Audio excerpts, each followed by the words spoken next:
Go anytime.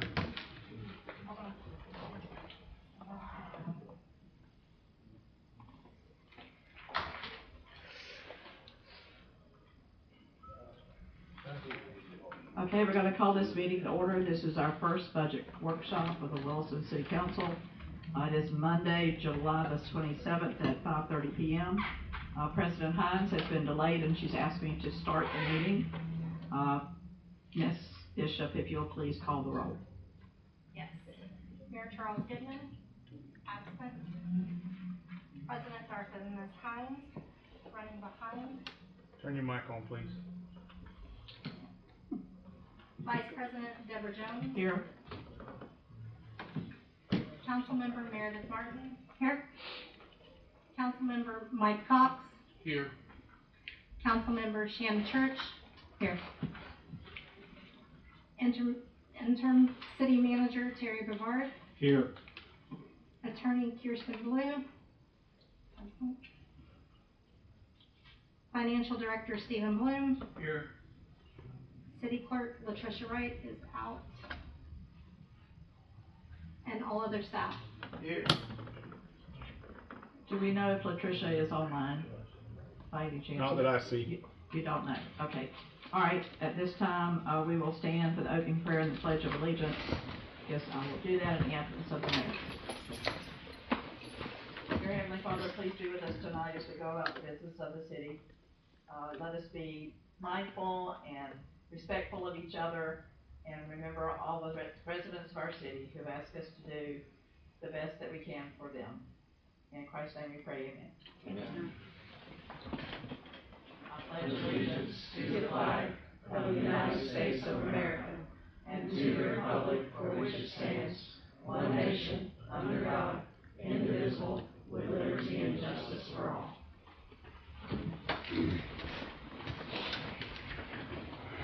Okay, we will start with our presentation by Finance Director Stephen Bloom. Okay. Hear me?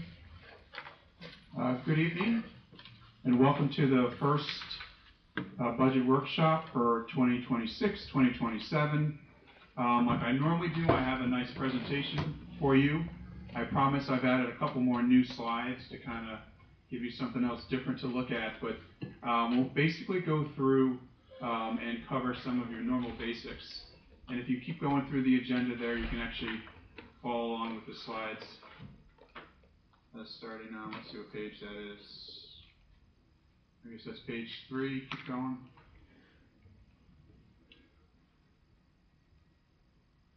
Okay, so I usually start with what the goals are for today's workshop. There's a lot of things you can talk about.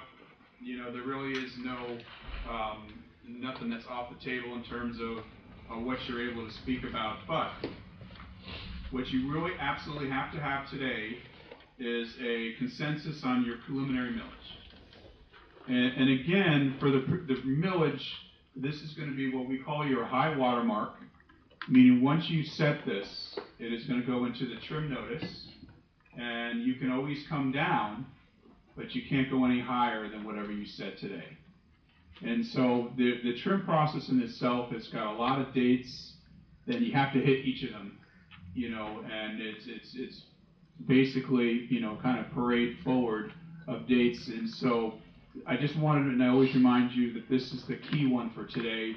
It's not the only thing we'll talk about, but at the end of the day, once everything is said and done, you do have other workshops to go further into it.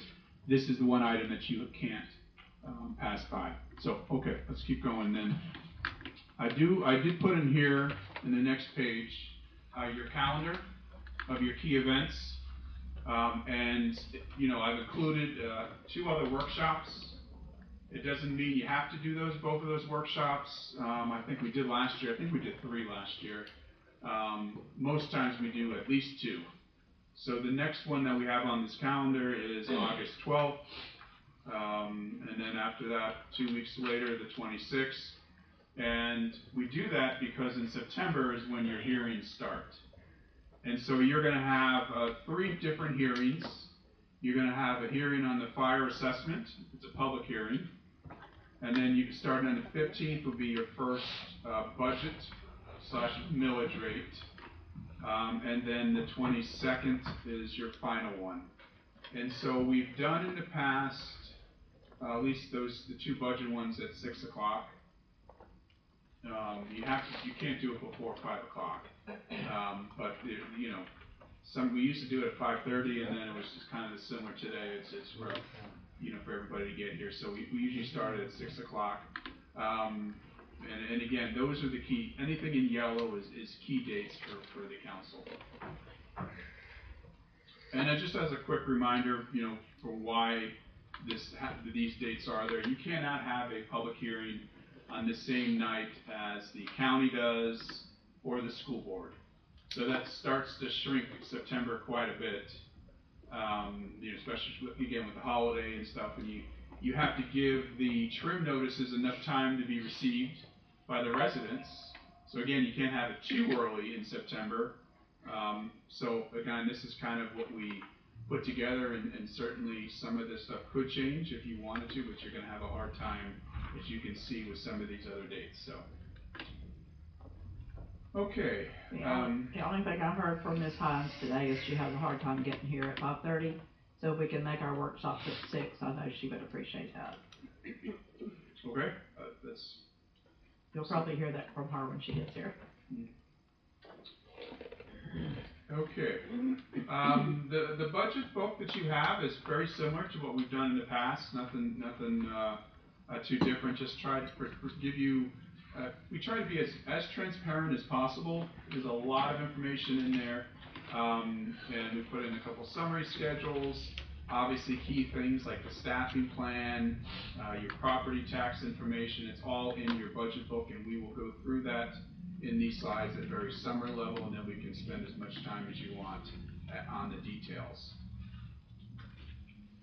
As I mentioned, again, your staffing plan is in here, operating, your debt service, all capital. It's a whole entire fully baked budget in there. It's the first version. I think that's important to state. The department managers, obviously council, residents, everyone that has opportunity from this point to continue the discussions, make changes. I know I've already gotten some feedback from some managers who weren't particularly thrilled with some of my cuts. We'll talk about that in a second. But again, they have plenty of time to kind of give me the feedback. You have in front of you as a side a new staffing plan, because one of the things as we go through this that is to try and make sure I put in as many of the changes. And so this one that you have that's outside, you can literally replace with what you have in your book. And it's the most recent, I believe. But again, this will be updated as well as we go through this package. But there were some key changes in the last 3 weeks or so that my version did not have, that was important to have, including some, utility movements, and so, and I also increased the city manager pay in these versions. Doesn't mean you have to pay him that, but at least gives you a little more room as you proceed with that avenue. But again, this is, what I'm calling version 1, and there'll obviously be a version 2 for your next workshop, especially based on any changes that you make tonight. Overall, the budget you have in front of you is about 6.9% higher than your current budget.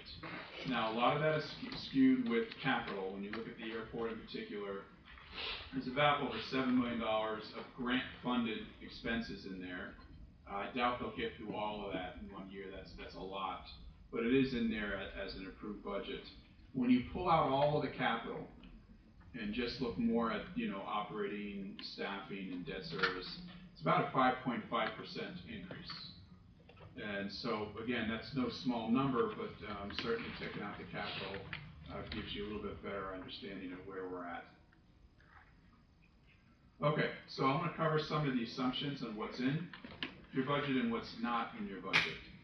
Again, hopefully giving you a big, broad overview of what you have in front of you and some of the key points. There are no new positions in there. There are positions that might have been approved during the current year. Those are there, but there's nothing new baked into this budget for next year. There are right now, as I counted, I think, over the weekend, 11 open positions. You know, and again, you know, the managers will have to kind of review those open positions and see if they still all make sense for next year.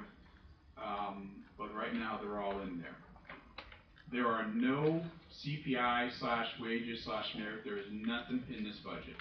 This is a very bare minimum base type of a budget. It is balanced, but it was really difficult to balance this budget. And I'll talk a little bit more about why that is. But there is no increases, and that's why I put, this is a chart that I've used before to give council an idea should they decide they would like to put wages in there at some level. Each of the columns represents what that wage would be. It does not have to be across the board, but it tells you per fund what it would cost, and that is a fully loaded number, meaning it includes your taxes, it'll include retirement, a little bit of extra workers' comp, which would go up, everything. It's a fully loaded number. So if you were to put in 3%, it would cost an additional $170,000 that you'd be putting into the budget, and you can see the breakdown by fund. And again, that assumes across the board to put the money into the budget. Now again, it's a very tight budget, and so it really would then be, well, how do you pay for it? What are you going to either cut? You know, it really is a very, very razor thin right now. One of the reasons why your general employee pension rate, contribution rate for next year is going up. It's currently 4.86. It's going to 7.88. So not quite doubling it, but certainly a significant increase. That means for every dollar you're putting in, you know, the 7.88% across the board for general employees. The police pension wasn't that bad. You can see there's a little bit of a decrease in there, so that, you know, not terrible on the police side. And basically, by the way, these are based on the actuarial studies that they've already completed. That's not really it's not a guess. They tell us exactly what the next year should be. FRS did go up as well, a couple percentage points, and that's just for fire. 35.19 is what you're contributing now, and it's going up to 37.74%. I also built into this budget a 10% increase for health and life insurance premiums. Don't know what those are yet. We'll see as we move further. It's usually probably not till late August, early September that we kind of get some of those back, but have to bake something in there. Don't want to wind up short. Same thing on your other general insurances. I have 10% in there for workers' comp, GL, cyber, and then auto, which has been a biggie lately, is at 25%. So again, doing nothing else, this particular page, those couple bullet points shows you already your budget, your spending has gone up. You're doing nothing really, and that's why it does make it tougher. Like I mentioned, all of the budgets are balanced and not using any cash reserves. Okay, let's keep going. I did not change, good or bad, the transfer from the utility fund.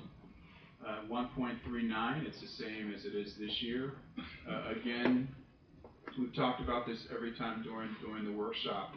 That's a pretty big number, and it is certainly the goal for the city to reduce that reliance on the utility part. And I'm just mentioning it now because you'll hear some, probably when your rate studies come out, that some of the commissions, in terms of water and stuff, they are looking for cities to not be pulling so much money out of the utilities.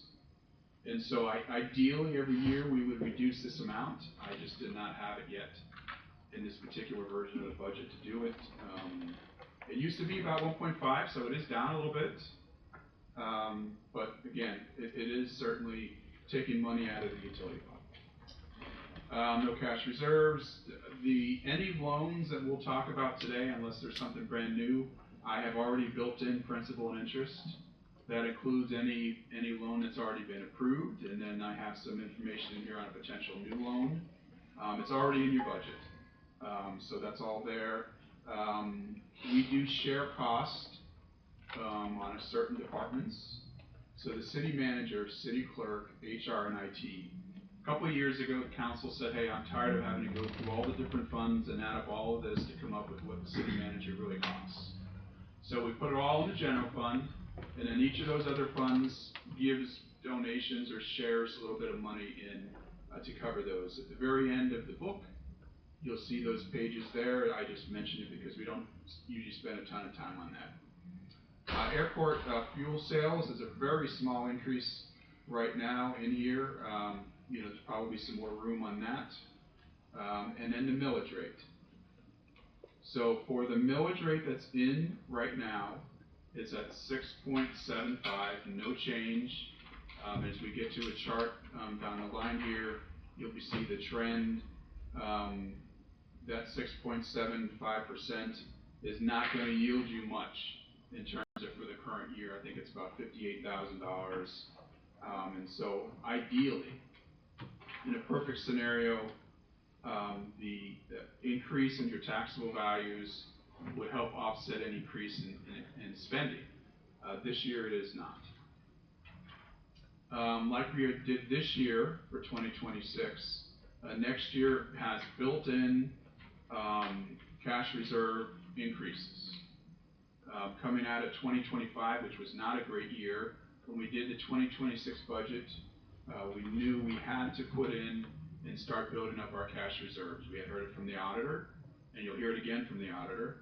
And so this year, for 2026, we do have some money in, and so far it looks pretty good. And then this budget has some more for next year, and it's just kind of a slow approach to kind of build those back up to where they need to be. Fire assessments is in at the high water mark. And again, that's another decision that will be up and coming for the council as to whether or not to keep it at this 318. Traffic enforcement fines. When we did the 2026 budget, we put in $200,000 for the cameras, and it really has not achieved that. So one of the things between 2026 and 2027 is to kind of lower that number to like 50,000, which is still good money, new additional money coming in, but it certainly was not what we had hoped for. I built in a 4% increase in the solid waste. It's basically a pass-through, so I've increased the expenses to cover the contract, and then the revenue would follow suit. We'll talk a little bit more about fiber towards the end. But I did assume, as of 10/1, 800 subscribers. So 800 gets you basically a balanced budget for next year. Kind of that's your target. It is fair and important to note that 1,000 is really the goal once the loan hits the full principal and interest payments. So basically, when you did the loan, there was a construction-only period, and that will end at the end of, I think it's September of next year. I think you have 1 quarter's worth of payments next year that's already built into your budget. Then you're going to have a full year worth of principal and interest on that, and you really need about 1,000 subscribers to cover everything. So, certainly something we can talk more about, but that does assume that we get to one of those marks, which when you looked at the plan, the original plan, that's not far from what we had expected, to get to 800, and then I think it was even 1,100 after that. So, okay, any approved utility rate increases, meaning they're already built into your ordinances or in the budget? I know there's really think that's gas and electric are the two. I don't think you have anything further on water or sewer at this point. I think you have some great studies that are in development that will be coming in front of you for those two. But really, I think gas and electric are the only ones that are actually been approved and voted on. Okay, next chart just kind of shows you where the increases are year over year. So capital is going up. I mean, that's kind of, you know what capital is. Most of that, not all of that, is being funded by grants. Your debt service is going up. The largest one that I wanted to mention is operating expenses.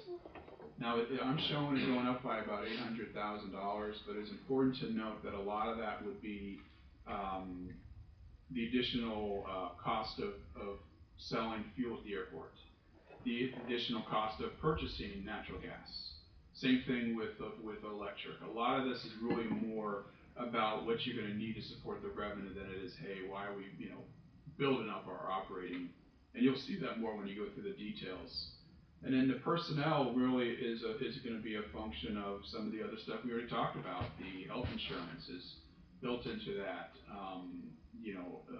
FRS, pensions. So it's about 2%, but it's not a small number. It's about $120,000. So it's just a visual way of looking at the budget as a whole, so you can see kind of where the different splits are for that 6.9%.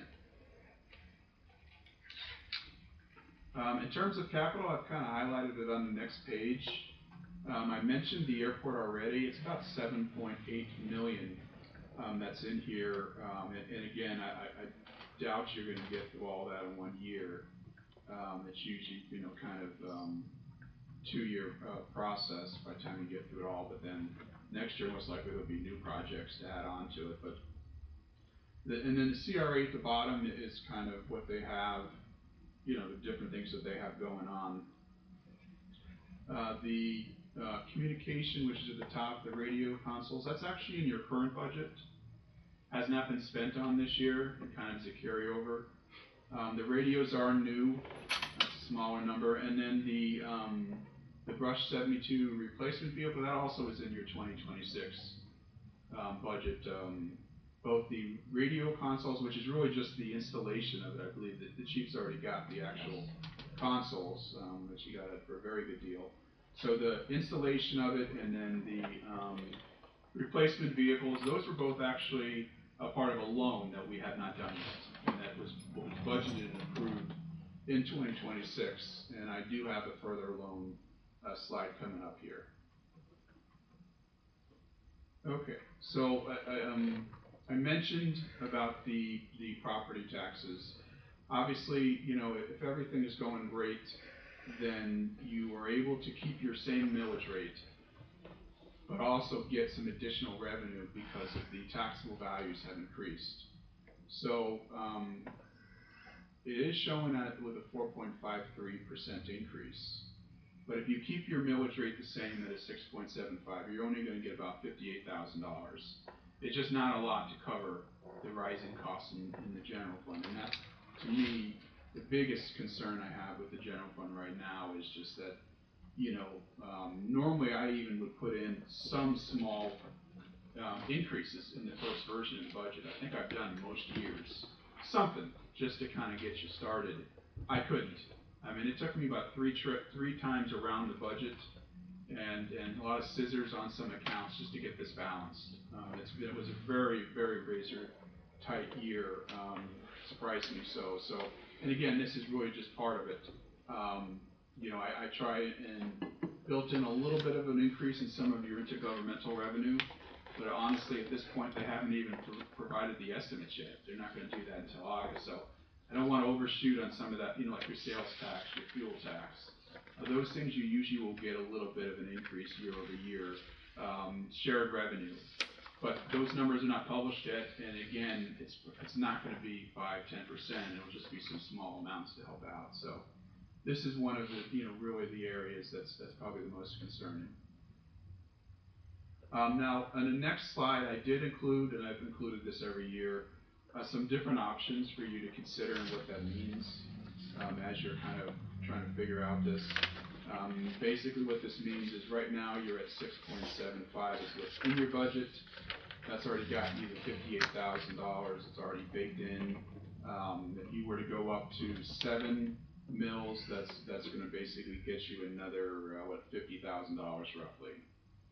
And so every was it 0.25 mills is about $50,000. And again, this is really just more for your, review and discussion and kind of, what when you get to that point, you can certainly go through this and, figure out what you'd like to do. I did include in the next slide kind of what that means for somebody, in terms of the residents as you go, take them from 6.75 up to 7. So what this means is that for every 100,000 of assessed value, okay, after assuming that they're homesteaded, this really doesn't assume homesteaded. For every 100,000 that you're assessed, basically, it's not exact, it's about $13 more that you're going to as you go from 6.75 to 7. So if you're at a $500,000, then you're just going to take your $13 times 5. And I did a quick 100,000 just to kind of give you a rough point on what that means. Your $200,000 is $26 of an increase between each one, and that's annual. Just so you know, that's. Let's see. Then I did look at 7, which this is the 6.5, showing the different, basically the different kind of assessed values. In other words, let me pull. You can go to the next one, please. Thank you. So if you have, and I'll just do it at the $500,000 again for a second, which is kind of the 4th column. So if your assessed value is $500,000, then you get your exemption of $50,000 off of that. Divide that by 1,000, and then you multiply it by your millage rate of 6.75. So your property taxes is going to be $3,037.50. And then again, for every 100,000, you can see how it goes up. Just to kind of, again, it gives you some reference as you're making these decisions, and we can refer back to these later once you get to that point, what it means to that. And I think I did one, the next one I believe is at 7, the same thing. Just to kind of, giving you the difference of like $700 there again as you're going through for every $100. So again,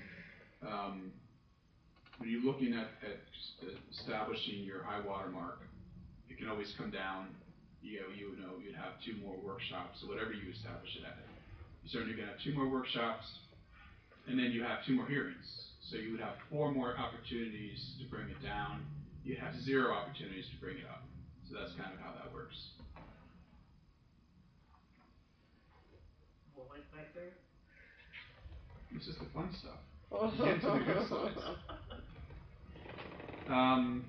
We've talked about this before. It's just worth, as you're going through.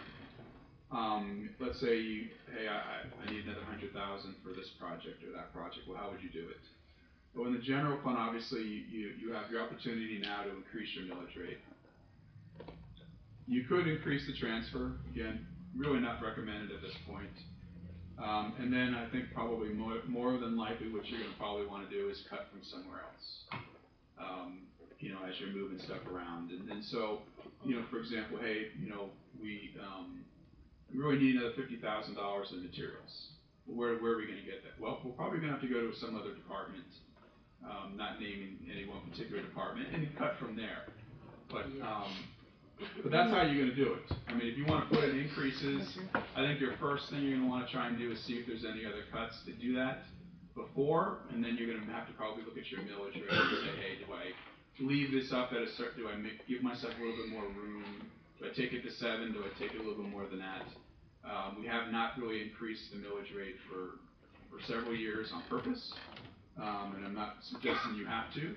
I'm just giving you the options as you have those discussions on where you want to look at. On the utility fund, obviously it's not millage, you have your rate increases, and then again, where do you want to cut type of a deal. This is actually it's a new slide and my new favorite. We've talked about the different funds and how they're doing. This shows you how they've done over the last 5 years. And again, I'm not gonna talk much about the airport. I mean, all in the black, really nice job that they're doing out there. Every year, when you look at this, they've increased their cash reserves. So really not gonna spend much time on there, it's just nice to see. The general fund, when you look at 2021, 2022, 2023, solid numbers there. Growth, not much, you know, again, razor thin.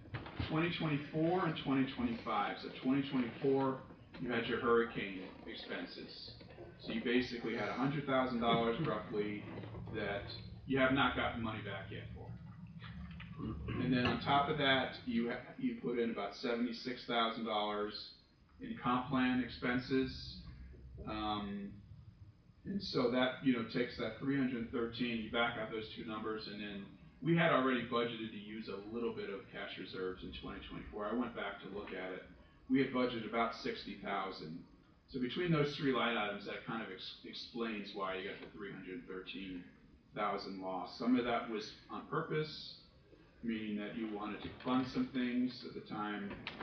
The comp plan you had to do some of that. You got a little bit of that, by the way, that comp plan was not a total city, you know, there was some grants that came in along with that. This is, 76 was what was not covered by grants, by the way. You spent about 121. Then the hurricane. And then you've got 2 years now, hurricane expenses, 85,000 and 92,000, obviously not planned and does not help. Now what's not in here is the 170,000 that is slowly making its way through the FEMA process for reimbursement. I know they've made progress, and again, I haven't included because don't know, you could get it tomorrow, you could get it in 3 years. But the point that I wanted to make on the general fund first is, your 5-year period here is a $35,000 loss. If you get the $170,000 back into it, now you go from a $35,000 loss, razor thin, to, you know, a plus about 100 and what's that, 135, favorable over a 5-year period. Not great, doesn't necessarily do a whole lot for your cash reserves, but it kind of gives some perspective on where the general fund has been over the last 5 years. And now moving forward into 2026, what's not in there is the expectation is that now you have about 100,000 at the end of this year adding to your cash reserves for the general fund. So now you put back in the 170, you put back in 100, and then now your 2027 budget has about 150. And you know, now you're starting to get yourself closer to where you need to be. And I do have the slide coming up that says what that looks like. So the general fund, you know, while it is razor thin and has been for many, many years, as you can see, is not, you have a game plan to get you closer to where you need to be. And that's basically what the auditors, when they come probably in a couple weeks, they're going to tell you the same thing. Your cash reserves are too low. Now you'll be able to say, well, we've got a plan. We've looked at that. We know that. We've got some money in 2026. We hope to get us back the hurricane. And now we're going to have some money in 2027. It's not going to bring us all the way back, but it turns us around and starts to build up our cash reserves for the general fund. Now the utility fund is an interesting one, and you'll see some really big numbers in 2024, 2023. And by the way, these numbers include depreciation expense. Now depreciation expense is a non-cash item. I mean, you're not paying anybody for depreciation. But the idea is if your utility fund can cover your cost and your depreciation, that means you're generating enough money to cover your future capital needs for your assets. And you can see here for 4 out of the 5 years you were. Now what the difference is in 2025 is you do not have a bunch of grant revenue that came in to help. You notice that in 2023 you had $2.5 million. In 2024 and 2022 you had $2 million. And so that's a lot of money coming in for grants. And then even back going to 2021 you had $900,000. In 2025 you had $150,000. It's a big difference. So 2025 is probably a closer indication of what the city looks like without the grants, with depreciation and how close you are to where you need to get. The other thing to note here is within this 186 is also CalLink. And so CalLink had about $113,000 loss last year. So you take that out, and you can see while the enterprise fund is not doing what you expect, it's not that far off. And so the point I'm making with this is, several years ago, the council put in some increases in rates. And this shows you why you needed those. Because without the grants, you would have been in trouble. With the grants and water rate, and not just water, but in those increases, you're actually pretty close to being able to cover your depreciation.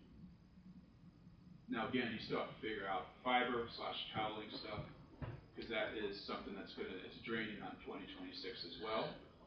But again, I'm hoping the slides gives you a little bit more perspective as we talk about, both how tight these funds are, but where we're kind of moving, where some of the positive is, and what the city has done.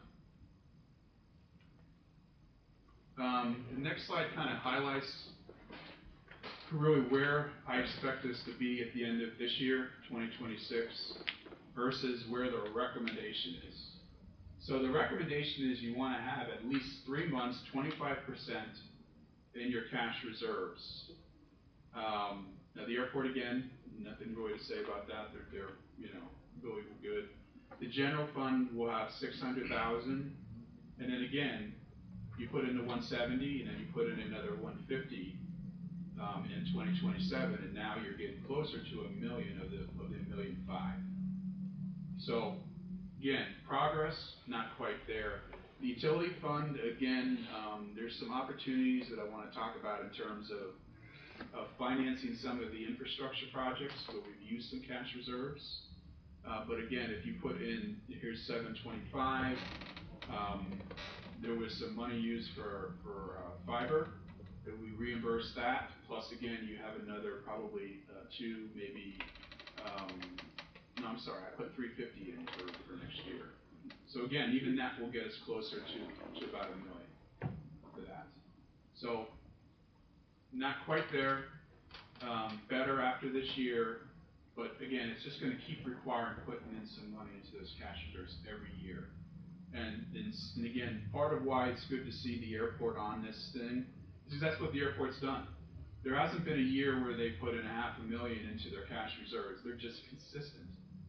Every year they're putting in money into it. Even when they are investing in other things, they're still putting some money away. And that's why, they're doing in good shape. So with all the stuff we've got going on, all the plans, projects and stuff, moving forward, that's really gonna be the goal, is every year we put something away, into both the general fund and the utility fund until, we're built up.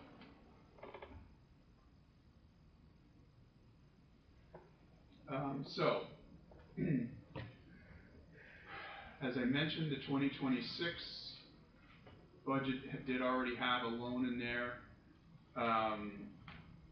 And in addition to that, I'm proposing we get about a $1.6 million loan to cover, assuming that you're still interested in the Brush 72 vehicle. I don't know where that landed. The consoles you have, so you got to install those. You have to do that. The squirt truck you have on the way, that'd just probably be better to finance it instead of using cash. Your fiber project, I don't know when you're going to get to 800 subscribers. The original plan assumed you were already well on your way by January, February. We're obviously in July. We're still utilizing labor from the city every month. And so I'm assuming basically probably another $500,000 potentially that you'll need to cover to increase the project. Now my guess is that number is high, but I don't know. I don't know what the damages are going to be back from PSI, if any. I don't know how long it's going to take to get to 800.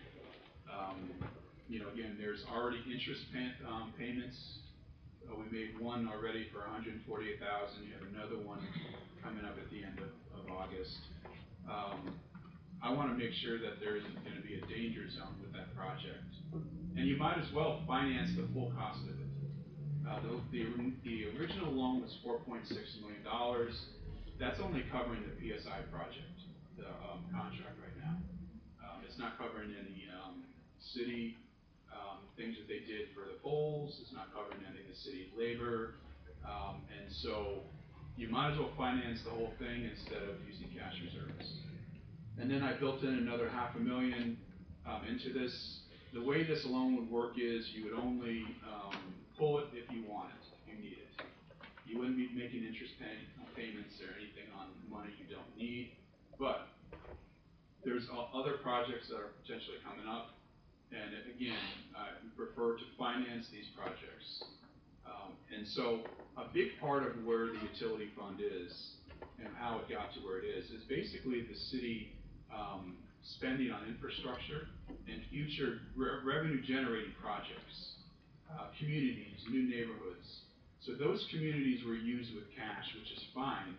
Now you're gonna just generate revenue with them, but you really don't have any more reserves right now to just keep doing that. It made sense maybe 5-6 years ago. It just doesn't at this point.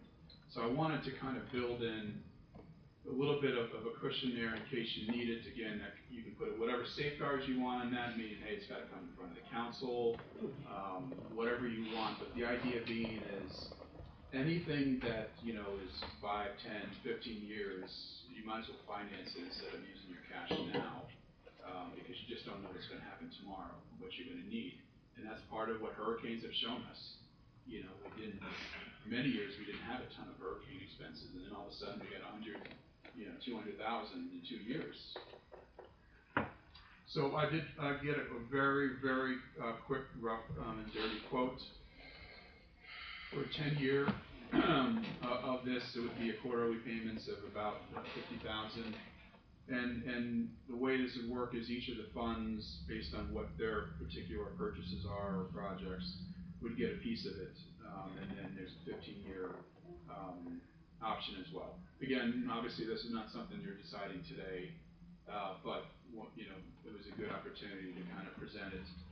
Certainly, you know, a couple of these purchases, you know, the chiefs have been waiting for pretty much most of the year to decide to get, you know, the vehicle and the consoles, and the squirt truck we already know is coming. But again, this is just kind of the preliminary time for you to kind of look at this and get an explanation as to why it's here. I do have a couple slides on your property tax reform for next year. I'm not going to spend a ton of time on this because I've already kind of taken a lot of time here today. But I think most of you have heard about this and know what's going to happen. First year, you know, would be 150,000. The exemptions would go up to. Second year, it's going to go up to 250,000. Obviously, there's going to have to be a vote on this November 1st before anything happens. One of the things that people don't talk as much about is that this thing also puts a cap on the non-homesteaded properties at 5% instead of 10. So again, that's not a small impact as well. Based on the numbers that we were provided, the first year, it'd be about a $300,000 impact for the city, and then by year 2, about 400,000. So that's a lot. And again, we would have to figure out ways to recoup that should that actually get voted on and pass. I do have a couple things in here in terms of offsets. Nothing on this list is going to make you happy, honestly. You know, increasing the non-homesteaded millage rate is not an attractive option. None of these things are particularly attractive. Certainly there have been plenty of discussions about impact fees for the city. You'd have to take a look at, you know, again, what are you going to do, you know, lean on your fire assessment. You know, how far do you go with that? Because again, that's outside of the property taxes. Are there any other assessments that you would want to do to kind of recover? Again, $300,000, $400,000, those are big numbers to replace. My hope is that some of the state, you know, revenue sharing type stuff like sales tax, that they would do something to help it generate some revenue off of that, again, but there's no promises right now, and that, they're not even really looking at that, honestly.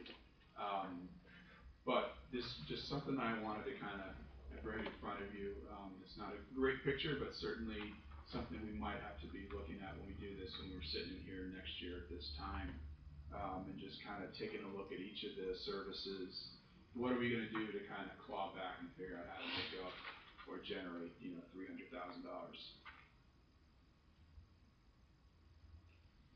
And that's all. You'll send us that, right? This is on your agenda. But we didn't get a copy of it. Okay, yeah, sure. Use your mics, please. I'll make sure you get a copy. No, we didn't get, it's not a copy of mine. Oh, maybe not in the book, no, yeah. I'll send, Did you yeah, get a copy of it? No. No, none of us, I don't think any of us got a copy of it. okay, take care of it. Your turn. Oh, you had it, it's over to me now, man. You're fun. All right, well, let me see what it is. Anything to call roll, especially.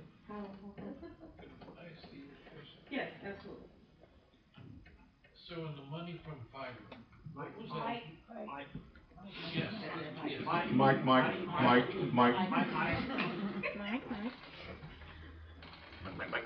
So on a loan from the fiber, what, you mentioned about that, what was that for? What was that loan for that's being paid back? So the original loan was $4.6 million to cover the fiber project. It was modified, and some of the money that we had expected to use to cover city labor and some materials was changed over so that the whole 4.6 is going to PSI. So there's no more money in that loan to cover city staff or any other materials. In essence, the loan is short. So we've used all the money from, Well, the city has not paid the final amount to PSI, pending the final, liquidated damages and all that good stuff. They have one more payment of about $600,000 that we are withholding. So, but if we were to, again, I don't know what the liquidated damages are going to be. My hope is that it at least covers the interest payments, which is again 148 will be another, basically about 200,000. So my hope is to keep about 200,000 of that 600,000, but I have no say in that. That's just my opinion. If you were to say, okay, we have no choice but to pay the 600,000 to them, that would mean the full 4.6 of the loan would have gone to them, and then the city would have used cash reserves to cover about $400,000 of this project, and that was never the intention. And obviously, this project, it was originally planned worked. The original plan worked until it wasn't completed on time. And so now you're going from, basically, hopefully starting generating revenue in January to it now being August, basically. January of last year. No, January of this year, 2026. Next year, this year. Yeah, I'm sorry. Yeah, January 1st of 2026, and I think even December. In one of the meetings they said December, really. So you're basically about 8 or 9 months short of revenue. And so, the city, if you don't keep all that money back, if you don't say, hey, we're going to keep the 600,000, I don't know if you have grounds or not. I can't say that. I just want to make sure if you do, that the city is still covered, that 400 or 500,000 of additional costs should be financed like the rest of the project was, honestly. And so I believe that's either a 10 or 15-year loan. So $500,000 over 15 years, when you're going to have subscribers paying you to cover that, makes a lot more sense than taking $500,000 out of your precious cash reserves and just, basically being done with it. So that's my game plan. That's why I'm bringing this is to basically say, hey, if we were to redo this, if we went back to the very beginning and said, you know what, it's not going to be done until August 1st. how much would you need? And you probably need about 5 million, maybe a little bit more would be what the loan amount would have been. And so now, in talking with the bank, they're like, well, it's probably not cost effective to go back to that loan and extend that amount, because you're gonna have to do all kinds of things and legals and stuff. So since we already had some other purchases that we were gonna make, I said, well, what if we just kind of consolidate it all together and come up with a small loan to cover both? And that's kind of what I presented to you. A way of kind of covering it all, as well as giving you some cushion. Now, I think 2 years ago, for John Henry Park, the city already had about a $1.5 million line of credit. And it was there to cover that park. But the beauty of it was, we pulled the money when we needed it, paid the bills, and then it took them a while to pay us back. So if we didn't have that loan, we would have been out $1 million, $1.5 million or something. So it pays to have something of a line of credit of sorts to cover things like that, especially when you're only going to pay interest if you use it. And so that's always the game plan, is just to give you flexibility and make sure that you don't get caught with it, not having enough money. You know, like now, like, you know, the city is working on the gas project to extend to the airport. But there's no revenue yet for that. So right now that's coming from cash reserves. But again, why? Why not finance that? You're gonna have people at the airport for years to come that are gonna be using gas to cover that project. So it's just a different approach than what we probably have taken maybe 5 years ago in terms of how we pay for projects. Another question, since we're talking about with loans, was any of the money tied up, well, not tied up, any of the money used where it was the loan that before Mr. Brevard had left, it was a, I call it a rainy day fund, but it's not. That's the line of credit I was just Yes. talking about. We have not touched that. We did not, we paid it back, as soon as we got the grant funds, we paid it back instantly, and then it just closed as it was, you know, it was only supposed to be intended to be like a 2-year line of credit. It closed, it was never used again, it was never used for anything other than what the purpose was, which was that park. I'm not sorry, the park, the improvements.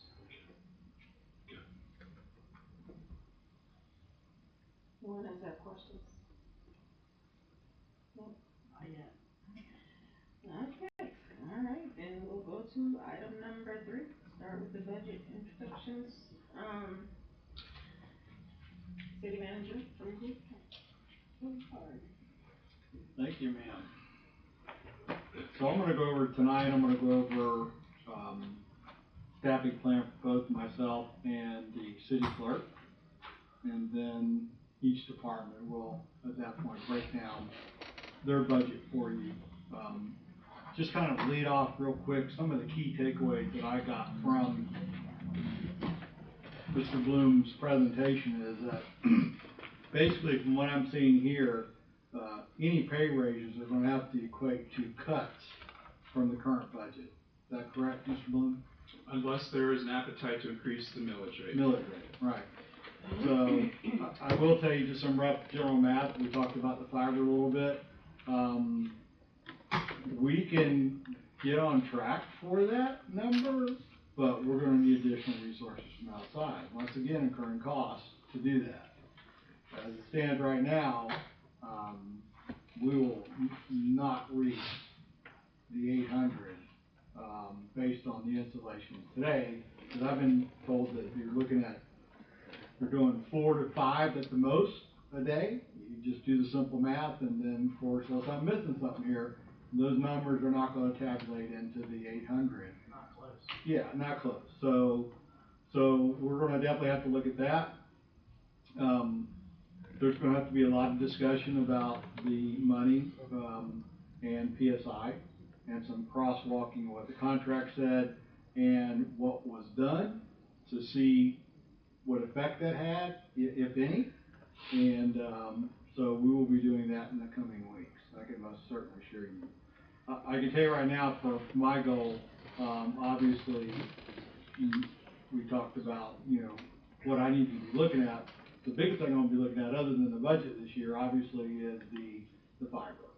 So I'm gonna be spending a lot of time on that in the coming weeks to kind of get a good idea where we're at. Going back to that was some key takeaways I wanted to put in there, just in case I missed it, which I don't think I did. The biggest would be the pay raises. Yeah. Means we're gonna have to cut some money somewhere. When you look at the city council budget, y'all's pretty much stayed the same. There was really no increases there that I saw. City administration, of course, is myself and the city clerk. And there was a slight increase. I'm not sure why, but I've talked to Stephen about that in one of the positions. And then I think we're coming in at about $677,419.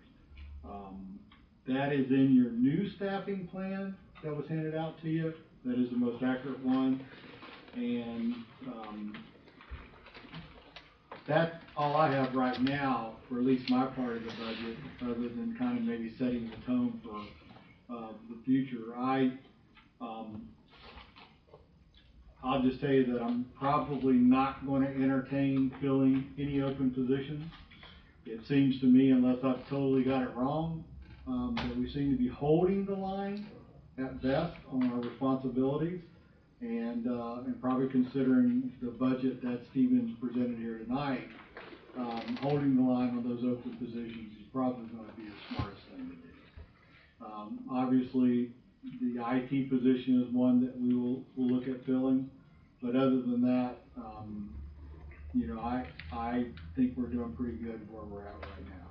It's hard work, we're working hard, but these open positions I think are going to become pretty pivotal in the future for anything that we need to do, considering what they are. Obviously, I have no control over the fire and the police department, but my recommendation for that would be to do the same, is hold the line on positions, guard that precious income, and let's see what happens, plus considering what's happening in November. That could potentially create some big problems. The $300,000 or $400,000 shortfall from the ad valorem taxes next year, I don't even know where to begin to cut that. Then obviously, you can only do so much with the citizens that we have on rate increases. I mean, we only have so many resources that we provide, people we provide utilities to, and it's only going to go so far. So, as far as raising them. So I don't have anything right now other than that. If you have any questions of me about my comments that I just made, or if you have any questions about the city administration part of the budget, I'll pass it on to the department heads if y'all are ready for that, Madam President. And I'll sit here quietly until y'all are ready. Let me just say that if Public Works under roads. Use your mic, please. Deborah. Sorry, there's only one person listed under Public Works under roads, and I don't know how one person can do it. I mean, it's got an open position, so if we don't fill it, I don't know how they can do it by themselves. I mean, as bad as our roads are. So from my understanding right now, we're pulling from different departments, so like, and mowing season's about to be over, right, Jonathan? So like, Jason Fox has been helping out in streets and parks, correct me if I'm wrong, sir?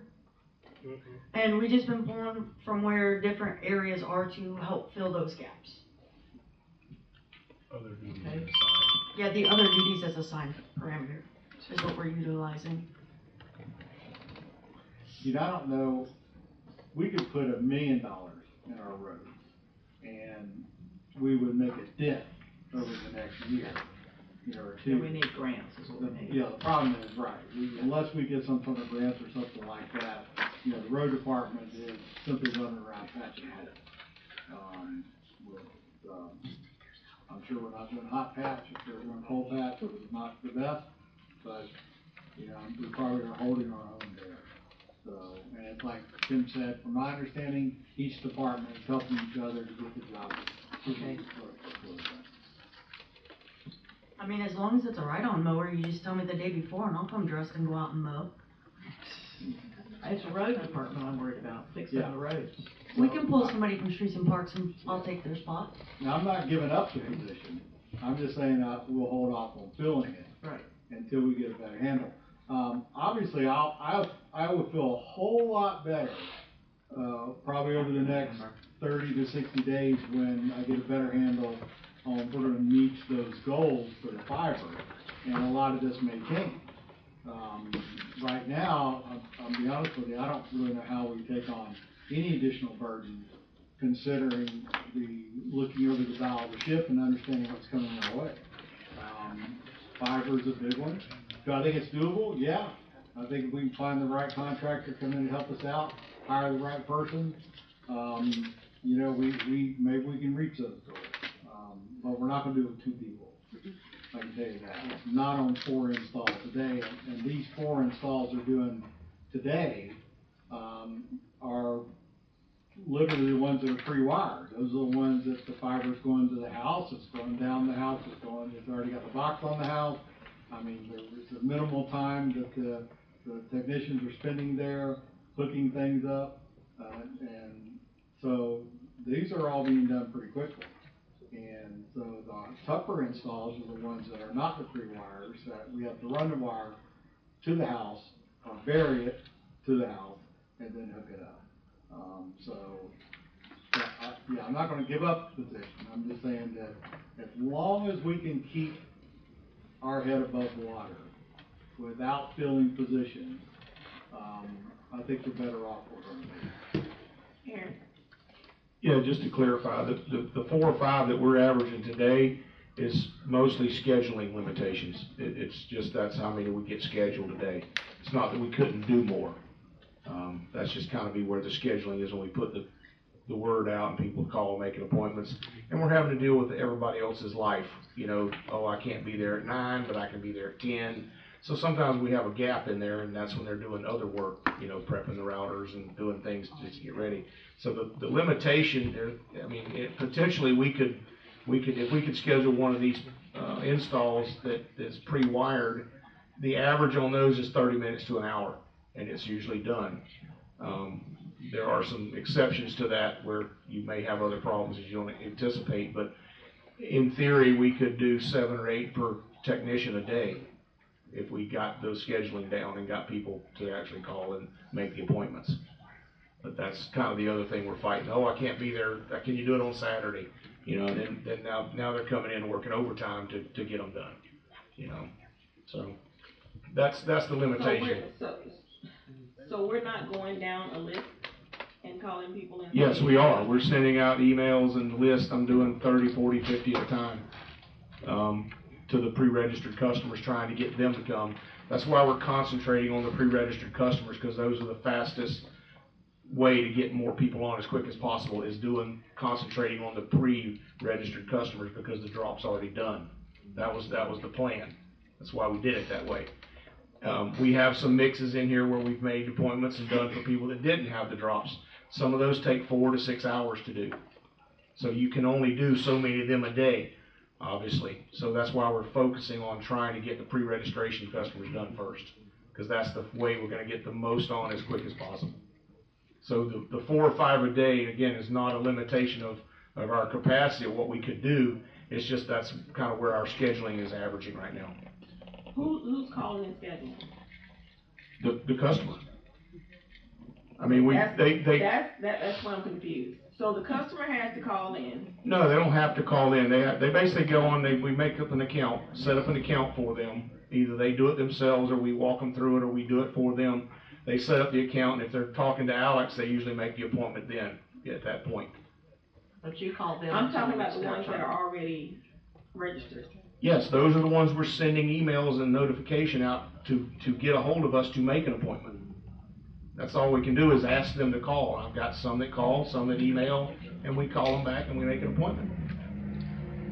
So, I mean, that's how we're reaching out to them, is we're trying to do it a few at a time so we don't get overwhelmed and have a waiting list of people waiting to be hooked up. Right now, I think, I didn't look today, but whatever it was Friday I sent you, Terry, we had 40 49, I think, sitting on the list that are waiting for an appointment.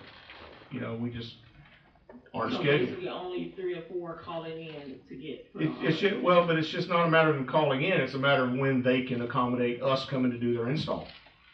In a perfect world, I can say, hey, I'm gonna be there at 8 o'clock to hook up your internet. Hey, I'm gonna be there at 9 o'clock to do yours. I'm gonna be at 10 o'clock to do yours. In a perfect world, that'd work great. But when you're having to accommodate people, you gotta work around their schedule.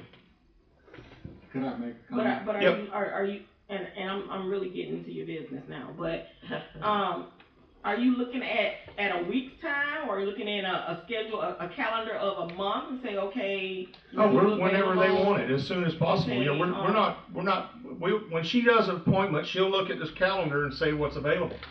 And then offer them to, you know, what's the day good? Hey, I've got a 9 o'clock. Is that good for you? Yeah, sure, let's do it. Or, hey, I got a doctor's appointment. How about you come back at 12? You know, so she's just scheduling it that way. But if they say, okay, I'm not available this day, but I'm available on this day, is she gonna schedule them for that day? Or Oh, she yeah, gonna say, we absolutely. don't have that available? No, absolutely. Whatever they work out for appointment. We got appointments set out 2 or 3 weeks in advance at this point. Okay, that's all right. So, I mean, it's just a matter of having to accommodate the people as well, because, you know, they've got a life and things to do too. So, All right, Mr. Lombardi? Well, what may have to occur is what I'm hearing from Aaron, what y'all are talking about now is, when, Spectrum installed my Wi-Fi, they gave me a date and a time. I accommodated them. And maybe that's one of the problems, so. I would definitely agree, because now you have people who can't be signed up because we're waiting on somebody who pre-registered. That's exactly right. And now we're falling. no, it's not that. It's not that That's what people. it sound like. No, it's not that people can't sign up. The problem is, if they do sign up, it takes so much longer to do that installation. We're not turning them away, we're scheduling them and we're doing them, but we're trying to focus on the ones that have the drops already You in already place. have- Okay. Because the ones that have the drops in place, we can do more of them quicker. Because it only takes 30 minutes to an hour as an average to do those installs. If they go run the fiber from 600 feet down the street and have to go to every pole and do all that work, it might take them 4 to 6 hours to get that one customer hooked up. But if you have 3 or 4, 5 people scheduled in a day, and it only takes you, 30 minutes to install one that's already pre. Well, it's just an average. It could be 30 minutes to an hour. Then now we have how much more time in the day that we can actually do.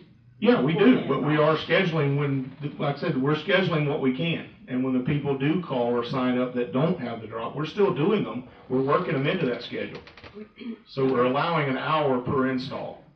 And when they go out and do an install, if they're 30 minutes early, hey, they'll get on the phone and call the customer and say, hey, we're a little bit ahead of the schedule, can we come now? And most of the time they'll say yes, you know, because they've accommodated us because they're waiting on us to be there. Okay.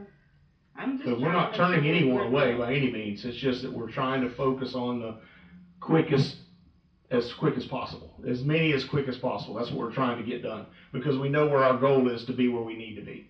Right, but if we're not getting those quick enough, At the then But we need to. But I can't make the people sign up and get I an didn't appointment any say, faster. I didn't say that you Okay, could, but but- what I'm saying is, if people are signing up, even though it may take a longer period of time, when we only have 2 people to install in a day, then somebody who just signed up that you need a full install can be installed. Yeah, even though we are doing that, that's people- exactly what we're doing, we're Okay. doing those exact So steps, that's yes. not what I was hearing, so that's why I'm asking the question. I got you. And also, She's talking Also, about the too- new install. Yeah, I'm talking about the new ones, not That's the, what she not means the when she says ones full that are install. there. Yeah, but that's what I said, that's what we are doing, we are not turning anyone away. When they call, we make an appointment. If it's a full install, we schedule at least 4 hours to do that install. And if it's a quick, when it's an already pre-registered customer, we schedule it for an hour. Some of those may get done in 30 minutes, some may take 2 hours. You never know until they actually show up at the customer's residence or business, and they find out, oh, well, I gotta run 150 foot of fiber through to, you know, all the way around the other side of the building. That's gonna take longer. Where if I gotta go through a wall and run a 12-foot cable and hook them up, they're done. They do that one in 30 minutes. So they're not all cookie cutter. It's not that simple. I wish it was, but it's not. Okay, well, when you say it's quick and easy, Well, no, but that is the quickest way, because Easy, not- those customers are already, they have the drop to their home or their building, and they have the NID on the side of the building. Okay. So for us to do an install, we have to go from the NID and run a fiber into the house or the building, whichever how it gets there. That's what determines how long it may take. Plug the equipment in, sometimes it works automatically, sometimes it doesn't. If it doesn't, we have to, in the back end, go in and do the manual process to get them activated, which takes longer. So it's all a varying mess of how can we get this accomplished, but the ultimate goal was to get as many on as quick as possible, and that's why we're focusing mostly on the pre-registered customers, Okay. because those are the quick ones that we can get done quickly. And those are how many? Is that 800? Those are? Well, there was about that- 850 total, counting the Okay. RV park and the town. Okay. But even at our rate now, if we averaged 4 and 5 a day, as we're doing You now, still wouldn't. Yeah. well, in 8 months, we'd be at 800. Yeah, you're not gonna make it. And then in 10 months, we'd be at 1,000 at that rate. So, I mean, can you wait 8 months? No. No. So No. that's Okay. where we're at. Okay. Shannon. I just had two things. One, we gotta look at how long ago the people who pre-registered signed up. If that was a year and a half ago, there's a huge chance Okay, they've already let gone. me interrupt a second. We sorted that list by date. Okay, And we started, that's the only fair way to do it. We sorted it by date. We started at the top and started emailing out in blocks by date. right.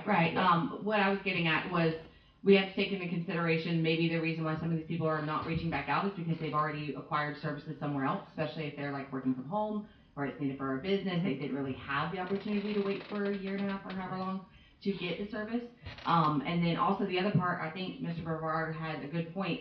If you're allowing the human element to take place, then, you know, when it's time to sign up, they're gonna be like, oh, I'm busy on this day, I'm busy on that day, I can't really have open accommodations, versus this is your block of time, I'll be there between 1 to 5 on this day or this day, which one would you like? And then you go ahead and set them in stone, and like you said, we're able to get more in, because the install was quick and easy, and we can move more. We just typically call them and say, hey, we got an opening, do you want us to come by today? It makes it a little bit easier on this side, because it takes that human element out of it, of trying to go around an entire, you know, list of people's schedules. So that might be an option of just saying, hey, we're trying to get you set up as fast as possible, you signed up on this date, here are 3 options of blocks of time that we can get out there, versus being like, let me know when you're available, if that might help. That's right. Yep, they do that to me all the time. Just recently, we'll be there between 8 and 12. 8 and 12. I have a whole day that I have. But that's where we're not them. Granted. We're different. No, We're right. trying to be different and be better. That's fine, but if you can get more people in between that 8 and 12, then it makes a whole heck of a lot different. I got something even Yes, less. ma'am. I got something you're gonna like even less. If you got 800 people on a list, I'm saying send all 800 of them something that says, we're gonna install on the first, let me finish. We're gonna install on a first come, first served basis. Let us hear from you. Well, in a nutshell, that's what we're doing. We're announcing to them that they are Says you're available. pulling 15 or 20 at a time. And like I said, I've got 39 sitting out there right now waiting for I an wouldn't appointment. wait. I'd send them all. Okay. Whoever calls first. And then they're still gonna be sitting on a list a year from now, because we're not to them yet, and they're still gonna be mad. But you won't have to wait for them to make an appointment. They will be Yes, waiting you will. on you. I think they're still gonna be, whatever. I think if it, bottom line, it comes down You've to, never dealt if we with can get a public. contractor to come in and help, we'll hit those goals. Yes, in a nutshell, if you hire the contractors we talked about from the pricing we got, you're gonna spend, call it 2.5 months of revenue to pay those contractors to get them hooked up, and in 2.5 months, you're making money. It's kind of where you have to spend the money to make the money kind of deal, and that is doable. It was gonna take more focus on getting more people to sign up, obviously. That's when your neighborhood door hangers come in, and, because then you can keep up with the flow. And we'll make it go do the whole RV park.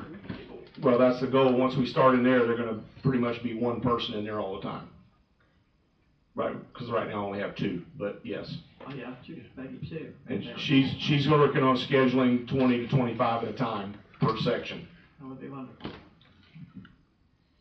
which will add to the numbers as well. And those will go pretty fast. Those they can probably knock out in 15 to 30 minutes. go, Bill. Anyone else? Nope. Any other? Mr. Paul?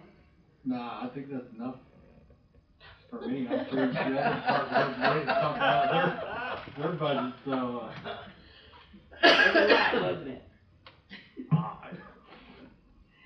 we'll get there. If we don't, y'all can fire me. It ain't gonna happen.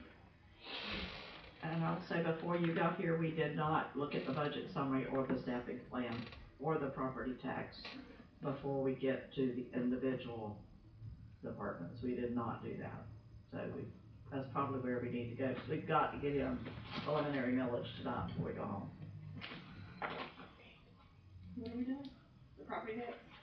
I mean, in the book, we haven't done the budget summary, the whole staffing plan. He did his too, but we haven't done any of the rest of them.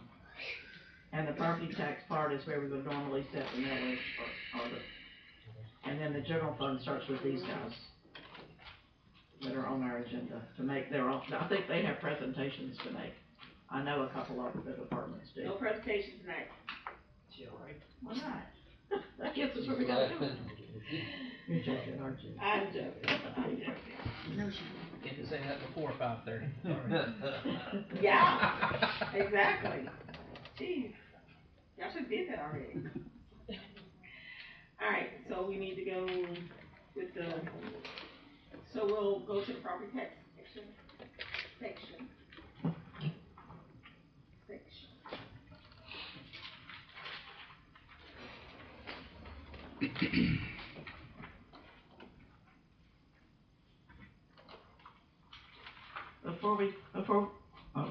Before we do that, in the staffing plan, there are people that are part-time, Stephen, who have part-time hours, who are marked part-time, but it says their count is 1 instead of a half. Yeah, I don't, It just makes our count seem so high, and we're Yeah. catching flack for that, in all honesty. okay, So all these, I mean, I've got so many circled here that are reading, it says they're part-time, and this whole group's got 300 hours, and they all say they're a full-time employee. okay. Yeah, I think in the past we've put one body, 1 equals 1. rather than Well, four. some of them do have .5, Oh, there's only and some one of that them has say 0.5. 2.5. 2.5. That part would be interesting. There is one, the custodian actually does work in 2 spots, so Right. instead of you putting 1. So you divide them in half. Everybody else got a 1, maybe fire, I don't know what I do with fire. I mean, like here's somebody who works 800 hours, but it says their count is 1 instead of a half. And then there's, let's see, there's another one here that says, only has 1,600 hours in a year. It says they're full-time. And there's five right here that say they're full-time, they've only got 300 hours a year. So I just, if you're gonna make your count lower or more accurate when people look at it and say we have 110 employees, we really don't. We have a half and a half and a half and a half, and 2 of them only make the whole. Yeah, I could do that. You know what I'm saying? Yeah, I could do that. It drives the number up. Like if you look at the whole staffing count, now that number probably is pretty correct, because it doesn't even have the fire, well, yes, it has 35 people in the fire department, and they're all part-time. So, do I consider them all half? I mean, we still have 35 people, but when you look at over here on the other side, I mean, we still have 35, but over here, they're only half. Not a whole, because they don't work that many hours. I mean, I don't know, it just seems like it drives the count up. Like this is when you have 132 people. 35 of them are part-time firefighters. And most people don't realize that. And 1, 2, 3, I can actually count them. 4, 5, 6, 7, 8, 9, 10 others. 11 others are less than 1,000 for 40 hours. Which would be a part-time employee and don't get benefits. I mean, I don't know, it just, let me think that through and see what the best way. okay.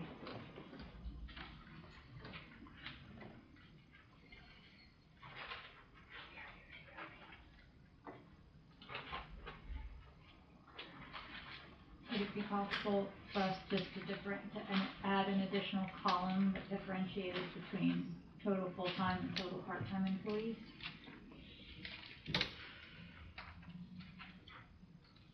Over here on the count, I mean, I even have council and account as well in there too. yeah, we're part-time, obviously. I mean, that's what I can do, is I can leave the ones, but do a better breakdown on how that really, Sorry to interrupt. I just say that, whether we do anything about it or not, I just, yeah.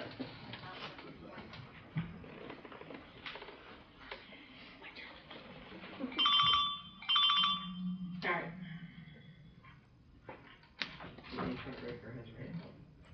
oh yeah, I forgot, I'm sorry, Kim. So since we're on full-time and part-time individuals, we need to make sure that we add in health insurance for these people, because if they work over 30 hours, we have to offer them per the HR manual, only health benefits. 30 hours a week, Yes, ma'am, Yeah. 30 hours a week. So, so times 52 is what? Why are they working over 30 hours if they're part-time? Isn't there a certain number for part-time staff? no ma'am, it's not, described, in FLSA, it's not defined as what part-time is. Same with our HR manual, it just says full-time is scheduled 40 hours. That's the only definitions that we have right now. I think there may be a couple in the airport that are real close to that, but the rest of them are nowhere near it. One person at, fire is, Donna. She works what, 32? 32. 32 a week, yes. Yeah, I'll be straight up, that's the oversight on my part. I'm sorry, then we need to lower it to whatever it needs to be. Hey. Is it 30 or under 30? It is under 30, so 29. Sounds like a plan. Yeah, Can't afford benefits. that's what makes sense. They may not even need them. If we ever like to hire them for at least part-time, then they can even work part-time hours. Yeah. There should be no overtime. Now, what were you saying about gas leaks or something? We don't have any part-time utility people or, No, ma'am. okay, Don't do that. thanks.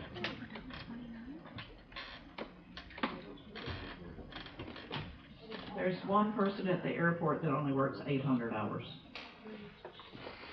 But that's not close, so we don't have to worry about that. Must be the fill-in person.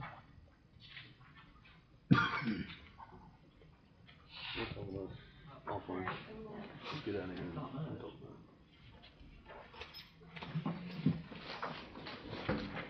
You good? Got a plan. You got a plan? All right, good, good. Anybody else that's over? No, Kim? Not that You're not part-time. So basically what we're gonna do is, come open enrollment, we are going to go ahead on certain people that I've already have a plan with. When it comes to open enrollment, they have to fill out if they work 30 plus hours and they do not want the benefits, regardless, they have to fill out at open enrollment, they can waive it all. So I've already got that in preparation and we're working on getting that set up. It's the ones that I've already, it is certain individuals that have been, they work over 30 and they don't want the benefits.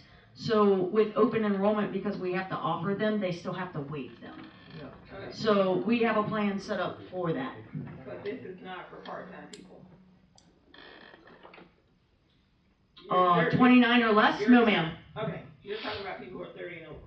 Yes, ma'am. Okay, okay. There are two people You in, confused me. there are two people in the animal Okay. shelter that are working 30 hours. Okay, And I can work on that. gotcha. And they're part-time as well? They are part-time. Gotcha. Okay. I think I got it now. Give them a longer lunch. Yeah. Still come 3 days, but they have a lot longer lunch. Yeah. Give them an hour for lunch instead of 30 minutes. You still gotta count for the hour. You don't have to pay them for lunch. Alright, millage rate. You wanna talk about millage rate? I know, but we got to. Alright, so currently our millage rate is 6.75.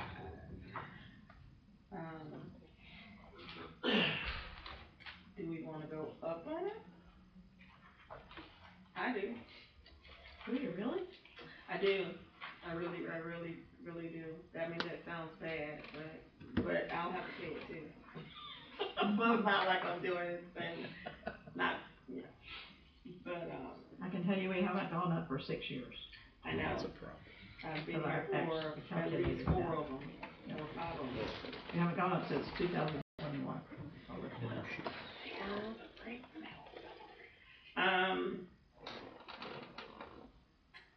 I would say, even though, because we don't have to stay there,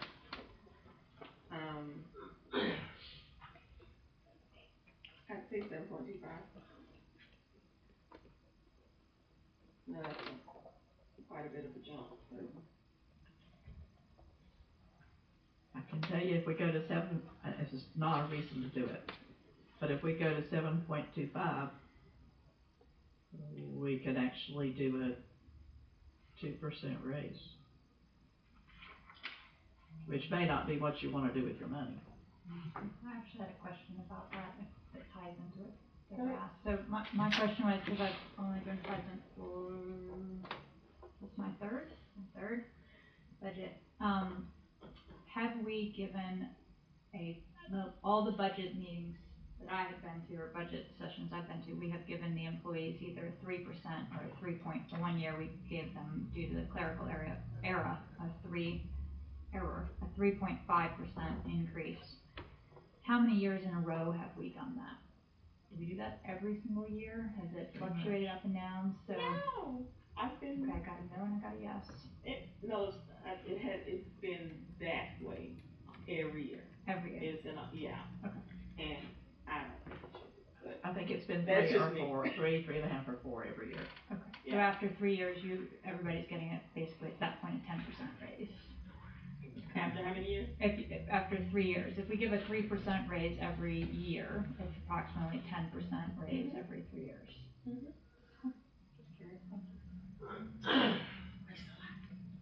Yes, sir. I think it's a lot, but I say this every year, don't I? Just remember, minimum wage goes up $1 again October 1st. So if you don't give some type of raise, you're gonna start following further behind and you have compression issues. Correct, you said some type of raise. You didn't say 3%. No, it's some type of raise. Right, Yeah. right. $1 would be nice, but. Well, yeah, definitely. I mean, I just think we need to, cause like I say, every year I'm that person who, just because I know that our budget is what it is. I'm not necessarily opposed to raises, but I think we don't have to give a raise every year, or we don't have to give that amount of a raise every year. I know I looked up the, CPI to see what it was, cause what Social Security was giving, so that's the easiest place for me to go to look. And they're planning to give a 3.9. Are they really? Because that is, it may be even more by the time they get there. But what were they giving before? I think they gave it 2.5 before. 1 year they gave almost 6. Because it was really But it bad. fluctuates, It it does. varies. It is You whatever know the what I'm saying? CPI That's is. something that, we don't do, we don't vary, we just Right. go with a straight across the board. Yes, did you have something? Oh, okay. Yes, DJ. And as of next year, you'll have to do the CPI increase because of the $15 an hour raise. Because it had to be $15 by 2026. Right. And then it was to be adjusted for so many years after by the CPI. The law actually says The that. law actually Okay. says that. I agree with that. I had a class on it not too long ago. Yeah, September of 2027. After that Yeah, point, the other one. that's when. After that, then you're going to have to do it September based on 27. 27. So you got. I think there's actually Wow. one employee I I'm had to taking actually move up to 45, 15. By the way, in here. I Mm, think that There's there was some somebody that was part-time. under 15. So everybody is at a minimum of 15 right now. Yeah, right. Including part-time? Yeah, it doesn't Yeah. matter. I looked that at part. it, it was. So to clarify, the required CPI increase that you just referred to is only for people at minimum wage rates. Well, that's next year. Right now, all you have to do is make sure you're at the minimum of $15. September of 2027, that's when it becomes mandatory that the $15 is going to get increased by whatever the CPI is, and so forth. So if it's 4%, then that's what it's going to be. So we've been doing 3% for at least 5 years that I've been around. Have we been above the CPI? Sometimes we've been lower and sometimes we've been higher, I would think, yeah. but usually we're Well, lower, kinda. because one year it was 6 something. Really. Yeah, let me see if I can find that. I'll keep talking, I'm just, we'll see back there. You can. Mr. Blue, for the raise in property taxes, I thought I heard or read somewhere where they talked about raising the millage rates to compensate, for the, property taxes, to prepare for the future. Are they still? Well, that becomes an option. It's not going to become a requirement. So if you are, again, throwing out numbers here, but if you are homesteaded and your taxable value is, again, taxable value, not market value, is 150,000 or less, it doesn't matter what the millage rate is. You're not, when that first year comes in and you get your exemption at 150, you're not paying taxes no matter what happens to the millage rate. If you are a non-homesteaded, that's when those are the properties that are going to be hit harder when the millage rate goes up because they don't have the exemptions to compensate for it. Because I thought it was something that one of the cities was talking about it, saying that That's probably we need to shoot here to be prepared for what could happen in November. Yeah, I think that's probably just to be safe. Keep in mind, as a part of this bill, there is it's not small, but there is an action item that's required for them to potentially go find ways to get rid of property taxes on all homesteaded properties across the board. Meaning after these first 2 years, it doesn't mean it's going to stop there. So, it just really does put a premium on, what are you going to do with your millage rate, and that's why you're seeing some of the cities that are starting to, say, hey, we're going to have to increase this now, because we don't know what it's going to look like in a year or two. We're not going to have that much of an option next year and the year after, and who knows where. So yeah, They're freezing it. Yeah. They're freezing it, so you can't, there's all. I mean, again, you can't raise the assessment, you can't raise your millage.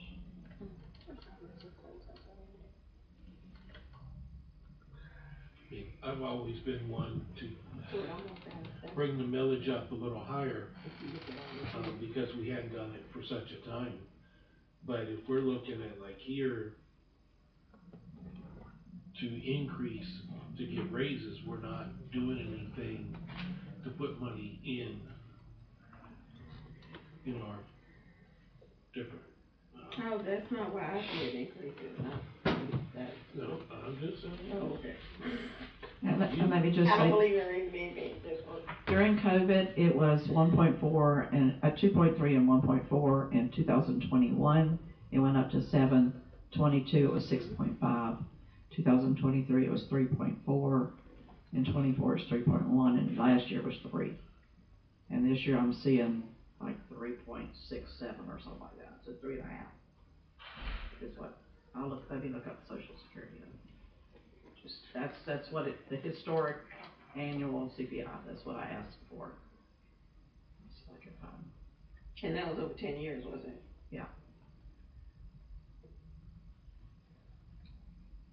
The average over the last 5 years has been between 4.2 and 4.7 nationally. It's been a little bit different in Florida. Right, in some What? places, How much? in some places you go and it asks you what region of the country you're from. And it does do it by what region of the country you're in, cause some states are worse or better than others. And what I did was do the historic annual CPI, which is from the government, it's overall. But Meredith's right, they do have some that are different for each state.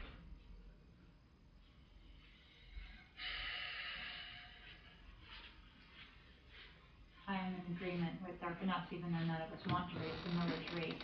I think that we need to recognize that it's a need. We have budgetary needs that have to be met, and we're going to be probably experiencing that shortfall pretty soon. And it would be wise to make sure that we're not behind the 8 ball as we move into that new era that's probably coming down the pipes. But at least it would give us some time if we raised it, and I'm not necessarily saying exactly the number that we should raise it to, but would give us a little bit of hopefully room to then figure out what we would need to do to adjust to the additional costs that we're gonna have to incur if we're not getting them from the ad valorem taxes. So in other words, if we did end up having like a stormwater assessment or something like that, there would be a delay between when we decided to do it, when it was implemented, and when that income was coming in. And by increasing the millage rate this year would give us some buffer to cover our operating expenses until we could get those assessments in place if we needed to.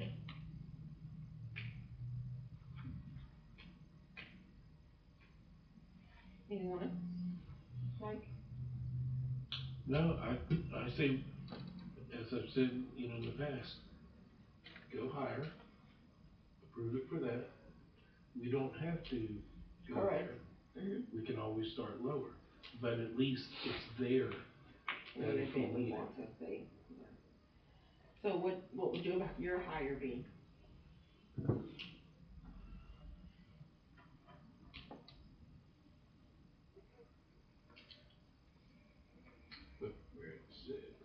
We're at 6.75, yeah. 7.25, 7.25, or 7.5. But as long as it's used for, as Meredith said, budgetary things that we need.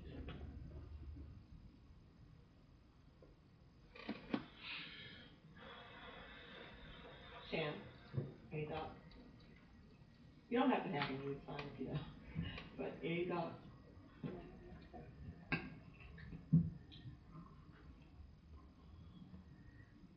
Is it possible to have that stipulation on it?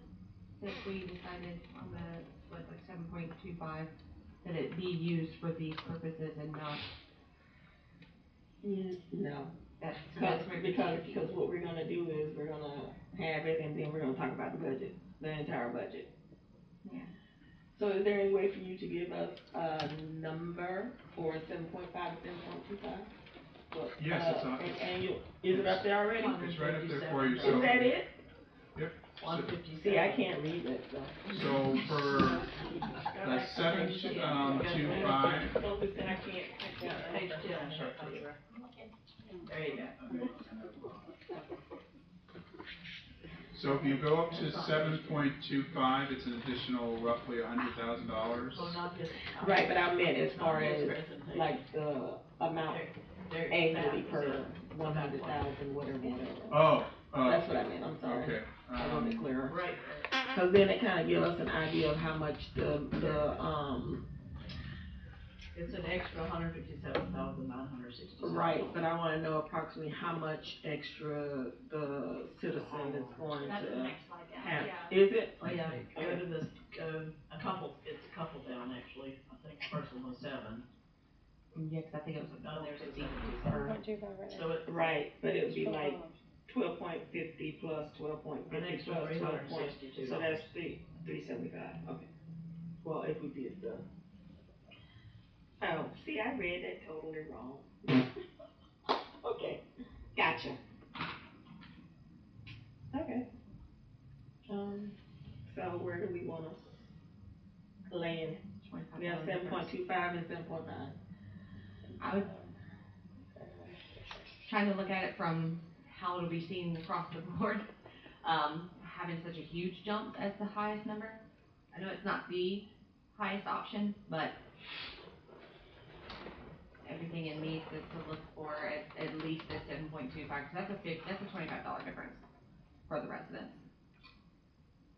The 7.25? It's more than that. Yeah, it's 30. Going from almost 337.50 to 362.50. For No, every 337. 100,000 of your For every property 100,000. value. So if it's 200,000, then you can multiply it by 2, so forth and so on. Which could be a lot. Exactly, and taking into consideration every other cost that just continuously rises for the residents. And I know that that's our highest, that would be our decided highest number, and we could always go down, but at the same time, I'm just trying to keep in mind how the residents will feel. So we just wanna know where we wanna start. Yeah. Yeah, I guess my approach would be having been in Shannon's chair 3 years Yeah. ago, where I thought it was mileage rate, not millage rate. Yeah. But that's how rookie that was. Yeah. I was like, wow, that's a lot. All right. But the way that I approached it was like, all right, let's start high and then whittle down out of the budget. And then if we get enough out of the budget, which is painful, but then we don't have to hold at the highest amount. Right. But if we can't get it out of the budget, then we have to hold at whatever the highest amount we decide is, so. And it depends on if we wanna do a raise or not. Right, which is part of the budget. Because if we don't do something, it's not, there's no raise in the budget. Yeah. We'd have to add it, and he'd have to bring it back and show us what it looked like. I know I wouldn't wanna go any more than 7.25. I agree. Okay. So consensus, 7.25, raise your hand. Okay, so we'll do 7.25. Okay? And again, that will go into the trim and get, the 7.25 and get mailed out along with the, date and time of the first public hearing. Also, yeah. And I think you bring that to us at our next meeting to actually ratify it, right? Don't we have to vote on that before? You don't, but I certainly can if you would like to. I thought we did in the We do past. not, it's really Okay. consensus and Because it's preliminary? But again, I Doesn't don't matter to wanna me, I just thought we had. shortchange it, we haven't in the past, but we certainly can if that's. So only at the very end do we sign it and certify it? Oh yeah, first you're gonna. I remember doing that. Well, yeah, the first Okay. public hearing is Okay. one time, and then you get the second time, you're gonna sign a resolution, you get all the resolutions and stuff. Gotcha, that's what we do, got it. You want this back? You want to pass that? If you want to keep it. Oh, okay. And I'll get back to you at the end. Yes, ma'am. Alright, so we're good on the,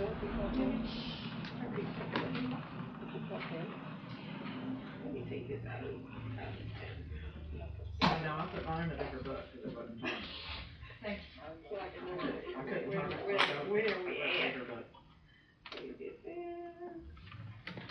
What's on the next one on mine, this one, I want to And start that with. includes the town. Okay, so we did, what did we call this after? Alright. So I'm going to go to.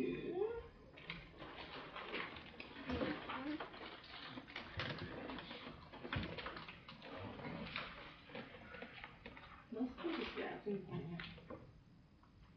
Staffing plan? Want to do that again? Well, we didn't do everybody, Yeah, right? We really did, like, didn't two do the whole sections thing. of it, Sections. yeah. Yeah. We didn't do So that. we wanna go to staffing plan, start page 4.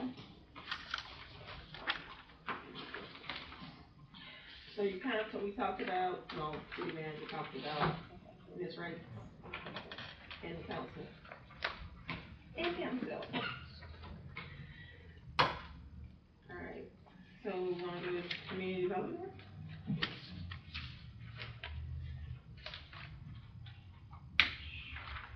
Oops, Sharice and Nikki. None of them here, okay. Any comments about that section? Animal shelter? You wanna talk about animal shelter? Chief? You got me now? No. Oh. So who's over animal shelter? City manager. BJ's here. That's what I just asked, if she wanted to, she just fell asleep. I mean, I didn't hear do you. I have Happy to with work it. for it? Okay, Absolutely. it's okay like it is? Do I think I'm Microphone, worth for it? please. Absolutely. You gotta use that microphone. I'm sorry, Dee, what'd you say? I said, do I think I'm worth for it? Absolutely. We've done a lot with that shelter in the last 10 months.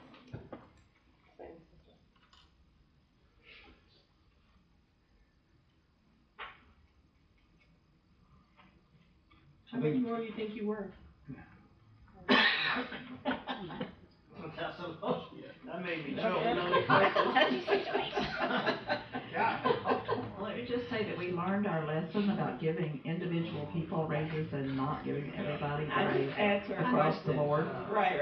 We're not saying we're gonna give it, I'm just asking her how much she Yeah. thinks she's worth. She said she's Overall. worth a lot. Overall. The shelter overall. The shelter overall. Just say more than this. Definitely More more than than this. But other than that. Customer service and billing? Without any increase in, pay, everything else can stay the same. I mean, obviously, everybody wants a pay increase, but everything else should be fine.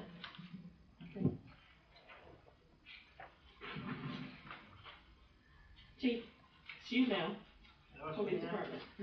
I am the same as, Megan. Microphone, please. Oh, shoot. I told everybody else to do it, I forgot to do it. As far as my budget goes, I am good with my budget. If the city decides they want to give pay increases, of course, my guys will take it, but, Right. I think my budget's fine besides Steven taking a razor blade to it, but it's alright. Are you okay as well with your open positions remaining open for now? I only have one open position, Which is and that was Major. Major Fortney.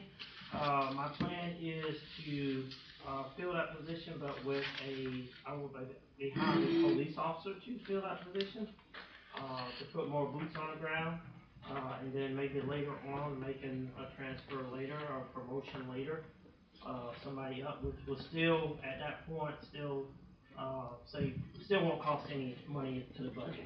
So where it says you have a police officer opening, you'll just hire somebody in that spot, and then whenever you're ready to promote to major, then you still have that slot available if needed. Yeah, I have That's what you're saying, right? I have no officer positions available. So you need to give Stephen the name that goes in this open Yes, position. yes, It says and me and open. Steven have already talked about that, so, Okay. Yep.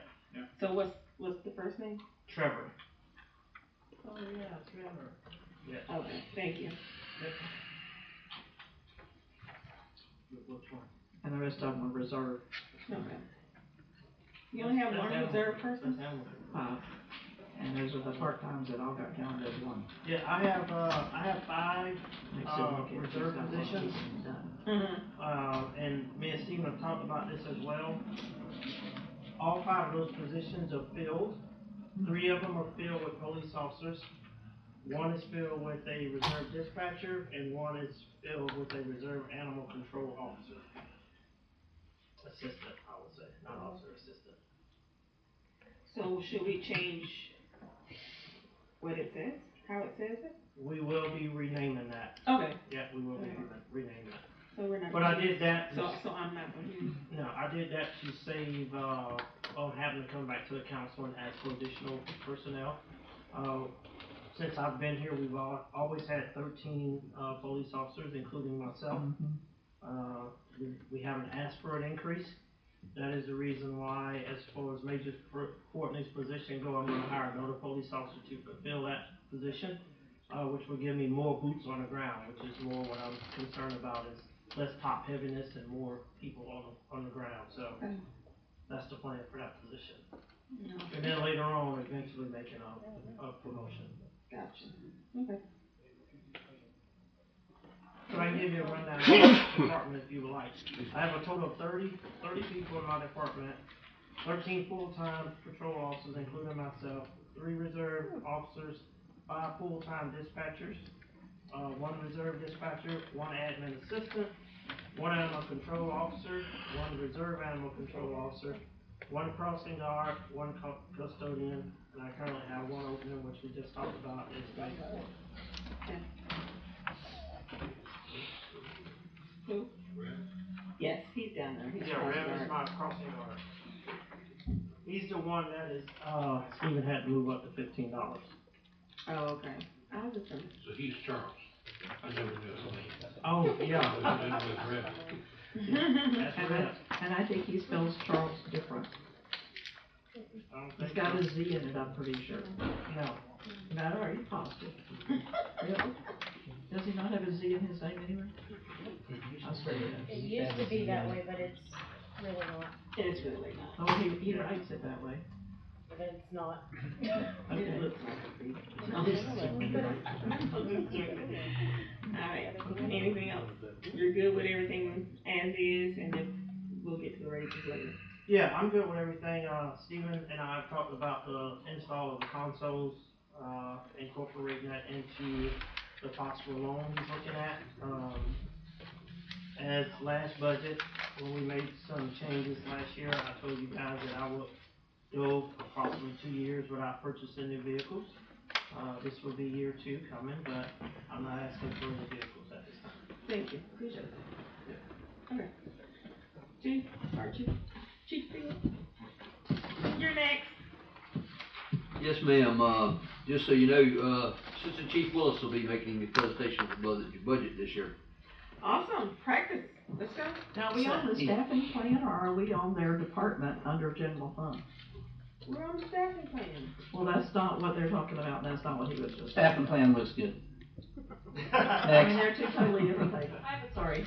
I just have a quick, or maybe this is for later. I have a question about the overtime, like, it's just purely an educational question. On the sheet, is this one? For which one? Fire department. Yeah, he said that. So my question is, why some of these folks,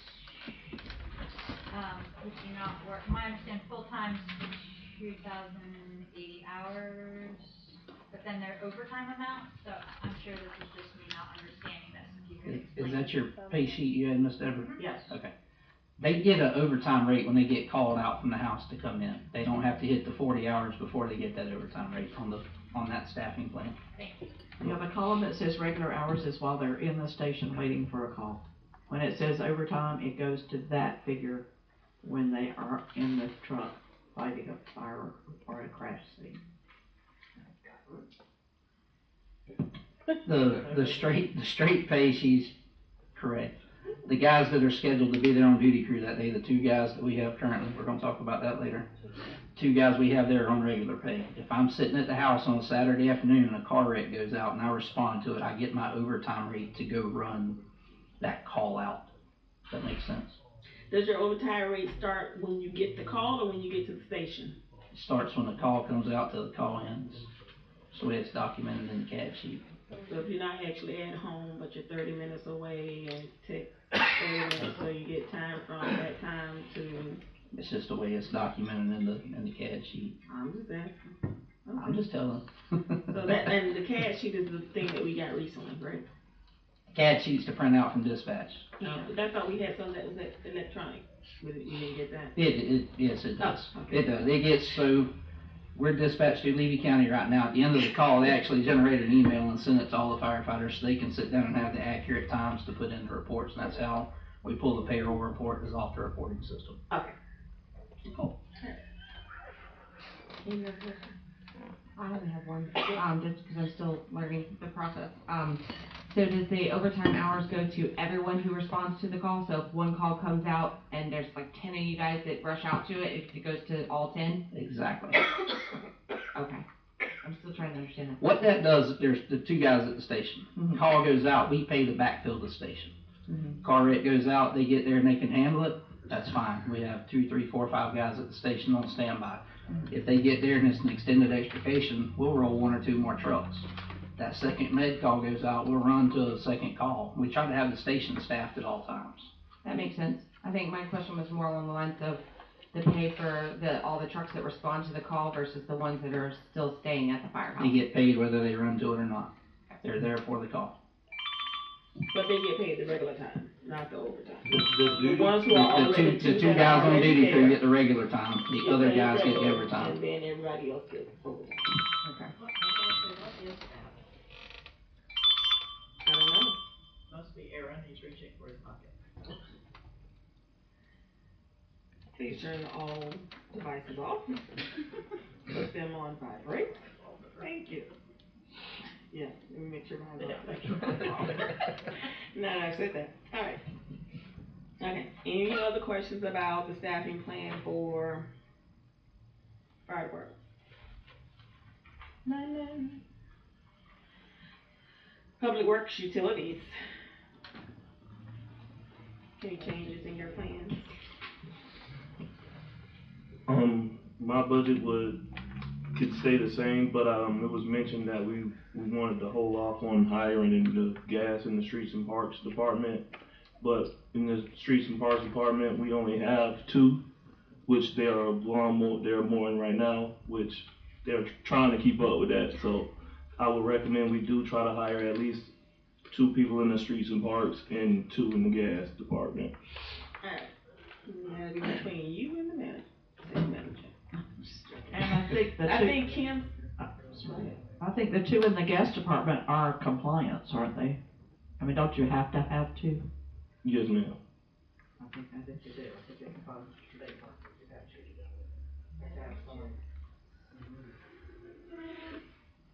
And also, I'm down 1 inmate supervisor, which the one we has works 14s, so he's off on Fridays.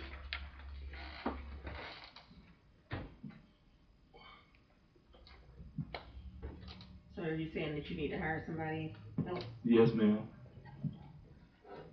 So which ones are you recommending to hire?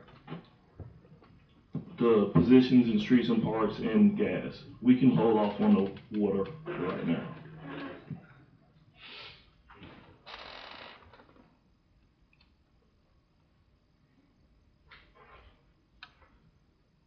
So it was my intention to hold off on the lineman C position. Yeah, It was my intention to hold off on, right now, the assistant utility director,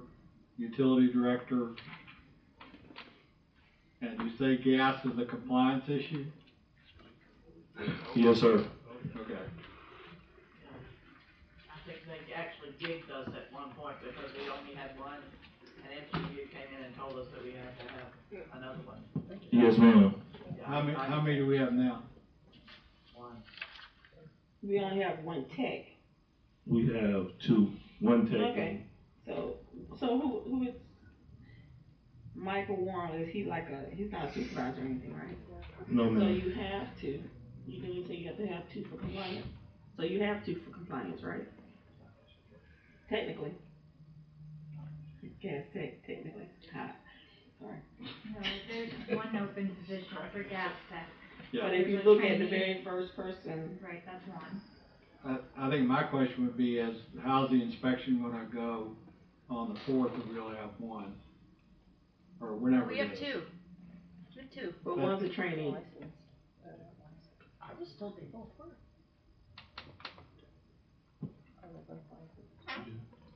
Yeah, they're both licensed. Right. So he has a license, but he's just training, right? So forgive me for taking over, but to answer Mr. Brevard's question, far as the audit this year, we're gonna be fine because one just left, or basically because one just left. So far as the auditing goes, we're fine, but far as next year, showing proof of what we're gonna do next year, we won't be fine. So we will not be gigged this year. They'll talk about it and make recommendations how we need to have more for the following year, so we do it this year or we do it next year. Keep in mind, with the one gas tech, you're correct, the other gas tech is also a half a meter reader.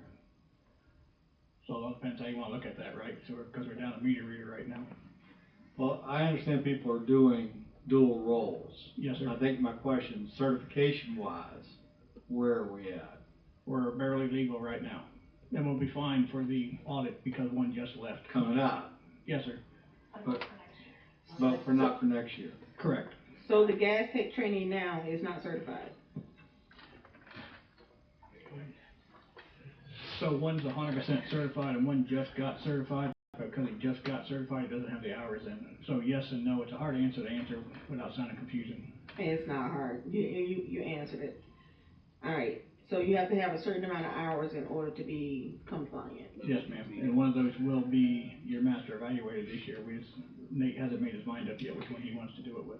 So if you go and you hire somebody in that position as a gas tech, they still won't have those hours. So then how do you make them compliant? You will by working a full time. Within the next year, they will be compliant. By the next audit, they will be compliant. Or you have to hire somebody that's experienced. Yes, ma'am. Yes, ma'am. Not for 1826, you're not. I started saving not for $18.26, you will not. I don't know how to answer that question, Terry. I know McDonald's was paying 16, Wawa's paying 17, so I don't know how to answer that question. So, We didn't ask what everybody's paying. I just said I didn't know how to answer the question. So. Well, too, when the auditor shows up and he sees your one guy's gone, he'll give you the recommendation that you need another one Yes, next ma'am. year. Then we'll have our answer. Yeah. Because that's what happened before, that's why I remember it. Yes, ma'am. Gotcha. Okay. So Lyman C, gas tech. And then you said streets and parks.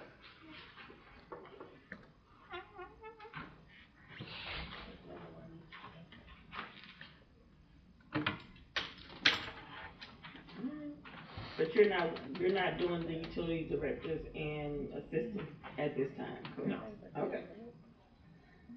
And you're leaving the titles as they are. Yeah. Everybody's in place where they are right now, and then I have no intentions of doing anything, with those two positions. At the moment. Got it. Okay. At the moment. We'll just leave it there at the Yes, moment. ma'am. All right. So water's fine. Electric. Did we say whether or not we were gonna hire Lyman C or we're not? If I have my way, we won't. We're And good they're to shaking hold their off heads. on Lyman C? So I thought Lyman C, tree trimmer, and groundsman was paying for something. Wasn't the tree trimmer when that's supposed to be where we hired Davy? Yeah. Yes, and I thought all three of those positions were paying for Davy Tree. Okay. That was what Well, I that was that's under. this year though, not next year.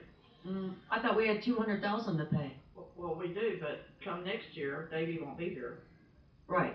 The 200,000 is coming out of this year's budget. And it shows somewhere because I saw it in here. Oh, okay. Well, I was under the assumption we couldn't. Well, at least I was told Is that we right? couldn't hire Was that them correctly? for 2 Thank you. years. So we don't have Dave's 2 years, just this year. I mean, if we don't have a tree trimmer, we're gonna need them again. That's, Yeah, that's kind of that's a the only problem with not hiring. recurring thing. It'll just get bad again. He's that guy with the chainsaw. So Lyman C, but maybe tree trimmer. Am I correct? Yeah. Okay. No Lyman C. No Lyman C, but tree And trimmer. no groundsman. But maybe tree trimmer. We used to have 2 tree trimmers. One was a groundsman. Yeah. We had a tree trimmer and then a groundsman for them. Okay. Alright. So Cody and Kurt, when they first started, one was a tree trimmer and one was a groundsman. Oh, that I can't answer. I See, don't know. And he's shaking his head yes. I couldn't tell you. Yeah, they have to spot each other. You're right. So sewer treatment, collection, that's fine. Parks, roads. Alright. Can I back up 1 second? I'm so Sure. sorry. I noticed that the chief has a dispatcher that makes 1,060 hours. Which chief? But I think that's only 20 hours a week. I was gonna say, yeah, that's about 20 Your hours. dispatcher, that one's only 20 hours a week, that's making 1,060 up. Yeah, she's part-time. Yeah. Well, she Oh, is, yeah. I'm just making sure she's under 30. Yeah. Yeah. Yeah, she works, what, 1 day every 2 weeks or 2 days every Okay, 2 weeks? Terrific. Alright, sorry. That's okay. Alright, airport, is he online? Is Benton online? In a second. Did he want? Go ahead, Benton, you got the room. We're just staff and plan, though, we're not for this department. I know, just that's why I asked if he want to. If nothing's changed, he can just tell us nothing's changed, and we'll keep moving. Benton, are you there?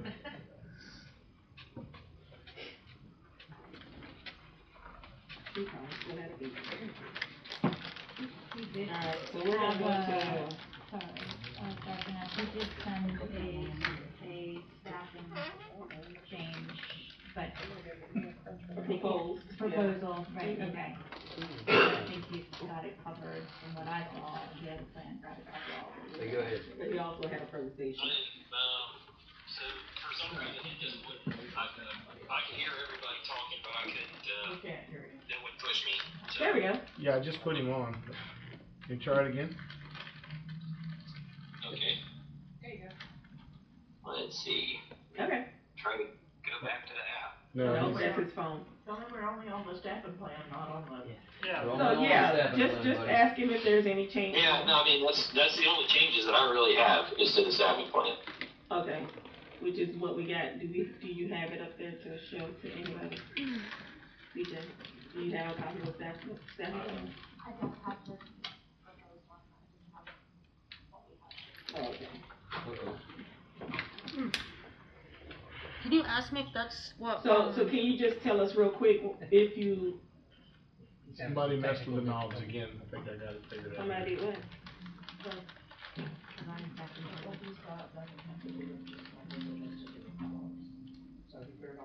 So you wanna wait on that? Okay. Don't try it again, Benton. So Benton, Yes, ma'am. so, when we get ready to come back to you, cause we just wanted to know about your staffing, but it's like you have a lot of different, you have changes that has dollar amount. I have changes to my staffing plan, yes, ma'am. I'm requesting one additional part-timer. And then there's some job descriptions that we're gonna kinda change around here and there and, kinda do a rework of the entire staff of the airport. So I mean, that's kind of the big changes that are coming from the airport budget. I'd also, with that kind of like to remind the council that the airport's budget is independent of the cities. So, it doesn't really affect the rest of the city's bottom line. We're kind of just out there operating on our own budget. So I mean, if you want to go over some of the changes in the staffing plan or wait till a different time, we can do that too. Yeah, we'll go over it when we get to the budget. Okay. Alright, thanks. So one additional position, and then, If it's not showing on our staffing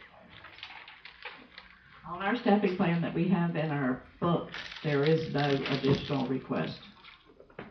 Right. No, I understand, and that's Steven and I talked about it, and from what I understand, Steven kind of just gave you guys the bare bones, and all the department heads are going to give our presentations as we go through it. So that's the only additional staff person that I'm requesting is one additional part-timer, and then there are going to be some requested changes to pay, as we come down the line, which sounds like you guys want to come back to it. yeah, we'll come back. You may make you first, since you're in a conference. Yeah, I mean, sessions are over for the night, so you guys have my full attention, as it were. Alright, thank you. Alright, fiber. I think we're good where we are. Alright, fiber is good, okay.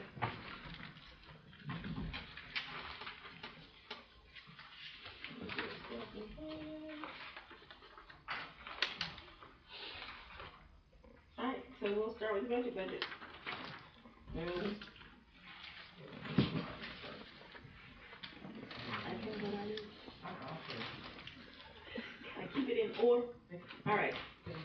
So, alright, we'll start, yes, We have a question.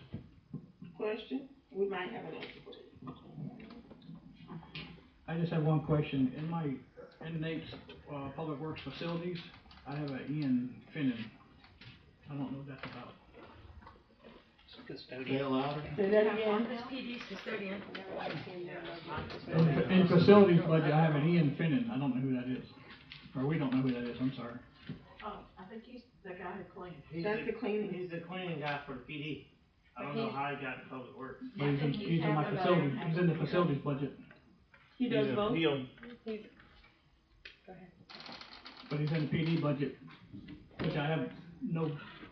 I think the way they did it last time, Right, but if- I think Steven split it last time because he was Yeah. doing two things. If he's half over there and half over here, then. But I don't know if he works over here. No, he's not coming I over was here. gonna say, I thought one of our guys. Yeah, did. Tom does it here. I'm not trying to start trouble, it's confusing me, is all. That's up to you. Last year, it was requested that that position was gonna serve a dual role. That was Laura. And, I don't know the reason behind that, or how that works, so if that's not the case, then he's 100% chief for you, is that how it should work? Yeah. So he's been 100% for you, just you? Yes. He is not?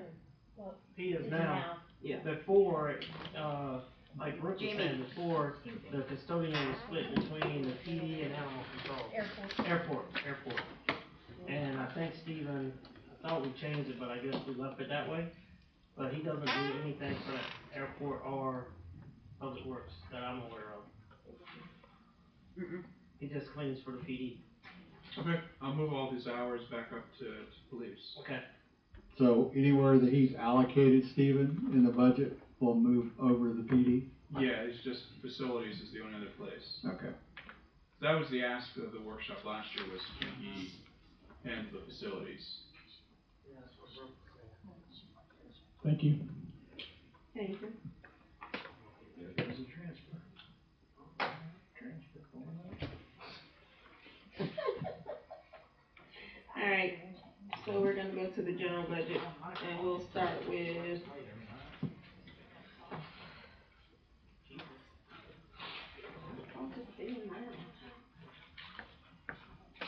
We'll start with police department.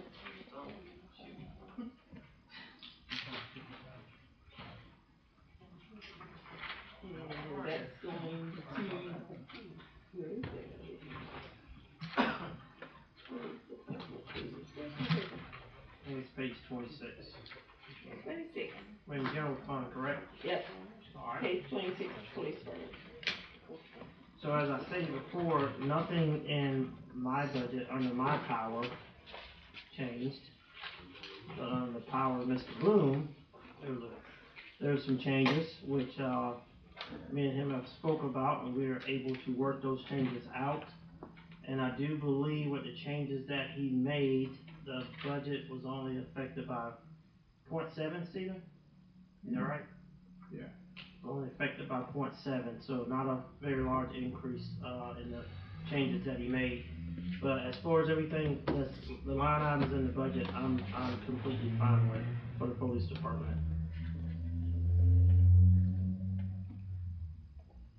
So we can, if you like, I can go down the list of some of the things he cut, and he can give you the reasons why, if you want. Sure. Okay. So for holiday pay, for the law enforcement side, Stephen took a 28.6% reduction in that, and I believe, as me and Mr. Bloom spoke about, it was because all of that revenue for holiday pay wasn't being used. Is that correct? Correct, Stephen? Yeah, so basically I looked at his overtime and his holiday pay and his special events, kind of put them all together, and realized even though he had a $35,000 budget in 2026, if you look, his actuals for 2025 were far below that, and his projections for 2026 are far below that. So he hadn't been using 35, so I cut it down to 25. So are they being characterized properly? That was one, Categorized properly, excuse me. that was one of the problems we experienced, that we finally, I think Kim and I got with, what's the name of them, Kim? Infomark? Got with Infomark and was able to Yeah. straighten it up because they were taking the revenue out of different areas. That was zeroing those areas out. And me and Steven talked about that. So we're gonna try to make this work. Hopefully it will. If not, I think Steven has some way of moving some revenue around. Yeah, to so, balance it out. to the chief's point, I think, some of the holiday pay was winding up in overtime. Yes. So that's why I looked at the two of them combined, and if you still look at them combined in 2025, it's what, about 40 for the two lines. So I'm still putting in there 58 for the two lines, so there's still more, there's still plenty in there. To the chief's point though, we've got to square away where payroll is coding them, so as we move forward, we have a better indicator of which is truly holiday pay and which is truly overtime. Which, it should all be fixed, cause I entered them into Edmonds on the backside. Yeah, so moving forward, it should be good. We've done a really good job. I mean, the supervisors have stepped in and have filled those gaps. I've stepped in and filled those gaps, which has cut down on a lot of our overtime. So we're proud of that. I mean, we're trying to do what we can to be financially responsible. So I'm okay with the 28.6% reduction at this time. So moving on, we went to investigations. Investigations, as you see, took a 58.3% reduction. Knock on wood, thank God, we haven't had to have any overtime for any major investigations taking place. If you remember back a couple of years ago, we had a couple homicides and things that took place that ate us alive as far as overtime goes. But so far, knock on wood, we haven't had those cases pop before. So there hasn't been a need to spend that overtime. Not saying that tomorrow something can't happen and we're spending a whole lot of money in investigations. So this is one of the lines where the chief and I said we would have put it back to the 6K. So your next version will have the overtime investigation back to 6K, just because it's hopefully becomes a line where it's a contingency and not needed, but it's not that much, and if it is needed, I'd rather have it there. So it's no longer a negative. Right, it's not going to It'll be be a zero wash. as a year over year. Bill zero. Okay. All right. I'll be here a while because Steven did some butchering on my budget. Let's get to payroll taxes. We'll go down to, it took 0.2% out of workman's comp, which is something we're proud of. That means we're having less injuries and having less claims, so I'm okay with that. Salary and wages and training. We've been doing a good job. We've been able to find training for our guys and girls that have been region sponsored. It's nice that I am the chairman of the Law Enforcement Trust Fund, so I know which classes are free. You know, so I can send the guys and girls to those classes, and those classes don't cost us any money. So we've been able to save some funds on that as well. So I'm okay with that. Professional services, Steven just wiped that out 100%. We've incorporated that into some other areas that we've been able to fund our professional services out of. So I'm alright, okay with that one. Actually, Chief, that's another line that I did put the 2,000 back in version 2. Oh, well, thank you. You're welcome. He's giving you that. Just a little bit. Just a little bit. That's right. Alright, so we'll go down to our postage, which was cut down 50%. We're okay with that. We're not doing a whole lot of sending out letters. You know, most of it's through email as life goes on. Repairs and maintenance of equipment. As you know, we bought body cams a while back, so we haven't had to have a bunch of repairs done to our equipment. We just got new radios, so everything seems to be working pretty good right now, so we haven't had an opportunity to have to spend that money. Miscellaneous expense, down 37.5%. I'm alright with that, we can find other places to do things out. Training and school seminars, I just talked about why those are down.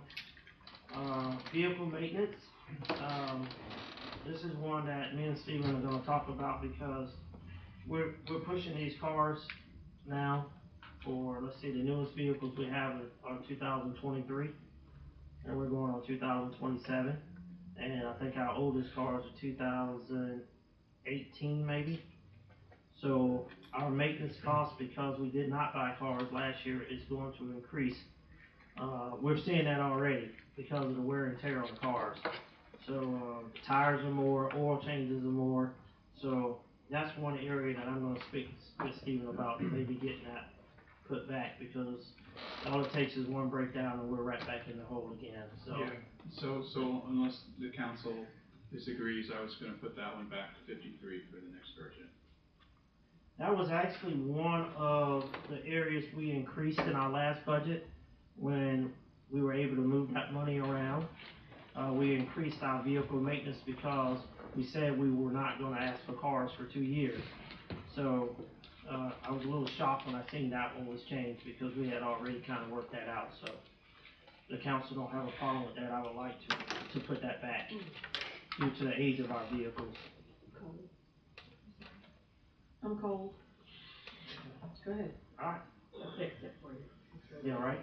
Can you fix the air, somebody, please? Thank you. He's the expert fixer. Materials and supplies, 41.2% reduction. Well, I think we can make that work with what Steven has there. Our uniforms, 25% reduction. We just bought some uniforms recently. We will have to buy more later on, but currently right now, our uniforms seem to be holding up pretty well. We bought a new brand, and they seem to be doing a lot better than the old ones that we had, the polyester. We actually have some that breathe now. How often do you typically buy new uniforms? Uniforms is one of those things where it can happen at any time. You can get out something, you run through the woods, you jump a fence, you rip them, you tear them up. It's a constant thing. The vest, interior wise, wear it on the inside of the material. So maybe once every 2 years. Okay, so you if we can get by with it. right out. You don't do like the. No, we buy them right. We buy them as needed. No. Yeah. That way we don't have a stockpile just sitting there, wasting. So we just buy them as needed. If officer need them, we'll buy them. But the uniform fund also covers our bulletproof vests, which currently right now we're still under the bulletproof vest grant, which means they pay 50% for our vests. So that saves us some money on that as well. Because the vests are running around $1,000 right now. So, and that's it for that. Awesome. Any questions from anyone? All right, communications. All right, communications, holiday pay. Once again, it was one of those areas. It took a 75.7% reduction, which I don't know how that's gonna work. So, again, if you look at overtime and holiday pay, those two lines combined, it makes more sense than when you look at them individually. So overtime and holiday pay in 2025 was 6,400. And then when you look at the projections for 2026, it's a little bit under 12,000. So for those two next year, I have 14,500. So in essence, his budget for next year still would be a 3-year high, if nothing were to change with those two lines combined. So it looks goofy because, again, it's the same scenario. Some of the money that's in overtime probably will belong in holiday pay as we move forward. But when you look at them two together, you're okay. So when you come back, are you gonna still have them separated, or are you gonna have Well, them together? if I can get a better indicator from the chief as to how those two numbers split, then I can take the 14,500, split it however he wants. I just, before the budget, the percentages are based off of an 18,800 budget. That's where, so I just basically trimmed it back to, it's still a 3-year high, and now we can move it around so that the percentages make more sense. And a lot of that overtime pay and holiday pay, we were short-staffed, so we didn't have as many people on board as we do now. And once again, we ran into that same situation where holiday pay was being taken out of overtime, like this year, which is cleared out our overtime. Luckily Kim and I got it fixed. So now to get a real accurate number won't be to this year, next year's budget, because of the mishap of taking holiday pay out of overtime.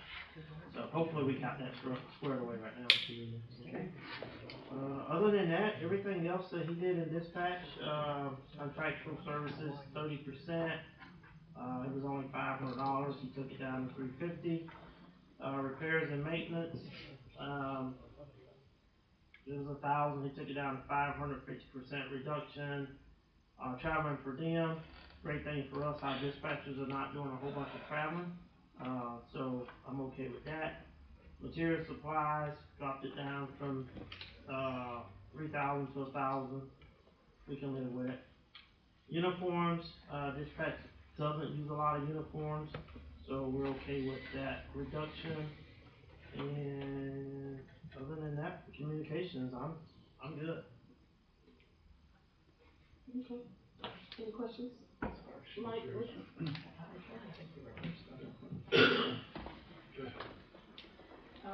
The loan repayment, what is the debt service for the police department? Is that the same question? I don't know what that is. Is it, are you on communications? That, again, that's a future for when you get the communications loan for the installation of the consoles. Okay, and the capital outlay, that's $125, That's the actual, $125,000? that's the actual installation cost. Okay, so we need both? You need both, because up top of your revenue, you're gonna have a loan proceeds to match the 125. To pay for the 125, okay, one is the debt service. One's debt service, For and making the then, yearly payment. right, and then the loan proceeds will line up with the expense here. Perfect. I'm with you now, thank you very much. Yes. And this is actually not specific. This is not specific to the police department, but it is in the police department. The question for Stephen, a lot of places, the retirement, has gone up significantly everywhere. Can you explain why that's gone up and why it's so different from department to department, but every department has gone up? Well, it's gonna depend upon, there's two retirement plans. So the general, plan is actually going, three actually, I'm sorry. FRS is for fire only, and we get the rates. The state sends us the rates and they're higher. So, all I do is for every dollar, I'm putting in whatever their rate is. And the same thing, the general is not quite doubling, but for general employees, but it's going like 4 something to 7.8. And this is, The the police. 185. Yeah. I think it went up too. It's marginal, I think it was, yeah. So it's the retirement, basically the actuaries for the two pension plans, they do a complete review of both pensions based on, current staffing, the yields of it, the investments, and they tell us, hey, here's how much you should put aside and contribute into the plans next year based on every dollar. So it's just a calculation of that percentage. So like the 65.2% in communications, then over in like animal control, code enforcement, 176%, and then back in actual police department, it's only 9.5. I guess, can you just educate me on why those numbers are so different? Because it's gonna really depend upon the salaries changes over year, Okay. and what type of plan that they're in. So it's, again, for example, the position, the major position was in drop. So there was no, actual, money going into that particular position in the current year budget. Well, next year, I had to put it in. So now that is, again, all of a sudden you're going from 0 of pension to 100% for that position. So it really just depends upon, but when you look at the staffing plan, there's actually columns hidden that show you per person what each retirement is based on which particular plan they're in. Okay, thank you. We're in a cheaper retirement. I got a question. Kim, go ahead. For the retirement, did we, were you able to add in the line item to cover the retiree health that we passed? The retire, I did not add anything in for that, no. Okay, we probably should add that in, cause we got one collecting now, which is fine. We have open positions that we can use the healthcare from for the rest of the year. And then we have another one who's eligible this year. Okay. Yeah. So that, again, for if you retire, then you get like a stipend, I guess, of sorts. But yeah, then that goes in there until, I guess, I forget what age do they determine before that? The police department are in a different pension plan than the communications people in the animal control. Yeah. What was that, Steven? It's till what age? So now it's just 25 and out. We will pick up 3 years of your health care. So we'll be, start putting that into the budget. Alright, last but not least, animal control code enforcement. Not very many changes, just on the advertisement side. Stephen cut that at 50%. And on the vehicle repair and maintenance, Stephen and I talked about that. He's gonna have to increase that because he only allotted for $1,000. That's one tire and one oil change. And you're at $1,000, so we need to increase the vehicle maintenance under that category. And other than that, we're good.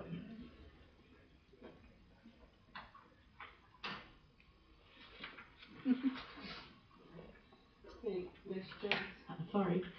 It appears that there are 2 animal control code enforcement officers. I don't know that there really are, but if you look at it, it's got 2 different positions at 100% each and 2 different rates of pay. So I just need a little clarification on that. One is, I think his name's Isaiah. He's the part-timer. He's the one coming out of the reserve Yeah. position. And Christie's the full-timer. Looks like they make almost the same amount of money. I was gonna say, so our part-time is making 31,000. Yeah, see, I have that position in there at full-time, by the way, so that's gonna be some savings that will, That should save, it'll save Yeah. it, but we need to make sure they're making under 30 hours. Yeah, oh no, he doesn't, no, that figure's not That'll correct. save all that. Yeah. And that's the first one? That's the The first one? Yeah. Is part-time, yeah. Okay, thank you. That was the only question I had on that area. Shannon, did you have a question? No, this one.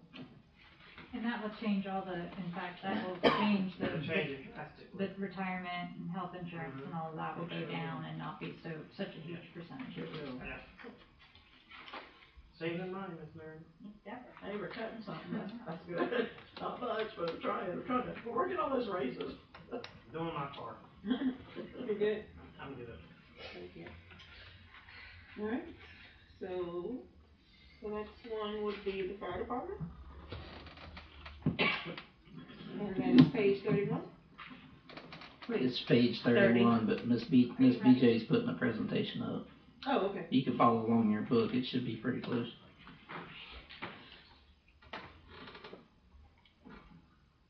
While we're waiting, our oldest vehicle's a 1994 and our newest one's a 2022, so going back to what Chief Roll said.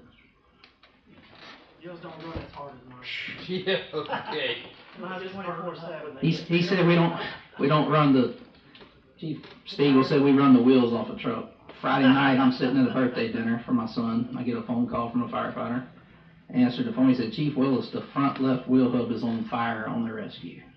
So he had to put the fire truck out and then get it back to the station. It is back in service now, but to say we run the wheels off the truck is literal right now. You burning them wheels, I think he hit from beginning. Hey, Jimmy. Hit F7, I think, BJ. Nope, maybe not. I spelled everything right.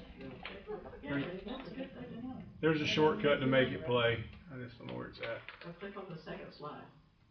There you go. You can do it run one by one. Alright, run through this. We got a couple big ticket items.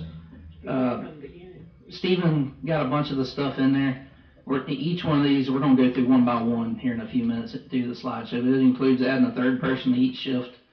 We'll talk about that. We need some additional mobile and portable radios. The new squad is a continuance from this year's budget item. And then the little ghost in the room. We had talked last year about a new fire engine to replace engine 722. The best we could recall, it was supposed to be included in a low interest loan with a truck for the utility department. And I was just trying to figure out where that ended up. We're not going to put it in the budget this year if we don't get it, but it will need to go in next year. We'll talk about that here in a few minutes too. I believe that was a Walt Nichols project. And then the small minimal increases, and we'll go through all those one by one too. Next slide, please. All right, y'all, we've had a bunch of questions about the staffing for the fire department, so I figured we'd have a little history lesson on this. January 1st, 2025, volunteer response is becoming harder with the state regulations on firefighter ones, and the city crew is getting busier during the day. City crew used to make up 75% of the fire department. What they would do, medical call goes out, whoever wasn't real busy and they were on the fire department, they'd go get a truck, run the med call. We didn't run a whole lot of med calls back then. Structure fire went out, city crew shut down, they went and got fire trucks. The good news was we didn't have to call for the utility crew because they were already on the scene. They could kill the power, gas, water, and everything else. I'm not sure what happened there, BJ. Yeah. You just hit the space bar and keep going through the slides. One more time. Alright, so around January of 2025, we started with a duty crew. It started with 2 firefighters being paid from 8:30 to 4:30, 5 days a week, and nobody on truck nights. Outside of those normal business hours, we still relied very heavily on the volunteer response, and it worked back then. Next slide, please, or next segment. In the fiscal year 2006-2007, the call loads going back up again, 28% increase. You can just hit it again, TJ. We went from 664 calls to 850 calls over about a 2-year process. Then we approved having 1 firefighter on call at night and moving the duty crew to 7 days a week. So now we're 8:30 to 4:30, 7 days a week, and 1 guy on call at night. Next slide. So when we paid that 1 guy at night, he was on standby. We paid him 3 hours of straight time for standby, and then he got paid his overtime rate for every call he ran at night. Hit it again. There you go. In the fiscal year 2014-2015, the call loads going up again. We're at 16% over a 7-year period on the increase. Hit it again. You hit it 2 or 3 times. Alright, so now we're at 977 calls 07-08, and we're now at 1,138 calls in 14-15, so we're getting a little busier. October 1st, we moved to having 2 duty crew guys, 7A to 7P, and 1 guy paid 4 hours for standby at night, plus the calls he ran. In the fiscal year 2016-27, it shows a 40% increase over the last 2 fiscal years, or an additional 458 calls. So then we moved to 2 guys, 7A to 7P, and 1 firefighter paid all night from 7P to 7A.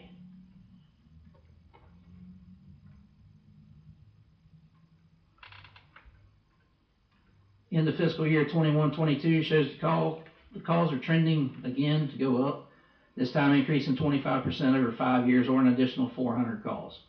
Fiscal year 16-17 had 1,596 calls. Fiscal year 21-22 had 1,998 calls. We can probably call that 2,000. So during this time, we're dealing with COVID. Yeah, somebody's coughing up there. we're dealing with COVID response, so it's skyrocketing. At the same time, the county's having a hard time running calls in Morriston. We're running the calls in Morriston when they don't have staffing, and that's when we're billing Morriston, or billing the county to run those calls.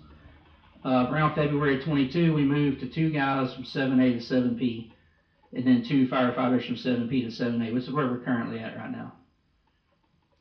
Fast forward to the end of fiscal year 25-26, Williston Fire Rescue is projected to run around 2,300 calls, between 2,300 and 2,400 calls, depending on what estimator you use.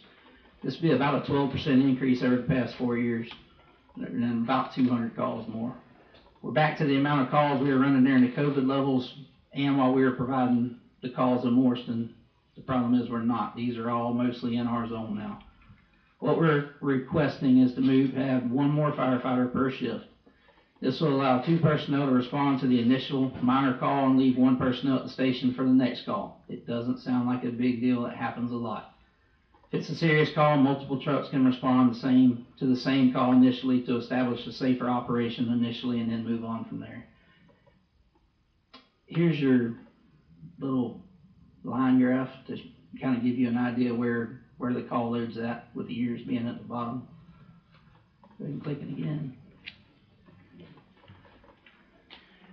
Click it about 3 or 4 times. There you go. We had a 10% increase from last year. We're about 200 calls over where we were at this time last year. And it seems for some reason the amount of times we have 2 or 3 calls going out at the same time is getting more and more. It seems like there's not a weekend where I'm not supposed to be at home getting a honeydew list done and I have to leave to go run a call because there's no guys at the station.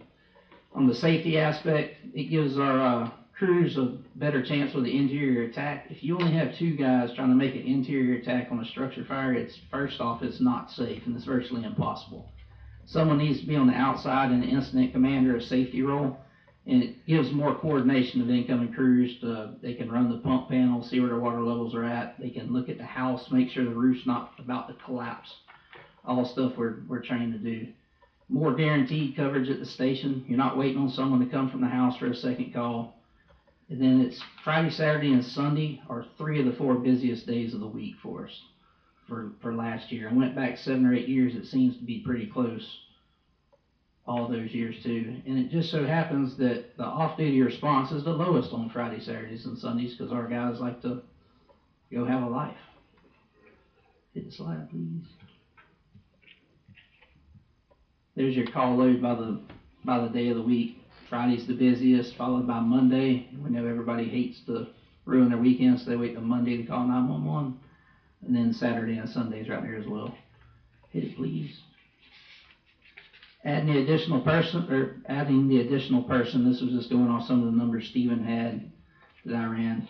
It looks like it'd be about a $227,000 increase to the payroll, the retirement, and the salaries. And Stephen can confirm that later, now that he has all these numbers. Hit it, please.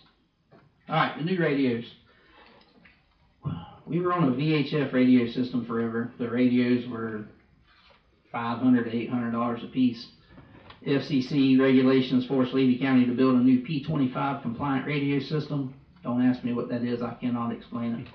Aaron probably can. And go away from the current VHF system. The police department was required to do it as well.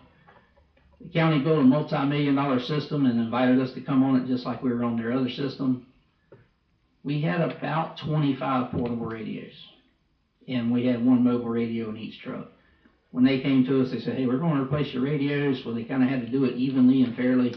So they pretty much eliminated our 25 radios and gave us 16 portable radios. The NFPA recommends you have 1 radio per seated position in the truck. We're not close to that. I don't expect y'all to buy us another 18 radios this year at somewhere between $5,000 and $7,000 a piece. So we're only going to ask for 4. All 16 portable radios are assigned to the trucks. For an example, the squad and the rescue both have 2 radios assigned to them. A lot of times we have 3 guys riding in the truck, so 1 guy's without a radio. The engine has 3. If we have 4 or 5 on a structure fire, there's 2 guys without a radio. That's kind of a pretty good no-no right now. In the future, our radios will be linked to the air packs. So when they have an air pack on, it's linked to the radio for radio communications inside the building. So it's not one of them that you can just go grab a radio off another truck. It's actually got to be assigned to that seat. Hit the button, please.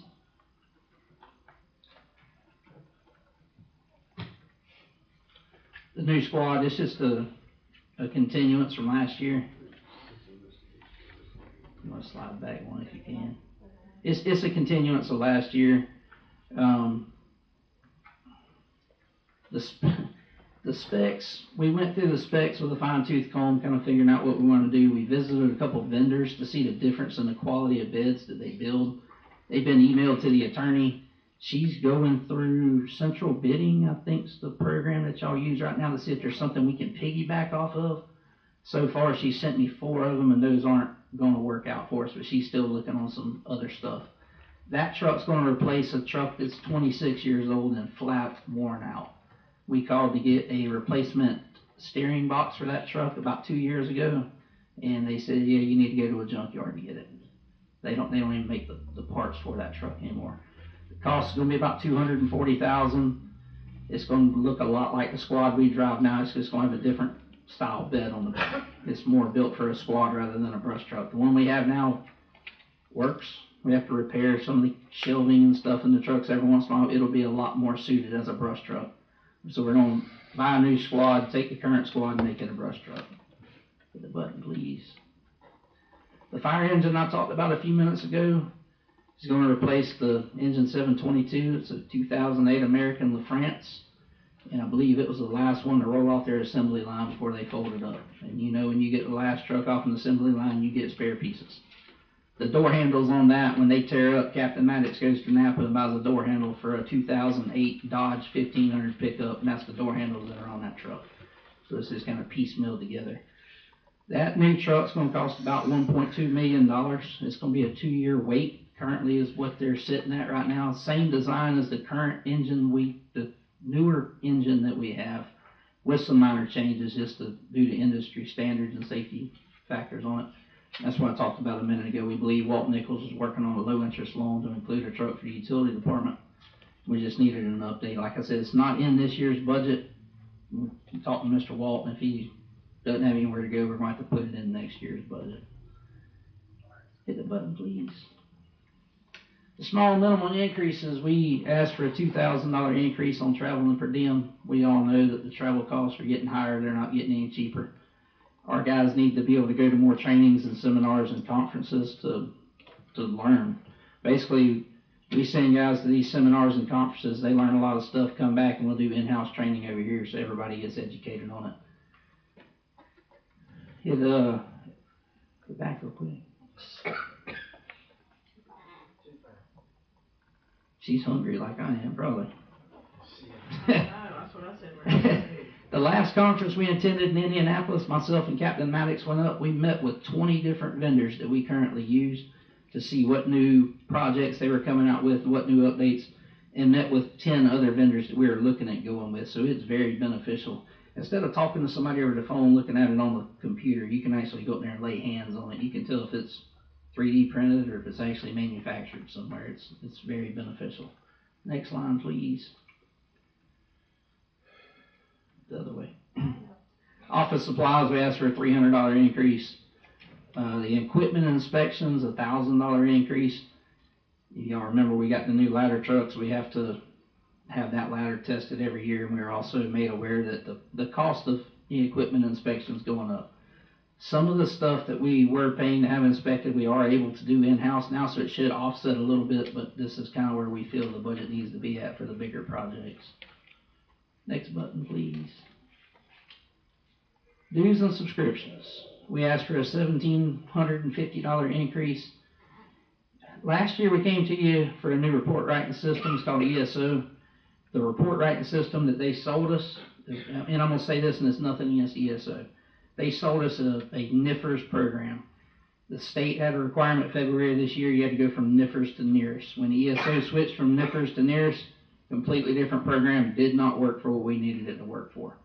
A lot of people are unhappy with them throughout the state, so we chose to call and cancel that. We have talked with First Due.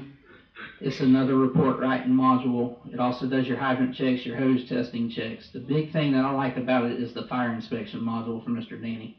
Right now he's taking a piece of paper and going out and drawing this stuff out and marking stuff. He takes a tablet, goes out here with this fire inspection module. He can mark stuff out. He can take the property appraiser's overhead view, download it to it, and make the marks as he needs. When our guys go out and do a fire pre-plan, if we look on there and it says there was a fire extinguisher there when Mr. Danny did his inspection and it's not there, we can mark it. It doesn't tell Mr. Danny to go back out, but when Mr. Danny comes back in 3-6 months, he says, hey, when the fire department was here last, that fire extinguisher wasn't there. I need to make sure to go check that. So they interlink a lot, and it's very beneficial for both us and him. When he goes out and does an inspection and we go to the fire, we can pull it up on the computer and see what exactly we're going to, what changes they have made if we haven't been in that building in a while. Click the button. building maintenance. $3,000 increase. As we all know, the fire station is well beyond its expiration date. The Band-Aids are being fixed with bigger Band-Aids. We had to have some plumbing issues taken care of in the bathroom not too long ago. And the guy said he remembered putting that Band-Aid on that same problem 7 or 8 years ago. And that, unfortunately, that's the only thing they can do is keep doing Band-Aids. The low bid roll-up doors we got years ago, they're not lasting. Going up and down, especially with the wind load coming in and hitting the doors. All the flooring in the station needs to be replaced. Paint's needed, and general repairs are just increasing. It's an aging building. That building was originally a 20-year building, and we're 15 years past that 20-year threshold. So we're 36 years into a 20-year building. Tell me about Let's just say when I was in kindergarten, they were building that building. And I've been graduated 21 years. 23 years, I'm sorry, I'm getting older. Fire prevention education, increasing it by $500. This goes to buy a lot of the stuff that we hand out at the 4th of July, the Peanut Festival, the Christmas Festival, when all the little kids come to the fire station in kindergarten, that type stuff. And unfortunately, the cost of those is increasing, and we're getting more and more kids around here, if y'all haven't realized that. We got all the private schools call us to go out there and do stuff, so we're trying to take care of everybody. The button, please. Vehicle repairs and maintenance, we're proposing a $5,000 increase on this. The overall cost of having somebody fix the truck that's qualified just continues to go up. Their insurance is going up, so therefore they have to pass the cost on to us. And also we have the increased number of apparatus in the fleet, and our fleet is getting older. Hit the button, please. Materials and supplies, it was just a small increase, and that should cover any minimal increases that we see. It's not a whole lot of different stuff we buy every year. It's just the stuff we use all the time. Fire hoses, nozzles, foam, that type stuff. Hit the button, please. Vehicle fuel. We all know vehicle fuel prices are going down. That's why we asked for an increase on that. Running more calls. It's just a bigger cost to us. Hit the button, please. Alright. This one right here might throw you for a loop. Keep hitting it. Keep hitting it. Keep hitting it. Keep hitting it. One more time. Right here, right there. So I went back and broke this down off 2024's numbers. Gainesville Fire Rescue, they're a full-time department with 8 stations. They ran a little over 32,000 calls. They have 19 staffed apparatus. If you break that down, that's 1,660 calls per staffed apparatus. Ocala Fire Rescue, full-time department with 7 stations. They have 15 staffed apparatus, ran 18,000, almost 19,000 calls. Averages out to 1,254 calls. Your Williston Fire Rescue, part-time department with 1 station providing coverage 24/7, operates like a full-time professional agency for a fraction of the cost. 2,057 calls with 1 staffed apparatus, just to show you how busy we actually are. Hit the button, please, ma'am. Hit it again. All right. Williston Fire believes in providing a full-time service at a part-time price. We have continually done this for many years. We have grown accustomed to doing more with less. It's not fun, but we make it happen. All we are asking for is a few items that allow us to continue to serve the citizens of Williston and the surrounding areas safely, efficiently, and professionally. One more slide. We've requested an increase in funding from Levy County for the area that we're contracted to cover. If you're not aware, the city of Williston, including the airport's about 8 to 8.5 square miles. Our first due response district with inside Levy County is 118 square miles. So we got a big area to cover. Like I said, we have gone in there and asked for an increase. We should know about that here in the next month or so. The trucks that have been requested and approved from last year's budget, the budget process, but weren't able to be purchased in this last budget year. Like I said, we're working with the attorney. We're trying to do everything right to get the right truck the first time. The small minimal increases in a few line items are primarily to cover the rising costs we can't control. We have asked for some very minor upgrades with some computer programs that we use that long term makes our jobs easier. It makes processes easier for business owners, city staff, and residents, along with saving us time, which allows us to complete other tasks for the same pay. If we can save 10 minutes per report and we're running 6 calls a day, that's an additional hour that we gain that we can be doing something else rather than sitting there typing a report. One more slide. That's all, folks. Do you have any questions? You know, we're gonna get the money. Ma'am? We're gonna get the money. I'm just here to explain what we need. That's always my question. Where we Oh, gonna yeah. get the money? Raising millage rate. Need to find out how all these other municipalities get $20 million grants and different ones. Our grant writers need to step it up for us.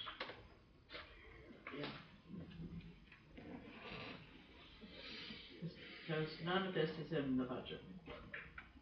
Except the last things that you talked about. Yes, ma'am. And he actually had some of them had more dollars than what you requested. There were a couple that had, I think it was the fuel, I didn't think his number was high enough for fuel based Yeah. on. a couple things, but he actually gave you a couple extra $1,000. You know, that's one of those places that you can never see. Trying to compare them as we went. So when I sent it in, it had a set of numbers in it, and when Steven sent that one back, a couple of the lines had a different number in it, and I went back trying to adjust for it.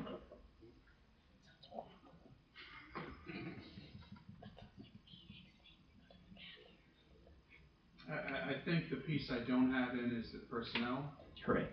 and the other vehicle. The engine? Truck. Yeah.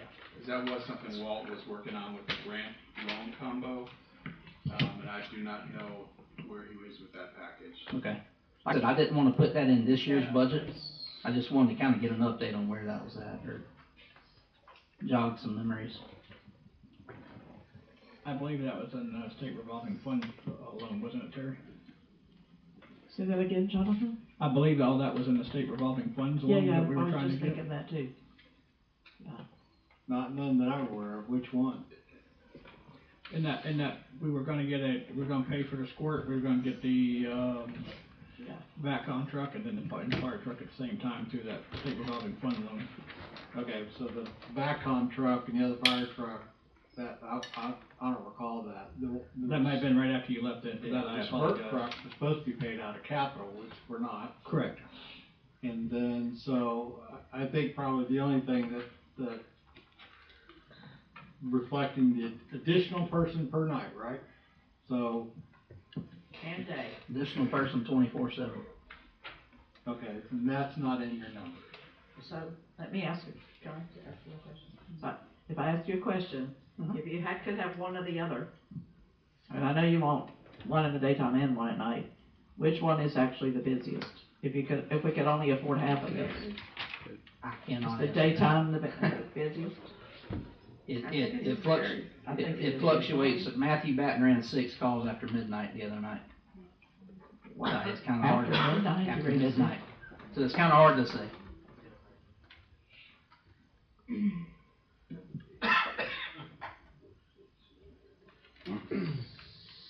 So where is the fire assessment money in this budget? Is it in here already? Yes, unfortunately it is in there, it's, let's see here, it's the third, yeah. At the revenue, it's the third line, right under property and delinquent taxes. And it's the full amount, so there's not even any room. That's the full amount, you proved the max up to 318,950, that's in there. I see, my page doesn't show revenue at all, it only shows expenses. So where's the revenue? Is it on a different page? Hold on, let me check mine. Because page 30 and 31 only show expenses.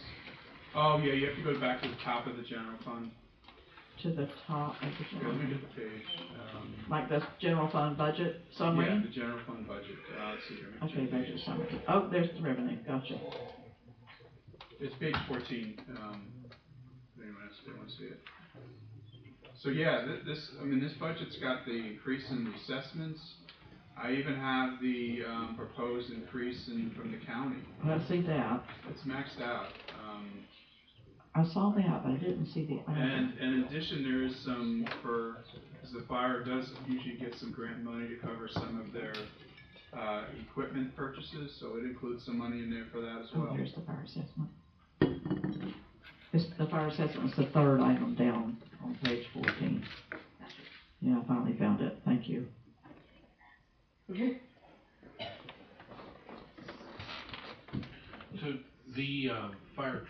talked about, which company was that with, E1? Is it? The big fire engine was through E1, yes, sir.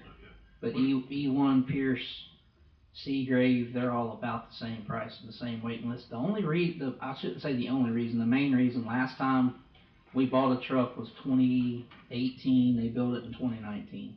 We went and looked at all the different manufacturers. Cause I remember last year, I think, you guys used a company that, renovated. Or Correct. Did one of your trucks? They did. That truck right there, that 2008 American LaFrance is not worth renovating. If I had my way, I'd drive it off in the city pit and make an artificial reef out of it. After you take all the fuel and stuff out of it, you know what I mean? No, I just didn't know if it was through E1 or if it was through the company that you. It was through E1's parent company. So E1 is owned by Matheny Motors, and Matheny is the one who did the refurb on that truck. Yes, sir. And that's the thing with buying an E1, when it tears up, the repair shop's 35 miles down the road, or 30 miles down the road. And if you buy a Pierce, it's gotta go to almost Fort Myers to get fixed.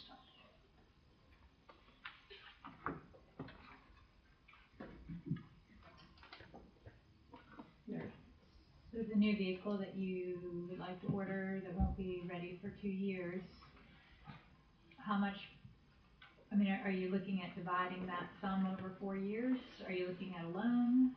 That's a Stephen question, to be honest with you. And I didn't even have that in this year's budget.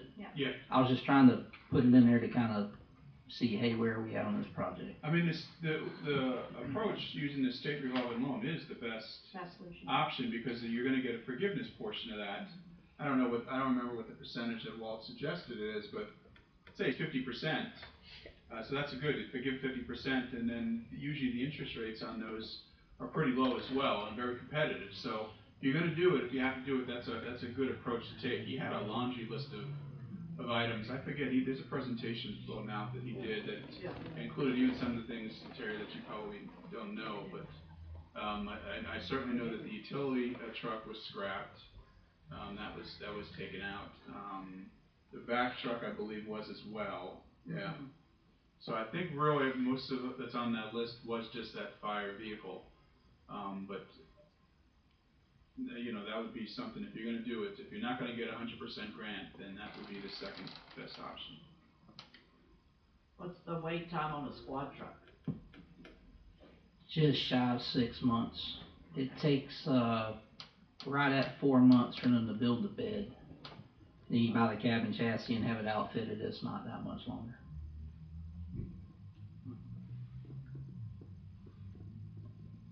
I do have one other option for you when it comes to the staffing.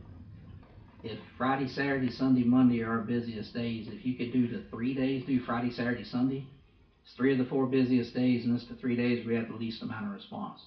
It should be if the whole cost is $225, it should be in the neighborhood of $100,000. If we could do that, it would help out a lot, and then just try to move forward to the third person to the whole time, you know, in later years. I have a question, I guess, for Stephen. I mean, I know you've gone through the police department and have you had the opportunity to go through the fire department the same way you went through the police department? It depends on who you ask. Okay. But no, the short answer is no. He's already made all the cuts he can at the fire department. I did only a little bit, but see, again, the approach was very simple with this first version. Cut where the numbers suggested needed to be cut. And unfortunately in the fire department, they did not allow for much cutting without having these further discussions with them that says, okay, you know, for 3 years straight, you spent $35,000 in this line. What can you do now? How can I challenge you to get down to $30,000 in that line? Okay. So, but that's a secondary, that's the next version, and that would be what would be required to say now is, hey, if you're gonna add, and I don't know what your last version of this is, how much would that 3-day cost? So I guess you have to rerun those numbers. It's about $100,000. So if you got 100,000, how much of that can you cut in some of your other operating stuff? 100,000 is a steep ask. Yeah. I think you'd wind up having to use some of that millage you just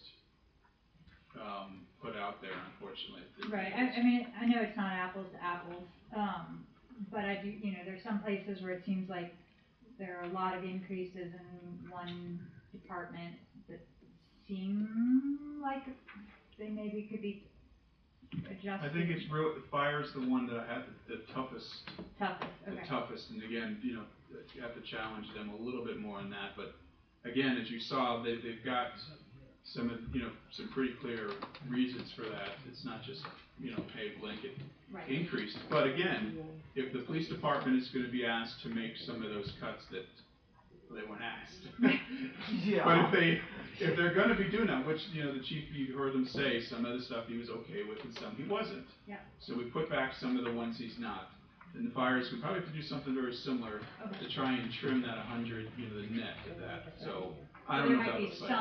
There might be Yeah, some. maybe 25 of the 100. I don't know what that looks like without having some more discussions with them. All right, thank you.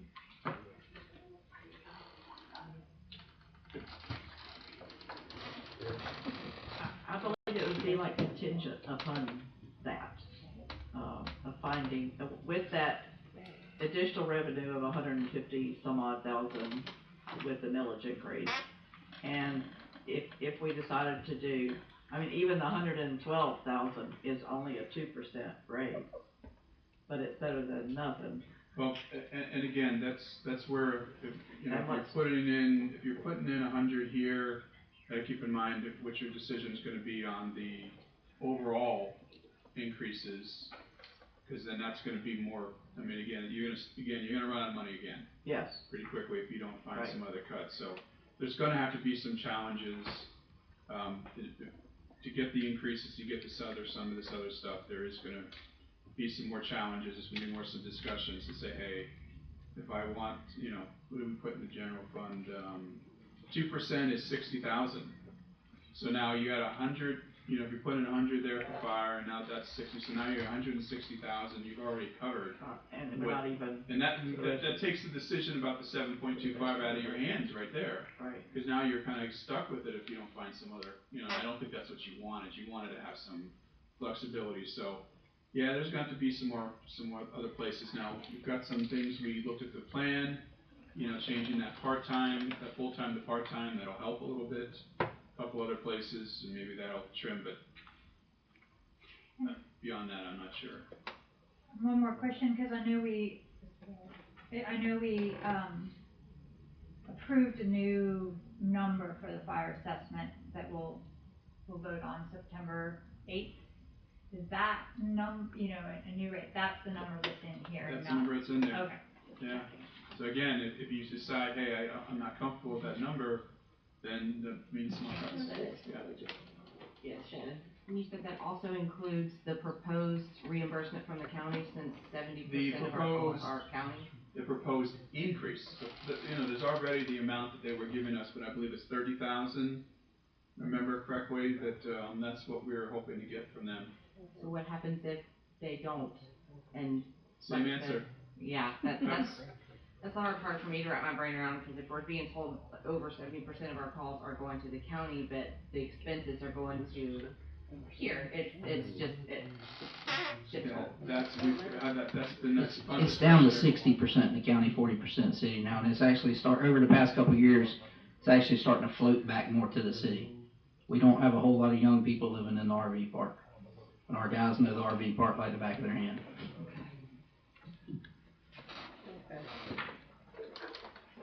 Depends on what they're willing to give for the services they're getting. Stephen, I have another question. If that squad is already approved in this year's budget, does that fund just roll over to next year's budget, or how does that work? You know, with the 240,000? Yes, sir. No, I have it in next year's budget. But it's in this year's budget as well. Well, I'm not projecting it to be used this year. Again, that was going to be funded with a loan, so Okay. whenever you're getting a loan, it's not like I pull out the 240 and I can use that for something else. It doesn't work like that. It's you're going to finance it. You're going to finance it in whatever year you actually, you know, decide you're going to purchase it. Gotcha.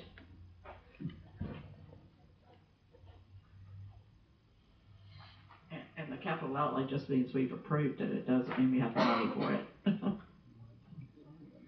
Not until you approve the loan. Right, exactly.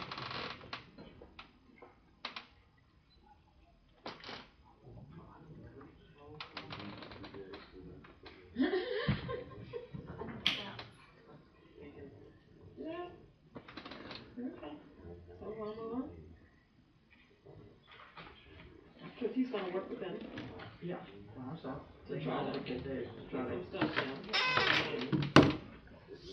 We'll talk about it at our next one. Anything else from the fire department? Do we need to give them any direction on how we feel about the additional staffing? Or you wanna wait and see what they come up with? It'd be nice to have some numbers. It would, I just don't know, are we interested in this? That's kind of what I asked you. I would say, I mean, if we can come up with it, are we interested in doing that? That's kind of If what we I'm can asking. find the money. Okay. yeah. And mostly for the weekend? For the high? Do with that starting out. Yeah, that would be the. Friday and Monday. Yes, ma'am, that would be the starting point, go in that direction. And we've got some ideas that we can bounce off of you, you know, after we can figure them out ourselves. Can you go out and stand in the roadway and do a drive? I can. Didn't we used to do that? We- Well, not we. We have to get a permit for that. Didn't you guys just do that once before? I do not ever recall you being out there. And that's why I changed it. I said we, but I It was, Power boots, you could use. yeah, it was never for us. That was for MDA. Yeah, Okay. that was for Jerry's kids. Jerry's kids. Okay. We have a bunch of, I didn't say that. Whoa.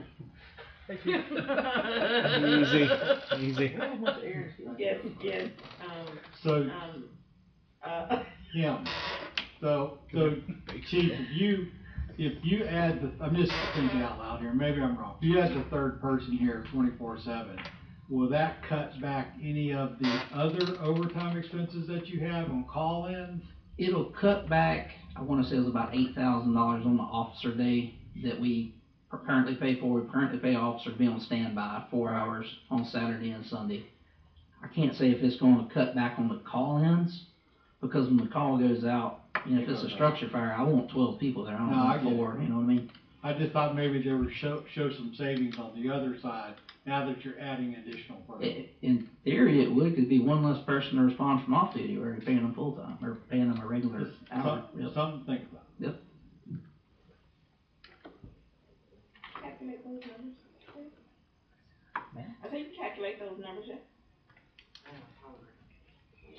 Do you have food? You Are can you make gonna go get us some? You can make a run to Subway for us. Or Wawa, they love you. For everybody. They love you at Wawa, they're good. Yeah. Hey, the firefighters made the sandwich, the police department, you can go pick them up. You wanna do it on your app? You can do it on my app. Nice. We actually have cars that run. No matter how old they are, right? No matter how old they are. So just generic. Because they're never used. Should I order it on We my don't app? sit and in you go get recliners. it? Y'all are serious about food? I can't order it on my app. Alright, let's keep moving. People in Stonehenge. Yeah, so we didn't plan on food, I can tell you that, but I didn't plan on. Well, our person who typically plans that is Yeah, not here, she's so. out, so. But if we keep moving, Yeah. It's still gonna be 11:30. but if we keep moving, I'll come in late more. Alright, so are we good with the fire department? Awesome. Huh? We take a 5-minute break. Yeah, they're coming back. Sure. 5-minute break, return at 8:55. You needed this, you're the only one who can take a break. You didn't just try us, but I needed this. You're the only one who can go, come and go, say please. Well, inside the building. Okay, and then 5 minutes for order food. As hard as I can here. Start your order. Start your order. You don't have one around, you're not. I don't have one of ours. A city credit card. Yeah, one mine. Let me go get mine. What do you order? Oh, Chief, can we get your credit card? I got one. Oh, you got There it? you go. I ain't got it right here. Yeah, but I didn't think that they were. Hey, you need to go get your little boy over there. He just said, I needed this for the break. I'm like, you're the only one who can come and go. I know, right? Jeez. You gotta get up and stretch, or you gonna be here all night. I'm still just, I'm learning. Yeah. There is a learning curve. I mean, you got. Frankly, when you talk about money, That would be hilarious if 5 city councilmen resigned and hit the back. they don't wanna do it, they don't wanna do it, I'll just do the best I can do and move on. Harvest store. You know, it's, Oh, or else. that's the way it works. Yeah. And there's only so much money, so much pit. Grab I'll reach to the bottom of the pit, we'll hit the bottom, you hit the bottom. Yeah, we can grab and go. It doesn't have to be. And at least put it out there. Do y'all have to have, Yeah. Well, If I'm not at UF, I'm working on the Tony Carr wants to make all that food. and it's just teaching, I was there almost an trying to hour. you got a truck. educate myself. Getting me and my from scratch. grandkids. But that's my preferred. You probably can't Even this time of night? Yeah, cause we only had one person working. People think because it's late. Yeah, it's not too No, late. we about You this gotta time. get Yeah, it it's out. Time thing. You might not wanna do it. Yeah, my family and my other job are literally getting on to me for it. Not because I'm not doing there, but yeah, it never. If you're. What is this, 4:30? Oh, And I'm still. Are you sure they won't leave? It doesn't matter. Just It's just. Pizza good for you guys? It's Everybody current, knows how many yeah, pizza. yeah, it's learning curve. That's what, to me, it ain't no big deal. I've been doing it 30 something years. So who comes second? How about 5? But It's just like breathing for you. You know, but sometimes I don't want to.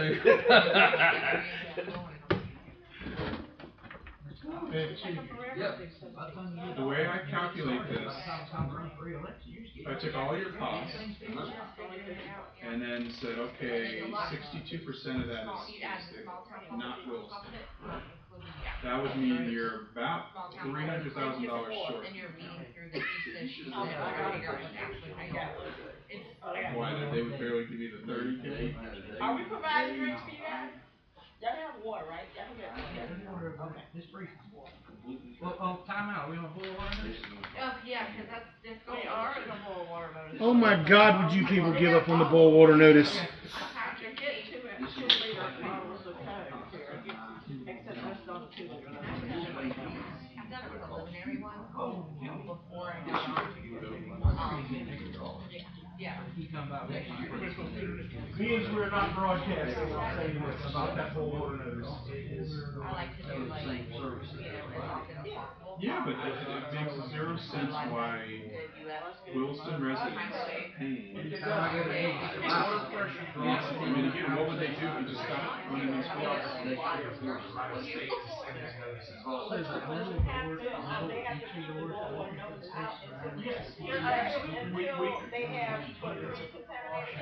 It's like, you know, just cover what your cost is here.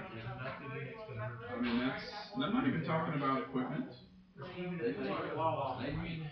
that what you want? If it gets some I mean, just that alone, that right there is your extra person.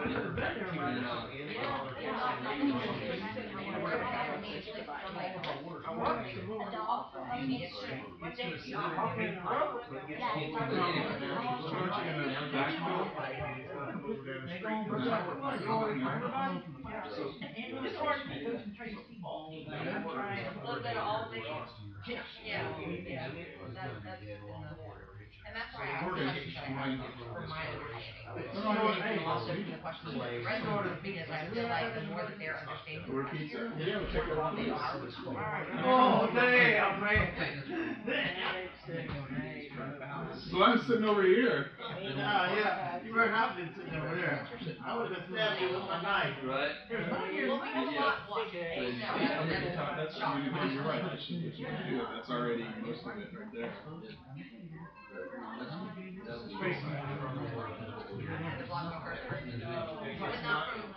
There's nothing in that order that says we have to get it. But it's because we are required to do that. If you don't, I live on this side. Well, yeah, I think I was talking to one person let them know, yes, we are still under roll notice, but I always check to make sure no one doesn't do something first, and respond to first. I still drink it. You know, I do have vegetables in my car.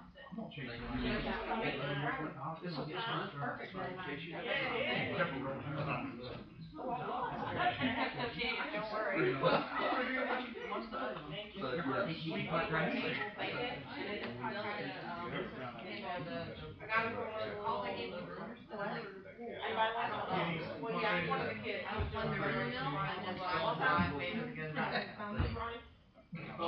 actually work for this company.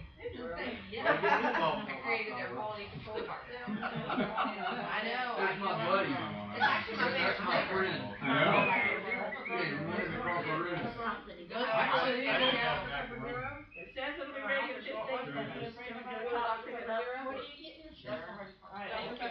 I would have, but there's just one.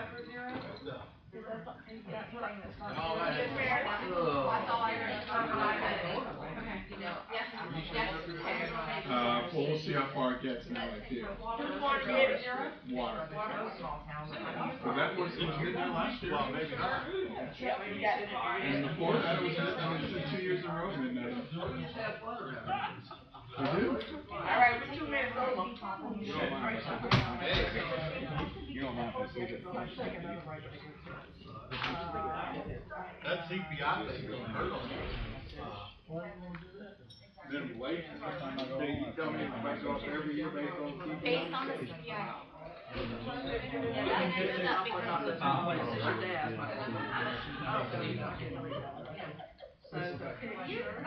Just leave it like it is, we'll work it out. Just because we ain't getting rid of it. So, what have y'all increased?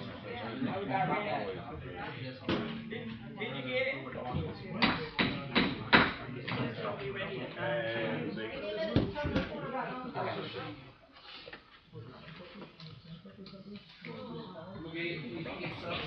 Oh, you going to get it? Alright. Where are we now?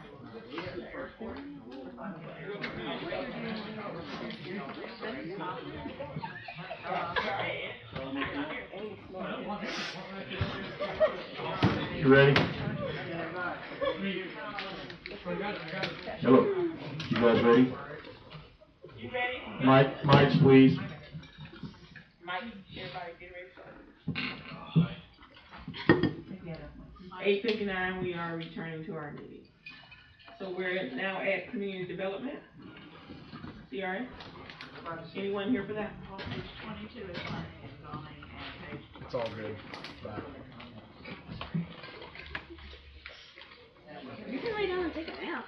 Now, I'm down low because I don't see even CRA on here. I know, but I'm just saying, for the list that we're going down. Okay, it's the same, community development. I know, maybe that's what that means, community development. Community development. Community development,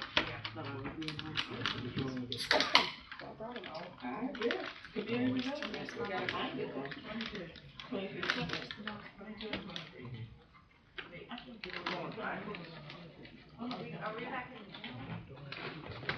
Well, we're going to community development, which is planning and zoning, because we're not going by the thing.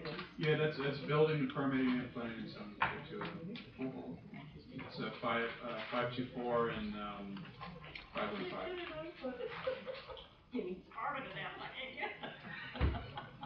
That's because you tried to tear it. I did. It's a peel. Yeah, peel it.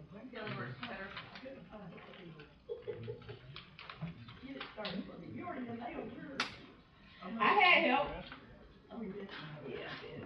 There you go. It's like one of those syringes you can't open. Alright, so we're 20, you said 23? Yeah, 22. 22. Is anybody here for this? Who is that? Nobody here for it, right? Yeah, you got me. I was gonna say, you know, yeah, supervisor of it. I would say based on the cuts that Stevens made, unless I'm seeing something that's out of our control, Stephen, pretty much what it is, right? Yeah, I mean, I do not have any comp plan money in there. That would be the only thing I'd be concerned about if there's anything, related to that, otherwise, I mean, I try to, again, keep it. Maybe they'll get through before September 30th. That would be a good idea. Yeah. I have a question about the salary on page 23. Okay. Cause I don't quite know why we have the budget, why the salary changed from 2026 to 2027 so significantly. $5,000. More than a 3% raise. So, well, one, I see the building permit technician is in their 100%, 38,000 change. And then planning and zoning has 50% coming out of it for, is that who that is? Only 24,960? The contractual services, I think, would be J.B. Frank. Is that right, Stephen? That's right, so the rest of the, planning and zoning admin, I got that title, I think, but is out of the CRA. CRA pays for the other 50% of that position. So, On page 22, right? Yeah, page 22. My question is on page 23, why there's such a significant increase in the salary. the 13.2%? Oh, there's a different person, so we're done. Well, cause we went from $15 an hour to over $18 an hour. Mike. And BJ mentioned Mike. somebody else came. Okay, that's fine, just needed to know. I have to get on my water. Yeah. Turn your mic on, please, ma'am. Any other questions about building, planning and zoning, and building permit?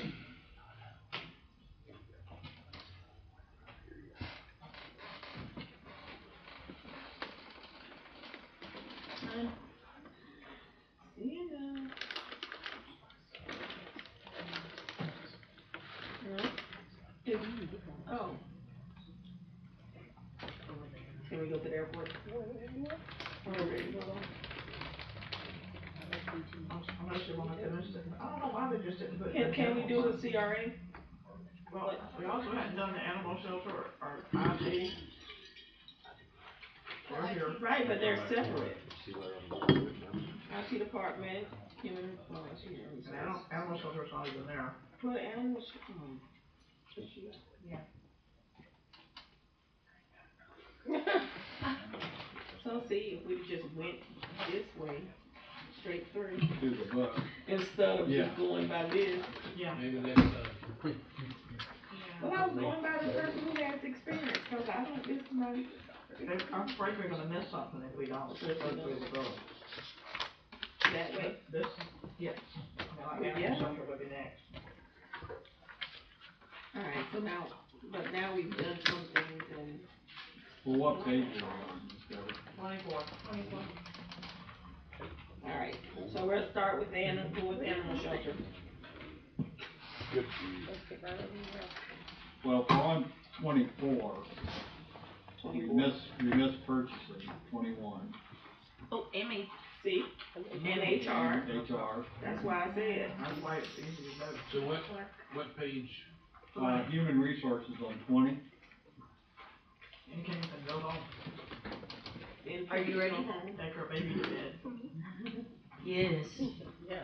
Hold on, Kim, not yet. Is this working? Yeah. See what we've done so far.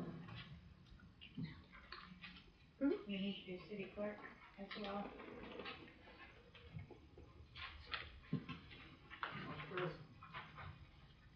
And legal services. Okay, so we're gonna start on page 20, we'll start with Kim, and then we'll go back to those in the end. We're not gonna backtrack that way. It'll be short and sweet. There's only a Alright, few things HR I on need to page do. 20.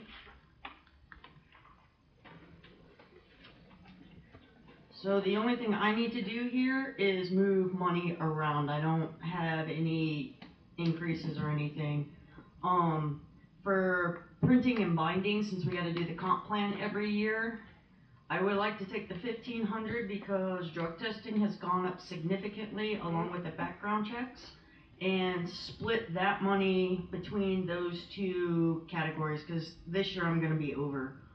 And then, there was one other that, employee incentives, we can drop off, we can drop that down to 1,500.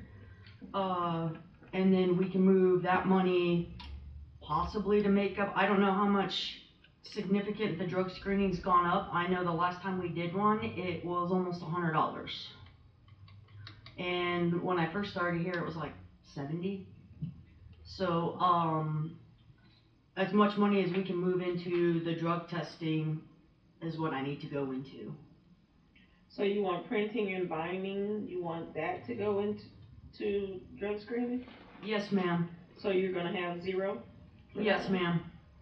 I didn't spend any this year because, again, the comp plan, that was the whole reason for it, was we were gonna bind all the comp plans, but we gotta get it approved every year. So I'm gonna bind it, unbind it, rebind it, and it just seems like a waste of money. Okay. We can just throw it on the shared drive and call it a day. Alright. And then you're gonna take your, what'd you say, your per diem? No, incentives? Yeah, The full amount or just part No, of it? just drop 1,000 off of it, drop it down to 1,500, cause we have a good program going with getting these coins and, you know, printing certs and stuff like that. So, that 1,000, maybe move the entire 1,500 from printing and binding into drug screening, and then the extra 1,000 into the background checks, because they went up. We've been kinda not hiring lately, but we used Checker and it went up to, it was like 95 the last time I did one. So, you know, just kinda moving that money around to make it work. Okay, so the original, he's already cut 1,000 from printing and binding, right, Stephen? Yes. Okay, so that leaves you 1,500 left. So we're talking about moving 1,500 to drug screening? Yes. Okay, then you said the remaining 1,000, there isn't a remaining 1,000. No, for, employee incentives, cut that down by 1,000 and put it in moving that background into the background checks. Got it. And just so you know, we were in, Lake City the other night, and they also had the coins. They Okay. weren't as big as ours, but, you know, it's good to see that there's other areas, municipalities doing that. Yes, sir. It's a good way to reward. On that note, they're supposed to be here in December. Okay. Would be nice if we could save some of those for them. Yes, ma'am, we'll do an exchange. We did that, like, in the army, you would, so some of when I was in Afghanistan, other countries would give us patches or coins, whatever they had, and we would exchange what we had and then take them, and then we would, reward them to some of the soldiers that way. Well, they handed one out to everybody that was there this past Thursday. Oh, nice. There were probably 80 people, 85 people. Alright, let's get back on track. Okay. That's really all I have, it's just moving some money around. Okay, and that's everything that you need to move around? Yes, ma'am. Okay. Purchasing, who has purchasing?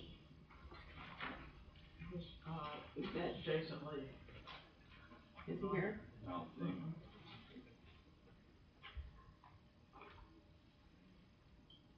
I would say let it ride.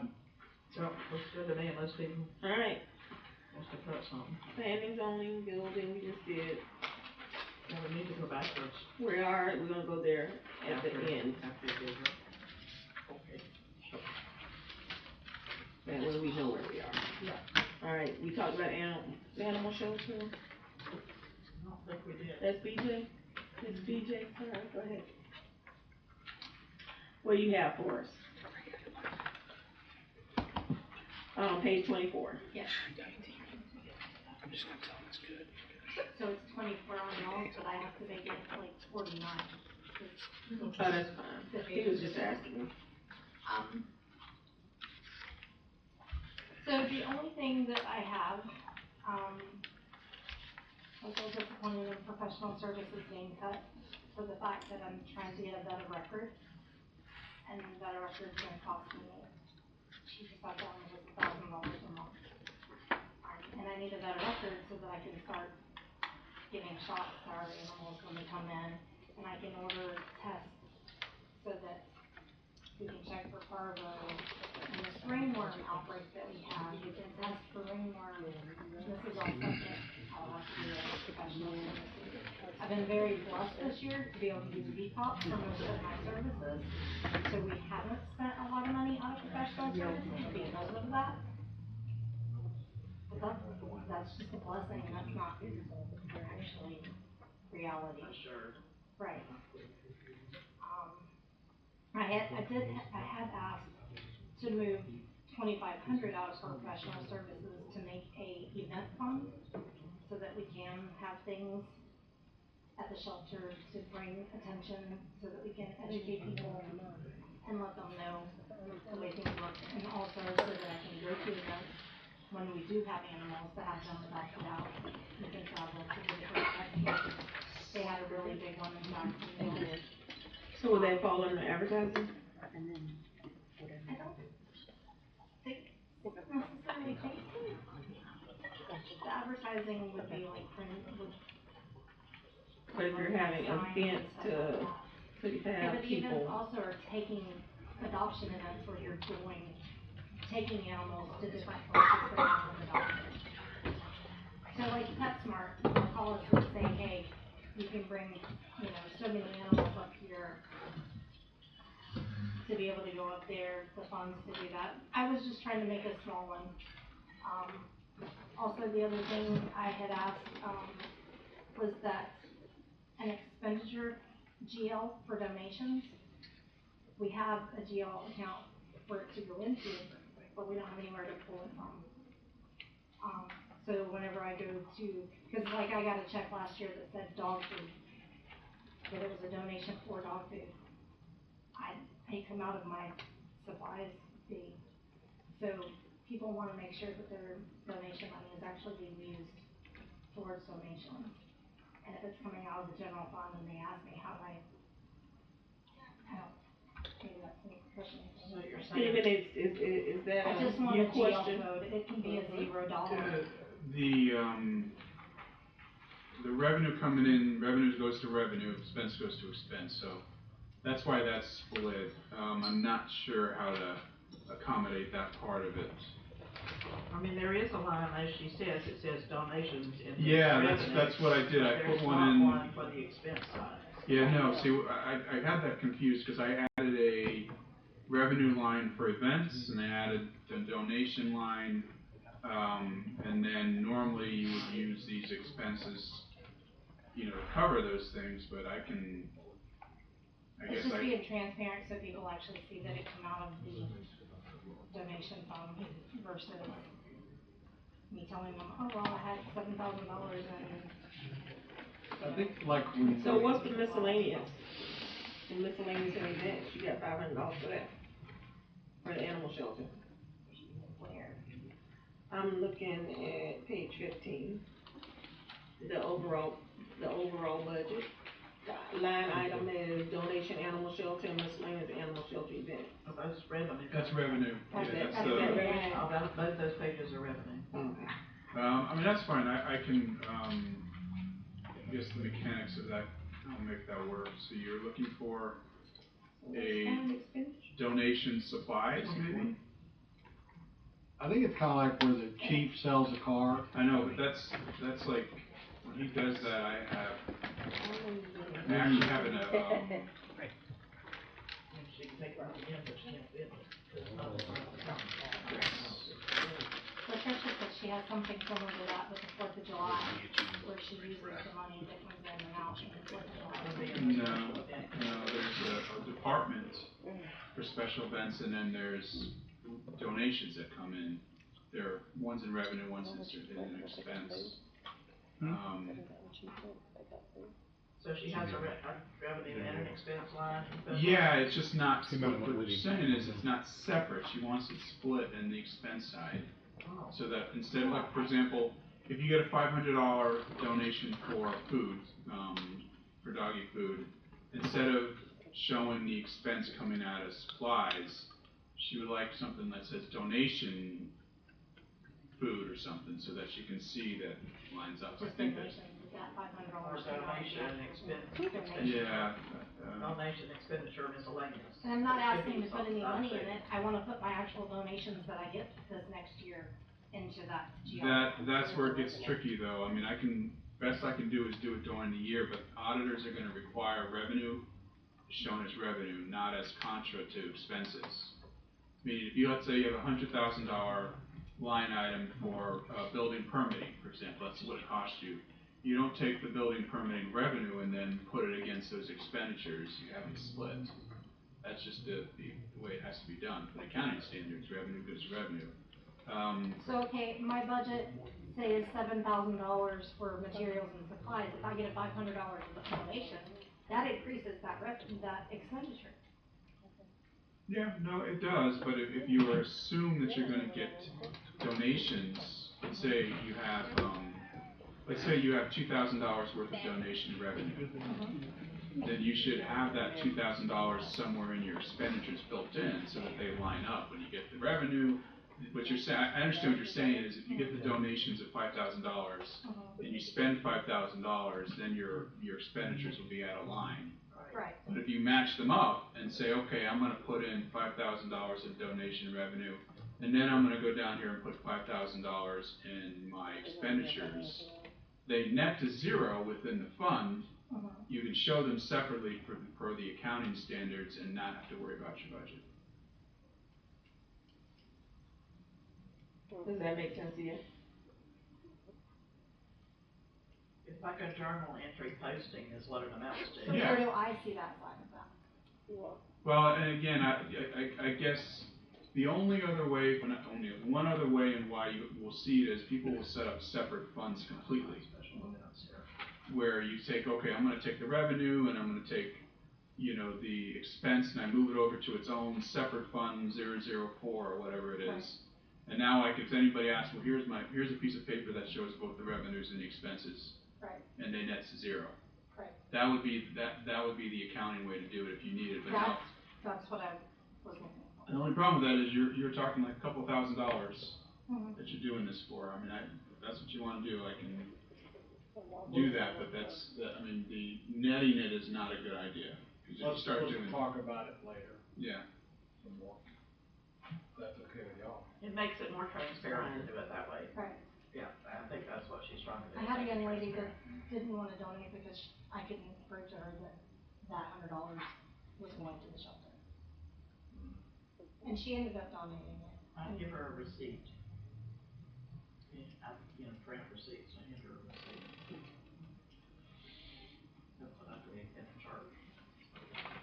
So then, how do you deposit the money into? I bring it up here and they deposit it into The general fund? the general fund. But you have your own, deposit bank account. But the only thing that goes into that currently is Shelter Love. Anything that comes into Shelter Love, which is our adoption program. So there are donations in that, because if it comes through Shelter Love, it goes into that account. Even if you didn't have a donation line item, it's still here. Right. Well, So you don't have a also we donation had to line have a separate checking account. We had to have a separate checking account to start our, the program that we went into, the Shelter Love. Because all of it, or 90% of it is done online. So when you adopt an animal, or like I'm working on the tags, when you would purchase your tags, that money would go into that account. Automatically goes there. Yes. Alright, well, we're gonna go ahead and move forward, but are you keeping any documentation on your end? Shelter Love keeps it, and I have all of the reports. No, I mean, when people are donating money, are you writing it down somewhere and, that's where Shelter Love is? Yeah, Okay, I that make sure that's way you Shelter can Love. kinda show them, okay, when you deposit, and this is where it went into. Okay. Other than that, people are disappointed in cuts, but I know. Alright. Is there any place that you think we can cut to put your professional services back to what you're looking for? Similar to what we did. This is my first year of a full budget, as shelter manager because I started in October.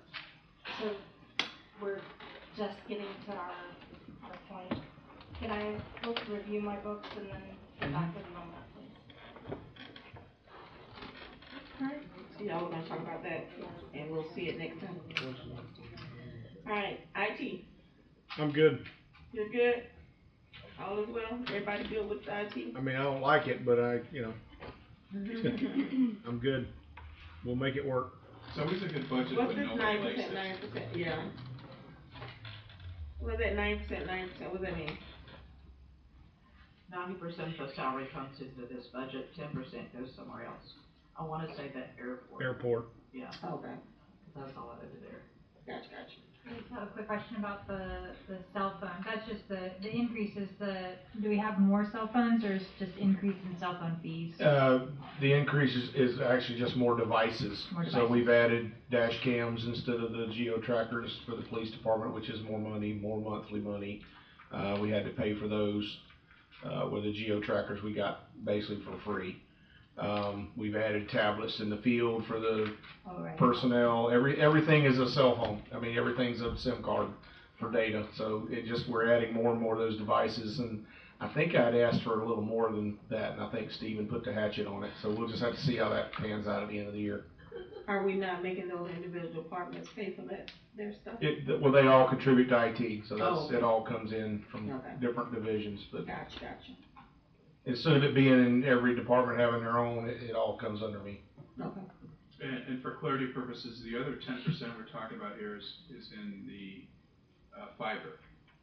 And the fiber not. And the fiber not, because like Aaron correctly said, Airport. the airport is donating for all of IT. That's you'll see in there a contribution. That's for the whole IT department. They're donating a certain percentage. Okay. But I take out 10% from Aaron's Right. cost, and it goes straight to CalLink, and it's just covered with, not CalLink, with fiber. Fiber. Okay. Yeah, can we fix the name of that? Because CalLink's gone. I think what did I call it here? Yes, sure, answer yes. No problem. Yeah, I have it called Wilson Fiber on here. So what page is fiber on? I saw it. Parks and Recs. That's not on 25. I didn't see fiber there. Where do you see fiber? I didn't see fiber. Is fiber on page 25? Oh, no, fiber is way I didn't back. think so. I went with. It's probably, It's, I thought I saw it somewhere else. Okay. it's probably this one. And I'm good with that one if you just want to get that out of the way. You're good with fiber as well? Alright. That's Wilson Fiber. It's at the very, very back.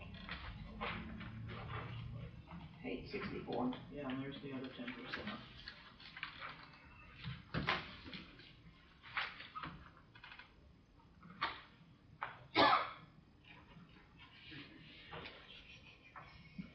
Everybody good with 64? With what, fiber? Yeah, what we're looking at now? Yep, 64, 65 is fiber.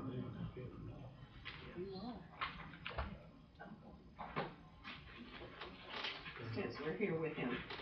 My only question is if we, are any of the contractual services that we're talking about in these two pages? I believe not. Is that correct, Stephen? No, it would not be the. Correct. The hope would be that would be covered in 2026. And that's the capital project for That would be section. part of, again, we would finance the outsourcing of that along with the rest of the project. Great, thank you.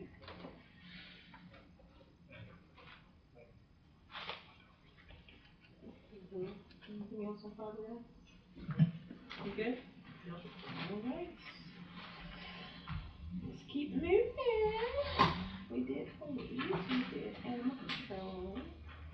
We did the fire. We did parks, we didn't do parks, did we? No. Alright, parks, it's time for you. Parks and roads. Who's gonna do that one? a few months back, we had a in-house budget meeting, and we agreed that we would keep the same budget as last year, but it's been a few cuts to this budget. Page 32. They attacked you too, huh? Yes, ma'am. Attacking everybody. That knife Steven got going. But go ahead. If we could keep the budget the same as last year, we would make it work. But we would be squeezing it, but we would be able to make it work if we could keep it as last year's budget. I don't think we can make it work though. Maybe not. Well, but if you look at your operating expenses for parks, it's actually going up.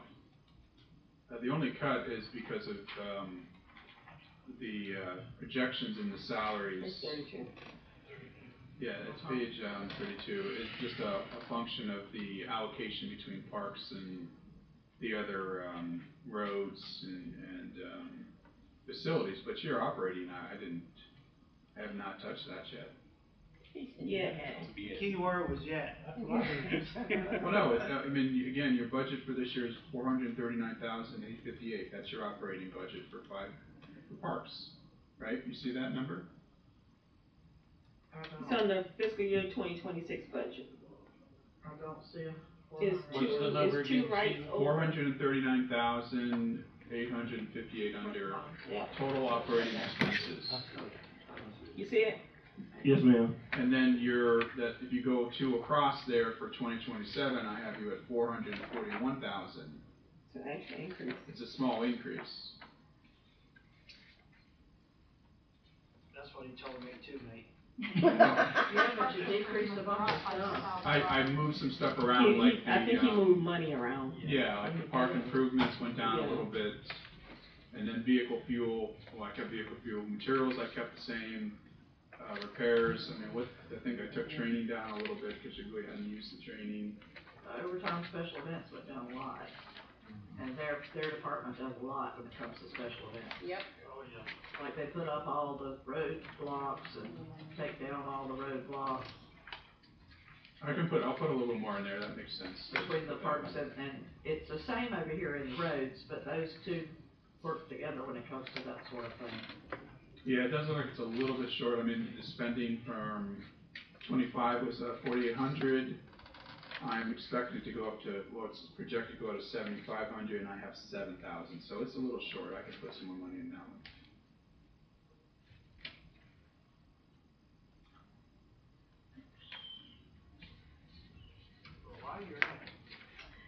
No, we're not. Is there any kind of training you need? Or is that portion of the budget look okay? It looks okay now. There's things we wanna do, but the timing ain't right. Timing is not right? Yes, ma'am, with the budget the way it is, certain programs we wanna try to install in the future, timing just isn't right for it.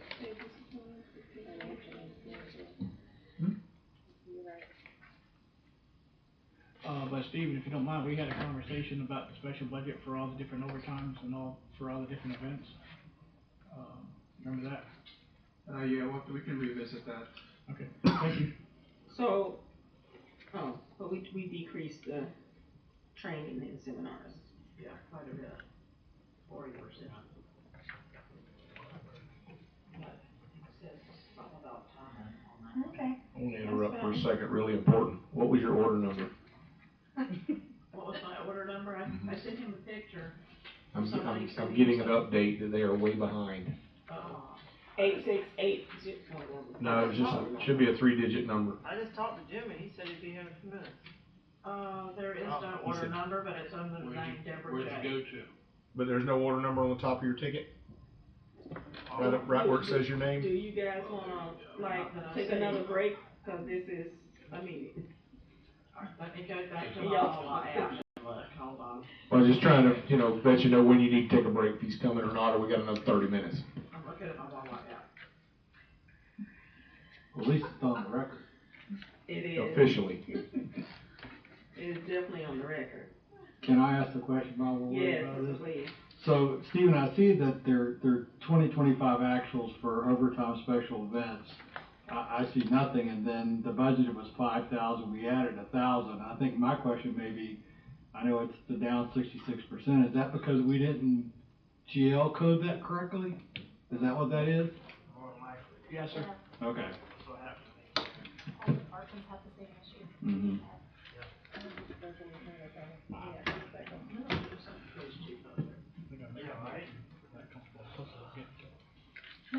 So we add that 1,000 to the 6,000 that you're budgeting, puts us up to 7, which is very close to what the actual.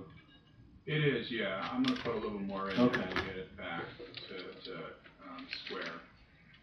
Yeah, I think the confusing thing is when you see a 66.7% decrease, and you have to peel back the onion a little bit to explain what happened. Right. So you're just gonna make the overtime and special events together? Yeah, I think Jonathan wants to pull all those out, combine all his special events so we can do a little bit more correct. We want to be a little more efficient with that. Correct. So my goal was, if you look at all the overtime fire street, facilities, parks and roads, when you look at all the special events we have, I think we're pushing 400 hours total. I just want to do a separate event, separate GL code for that to be more transparent. Okay.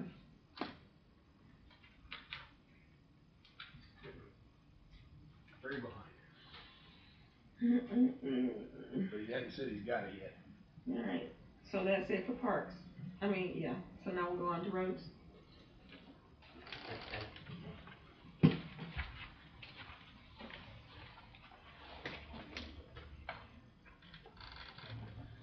So now there was a decrease in roads.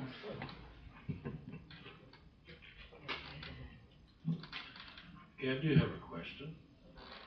Ask your question. Salaries and wages on roads. Streets and park supervisor, 21,693, and then one road technician, 100% for 39. It's broken up. Yeah, it's only 33%. It's 30% for parks, roads, and then another one. That's why you got 33%. And another 33% over here, and they're like, I don't know where the other 33% is. Parks, roads, and facilities. Perfect. Yep.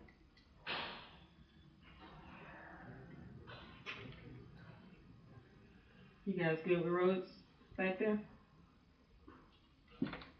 Vehicle repair and maintenance, if we could get that same number from last year, that would be nice. We do have a backhoe that is struggling in roads, as well as the crane truck that's getting operated on right now at this moment. We can get that one in this year's budget. Where that's Instead of this one. on that goal. Yes, ma'am, that's the goal.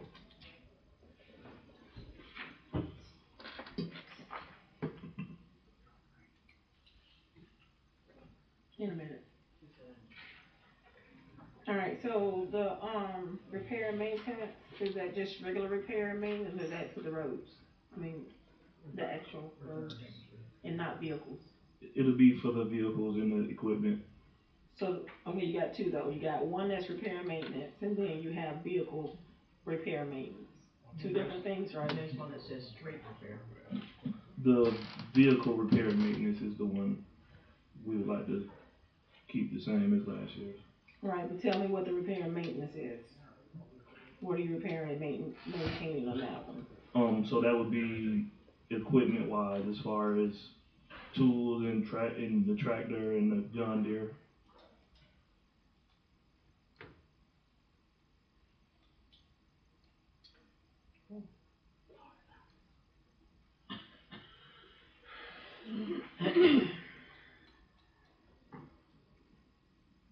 Anyone else have any questions about roads?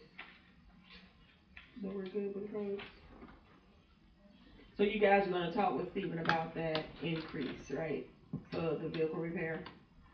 Yes, ma'am. You guys are gonna have that conversation with him, and then he'll let us know what is decided, cause we're Yes. cutting. Yes, ma'am. Unfortunately, we're adding instead of taking away, we're not doing so hard. Well, I think we only added a couple of things. We added, yeah. So. Yeah, we have, they're Yeah. gonna discuss. We Yeah. still have to talk about this, so. Cause I wouldn't mind, when you says projected 2026, you're looking at $8,649, that's for this year and so far? Or you think at the end of, by December, that's what it will be? The projected column is what will be at the end of September. Right. Yep. Unless something catastrophic. Yeah, I take whatever we have to the actuals and then I'll forecast for the rest of the year. And I think that's why you just added in $9,000, because you figured that's. That's about where it'll be for next year as well. Hopefully that one vehicle, they'll be able to get in before the year's over. So it won't impact the actual stuff. Yeah. The one he said, that's shop now. I mean, there's always gonna be things. Things that you don't Yeah, foresee, that you didn't right? plan for, that. Right. But the key is to balance the budget, and then go from there. 2 amendments later. Amendments later. Alright, so nothing else from roads? No, ma'am. Alright, seeing none, we're gonna take a 15-minute break. You don't wanna wait till the video? It is. That's what I'm calling for break. Should we Alright, just so. should we, just a suggestion that we finish up facilities, because it's kind of part of roads and parks, and it should be quick. Only if they have nothing to say. Alright, let's finish Rex and Parks. Facilities with parks, roads. Lord. Any changes? Any issues? Anything you want put back that was taken out? Don't look like anything was taken out. Look like we added a whole lot. Yeah. No, ma'am. So maybe we need to look at what we need to take out. They added a lot of overtime. The projected overtime is really high. So that's why they raised it so much. I can speak on that overtime. Well, the projected is 16,000, but, for the budget, it's only 11,000. Right. I'd like to hear from Mr. Bishop, if you don't mind, why we ended up at that Oh, number. I was talking, but okay. Sorry. Mr. Bishop? Hi. Hi. So the increase is, on paper, it looks really bad, and I get that. So the increase is with Tom doing all the cleaning that he's actually doing.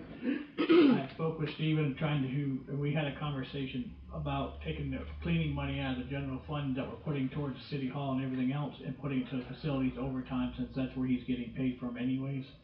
If you look at last year's budget, you'll notice we're 351 hours over on the overtime.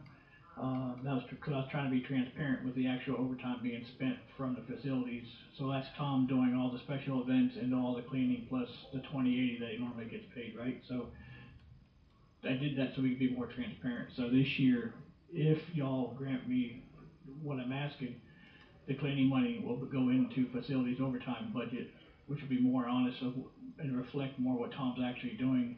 And then if me and Steven have more conversations about the special event fund, with the October Peanut Festival and all the other things that go on, the goal would be when we do the overtime to put a GL code on the overtime where it goes, so that way it gets allocated to the actual overtime budget where it goes, instead of paying it out of this budget, that would make it look good.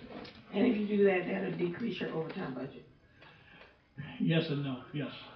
I think Steven, I need Steven's If it's mathematical. gonna be put somewhere other than facilities, that decrease your budget, your overtime budget. So the goal would be. Because if it's coming out of the general fund related to City Hall, then that's a totally different budget, right? So maybe I explained that wrong. Can you help with that, Steven? Yeah, so there's a building, maintenance line in 001513. And that's where, in the past, we've coded the cleaning to. It was a service, not a person, it was a service.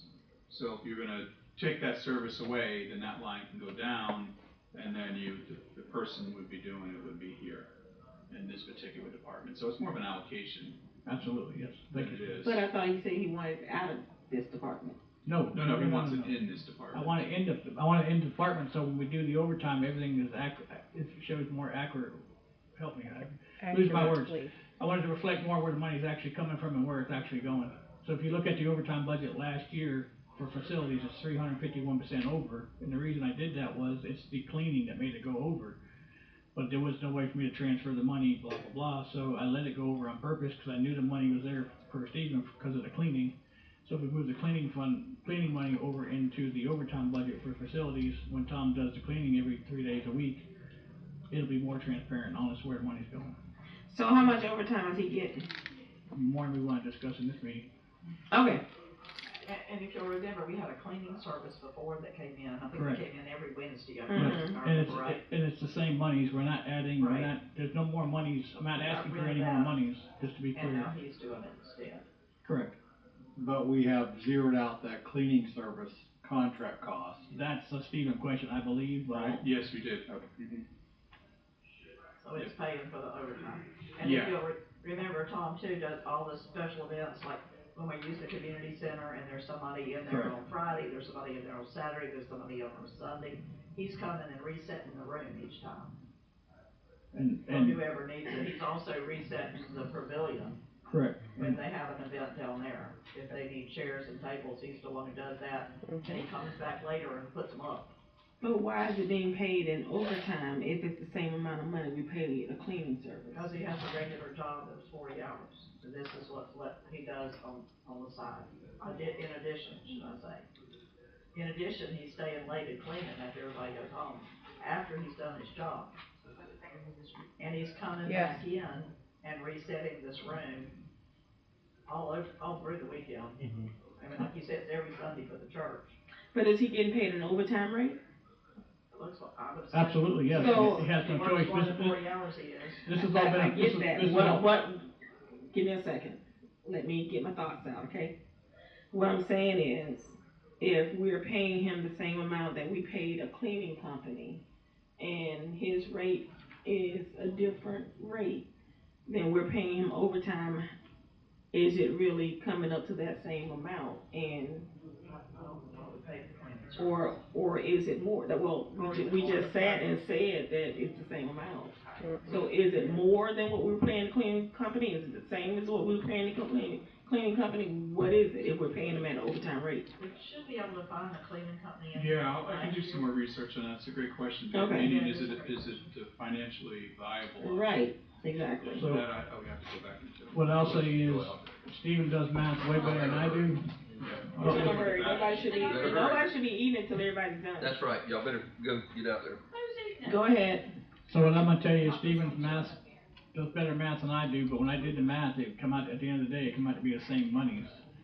And all. Well, we have to know what the money was. Absolutely. We don't know It's that. roughly $800 a week cleaning, and I don't have the Yes. mathematical equation in front of me. I didn't expect the conversation to go this way, but I have the proof, and I'll talk with Stephen. And that's fine. He said he'll get us the Yeah, numbers. absolutely. Okay. So but where was the cleaning fee last year? Under building maintenance. In facilities? It was 900. No, it was up in the admin. Up in that. Add 900 at the end. There without a problem. Let's look under admin here. Hold on. Y'all go on, I'll look for it. So any other, comments about or facility? Ms. Meredith? Sam? Michael? Did you find it? It's probably this contractual services, which went along, I don't know if it is or not, because it goes down. I think that's where I pulled it from, but I can confirm it. Last year the budget was 20,000, and this year it's 15, but I'm sure it's more than 5,000. Yeah, I only took it down 5 though. Okay. We could ask Latricia, cause she'll know. We paid them $900 There's nothing that actually a month. says, We paid them $900 a month, I do believe, is what I used to write the check for, to the cleaning to the service. cleaning service. So what's 900 times 12? She said 900? 900 a month? Yeah. That's not a lot. That's Yeah. pretty daggone cheap. It is. How much now? 10,008. The problem is they weren't completing the tasks that we needed, I and remember so that. that's. Yeah, that's fine. We just want the numbers. Alright. We're gonna take a break, 15 minutes, be back at 10 o'clock. It is 9:45.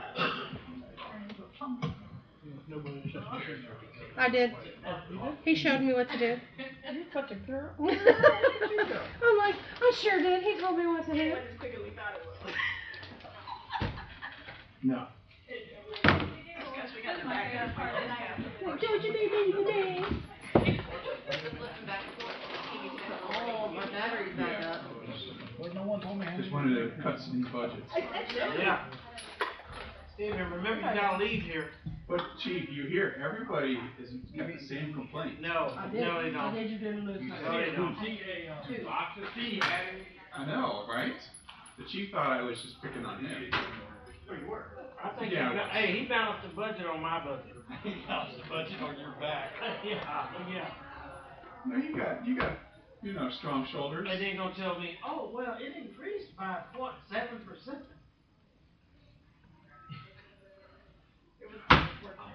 Yeah. Getting there.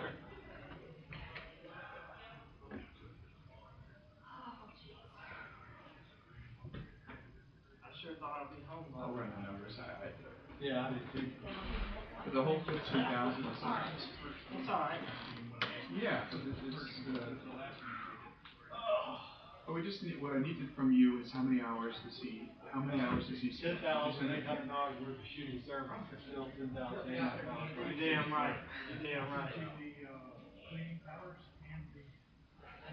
That's not like, I can tell you the place is cleaner, well, maybe.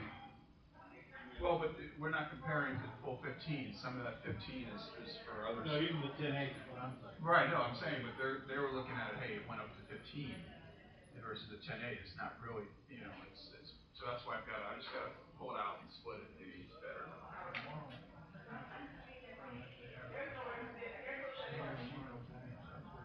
No, I haven't.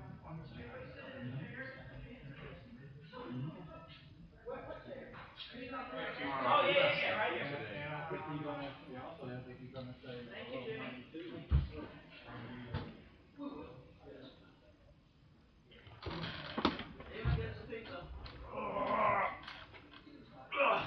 Better hurry up.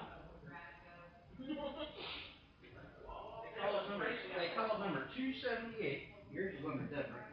Aaron's is under 309, I'm like, hey, buddy, it's at 300 yet. You wanna come up here? And they said 309, I'm like, I didn't get first. I had no clue what was going on. She didn't even say Deborah, she said, who ordered all the pizzas, I guess?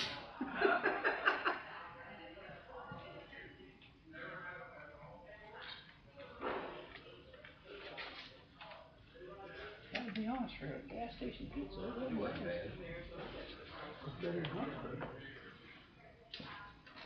Yep.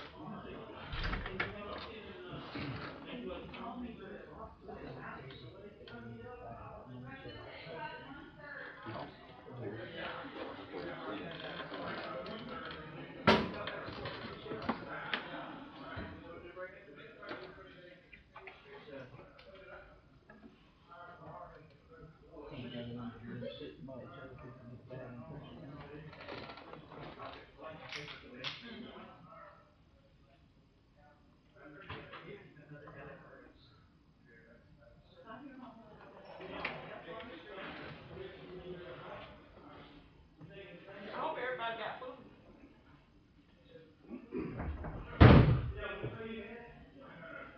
But a chief shouldn't be eating again. Just call him out. You came in and eat pizza. Got poor man about to starve when I walked in the door. Yeah. I came out with all the boxes laid out, he was digging in. And he eat again. Not bad. It's not bad for gas station pizza.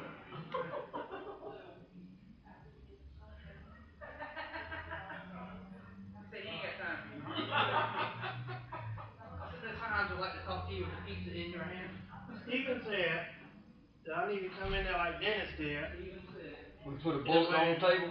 Put bullets on the table. Just suggestion. I don't remember Dennis put bullets on the table. Oh, yeah, every meeting, when here he'd come in, not during council.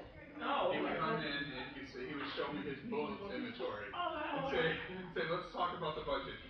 That's so funny. Like magic. I never did that. Yeah, every year. And it always went well for him for some reason. Oh, that's pretty good.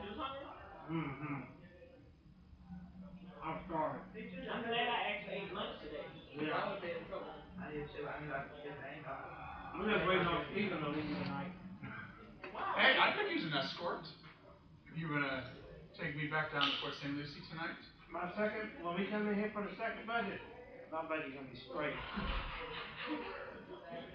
When I get Don't add nothing. Is that like a, with him tonight, Don't add nothing.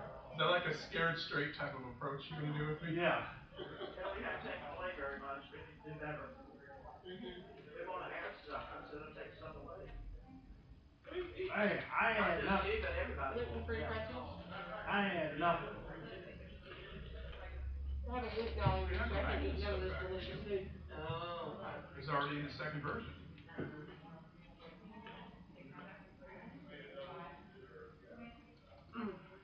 The message I sent you was the same budget as this year. Yeah, they all sent me that. But they don't give you. But that didn't budget, that didn't balance anything. Well, nothing in mine needed to change. So the Except for budget's raises. balanced. Yeah. The cost raises can come from Matt's salary.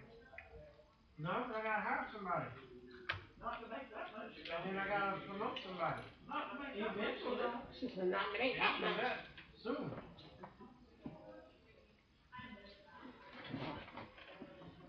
Why you planning on going on vacation or something? Yeah, I'll do that. Yeah, I'm You going on just tell us vacation. that you're gonna hire somebody that won't be on the ground, but yet you will turn around right around and. I am. I'm gonna hire somebody and put boots on the ground and promote somebody. All within better for like 2 weeks. How many actors do we not have any conflict around here? That's a great question. Talk to Gerald about this, he'll let him get it done. I don't. I apologize, Edward. I would too. Bonus thing.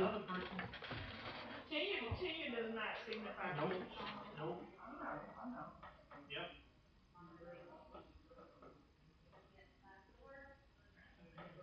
I don't know either one you're talking about, but I know. My kid just sent me a request after request after request after request. I won't go to sleep till I get home. It's like having a real mom. All over again. I'm surprised I haven't got it. Can you come in here yet? Your children, your nieces won't go to sleep because I'm home. They keep messaging me wanting more time on Roblox and stuff. Oh. Yep. So he's learning. He's gotten out of the detective bureau and You need everybody on there. yeah. And I needed him to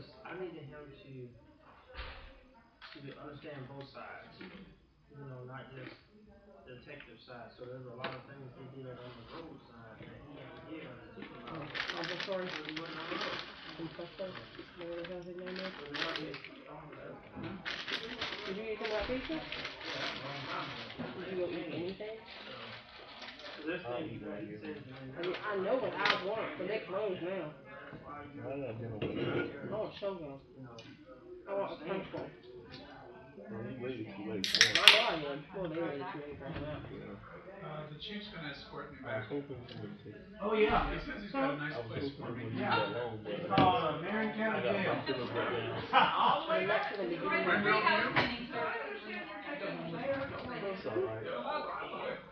Do what? Bet I order my French roll next time before. I'll get back here chewing it on. I know, ma'am. Who told you that? Don't believe everything you hear. That's why I didn't go to the last trip with y'all. Are you serious? I said he doesn't need to be in Hollywood at all. I am going. I'm gonna get tired of everybody else.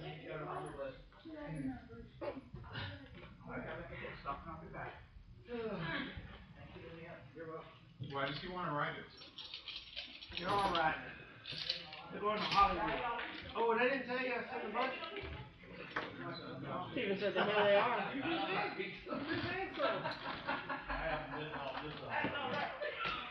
What's in You got a conference. Is that this year? Next month. They were on the monorail? I'm going pizza. Woot. Miss Marilyn, you going all right? No. No, I ain't gonna go. Is that power bar talking about? No, I'll do the. Somebody's gonna take it out of the monorail. What? I'm gonna load that shit up. What are you talking about? Well, y'all going to Hollywood first, right? You told me I didn't have the monorail to Hollywood. You gonna do it there? No. You driving back tonight? I'm not sure yet. Sounds like You mean riding back tomorrow? Not the house currently. Shit, it's a big yellow train. It's Did Sunshine you Express or stay something. tonight? He got back. What's that train they Don't built? call it that. Shit. Jason. We're not on. What's the train Do not call it the that. high-speed train they built down Orlando down South Florida? What is it called? What's it called? Yeah, they built one that goes from like Orlando down to Lauderdale. Or West Palm. I can't think of the name of it. I can't think of the name of it either. You're driving up 3 hours. Well, but you gotta drive to Orlando, that's 2 hours. You might as well just take the extra hour. 3 minutes. 3 minutes. My life, I did a damn deer on 3 minutes. 3 minutes. You get him. We didn't start on time last time. I gotta go to work in the morning. So I need to be. I turned this one off in 20 minutes here. Brightline. It's called Brightline. No, it's okay, I'm actually not. You better not go to Running like crazy. I'm not gonna be in the police council tonight. Okay, one way? Yeah, no, I'm Round trip. From where? Orlando? Orlando to where? Our next budget meeting needs to be at 6 o'clock. It's gonna be Miami. 5:30. No, we didn't. We talked about today. I said, No, that's not gonna happen. it was shot. Well, let's just pick a Friday.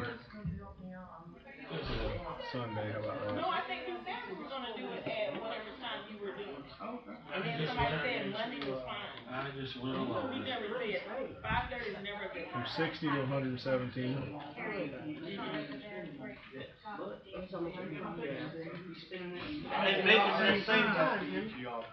Hey, we're waiting on Thursday to hear if you spend some more. Yeah. And time is 5:30. It's Miami. 6 o'clock, not 5:30.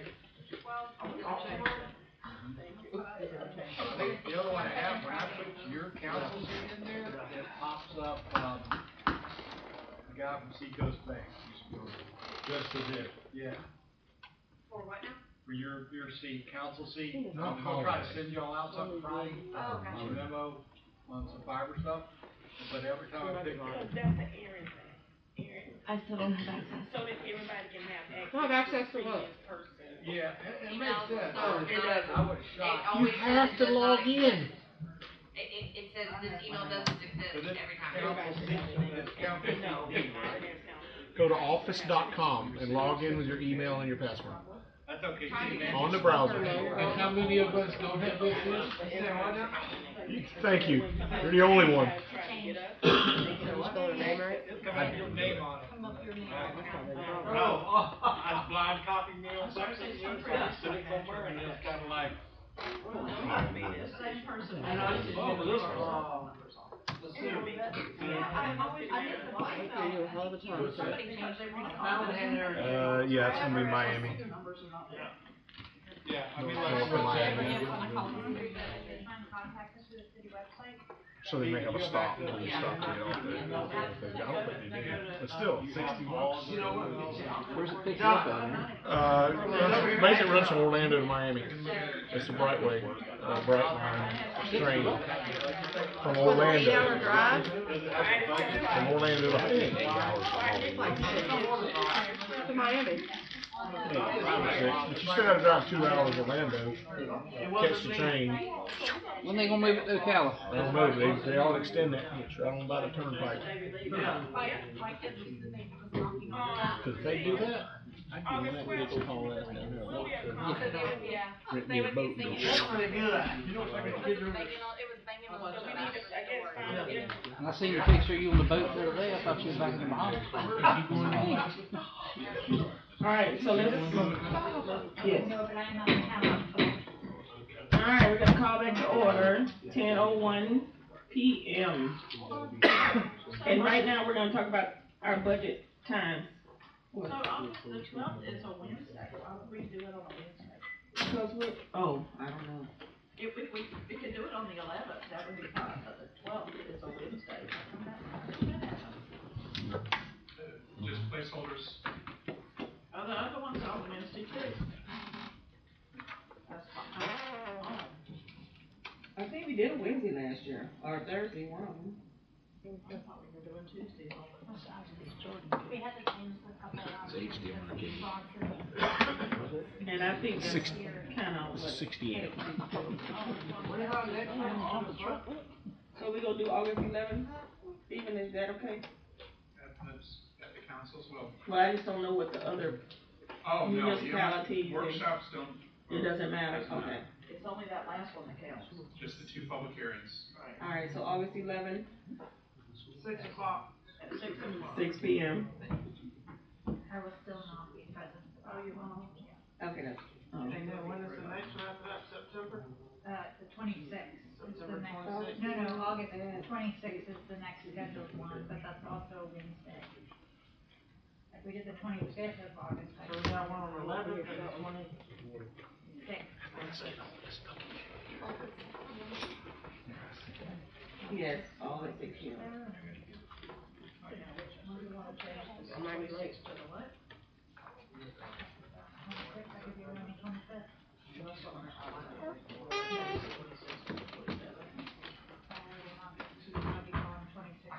Sure you don't know, wait. If you guys want. So can we change the 26th? You're gonna be falling into that.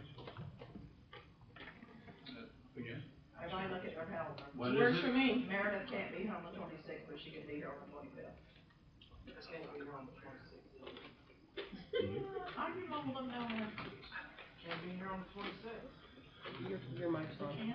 So we're gonna be at 25th. That's how we're moving it to the 25th. 25th at 6 PM. Already been gutted, what are you gonna do? Yeah, no, I've already been good. I've been bled out by then. September one is They'll be on there, Wednesday. they still do. Yeah, that's set in stone. And that's if the. So September 8th is the fire assessment public hearing. September 15th is the next, is The first public is September 15th. And that's the one that's already advertised, right? So we can't change that. Okay, so here's the problem on those. Delete that if you want to. Donald was gonna say one time when he's on the. September 15th, first budget hearing. At 6 PM. Don't we have a council meeting that day? No, that's what I thought too. It's second Tuesday, right? It's actually the third Tuesday, but there is no Tuesday, there is no Monday. There's before one the Monday first. before the Tuesday. The fire assessment is before the On the 8th. Yeah, and what time does the fire assessment? Fire assessment, what time does meeting start? On the 8th, sir. September 8th. Fire September assessment 8th. meeting. 6? Wait. The council meeting starts. Council meeting on the 8th. But you talk, is the, public hearing, gotta do that? What, what's convenient for y'all? Did it get advertised already? It's supposed to have been, that'd be a clerk question. Yeah. So we have to start an hour later. So the assessment is just gonna be a part of your regular council meeting. Oh. Oh, the fire You just do a assessment? public, you'll do the hearing in there. Okay. You could do it before as you want. Yeah, I mean, you We can just just do do it it you can do it in the meeting You put it. yourself. We can make it first. Ma'am? We can make it first. Sure. Okay. Alright, so September 22nd, that's not us, September 29th is the second hearing. September 29th is the second budget hearing. Yes. 29th, so what's on September? Which is the 15th? same night as the planning and zoning commission meeting, and they're doing the call. They're at 29, that's normal. Yes, that's right, that's right. That's very true.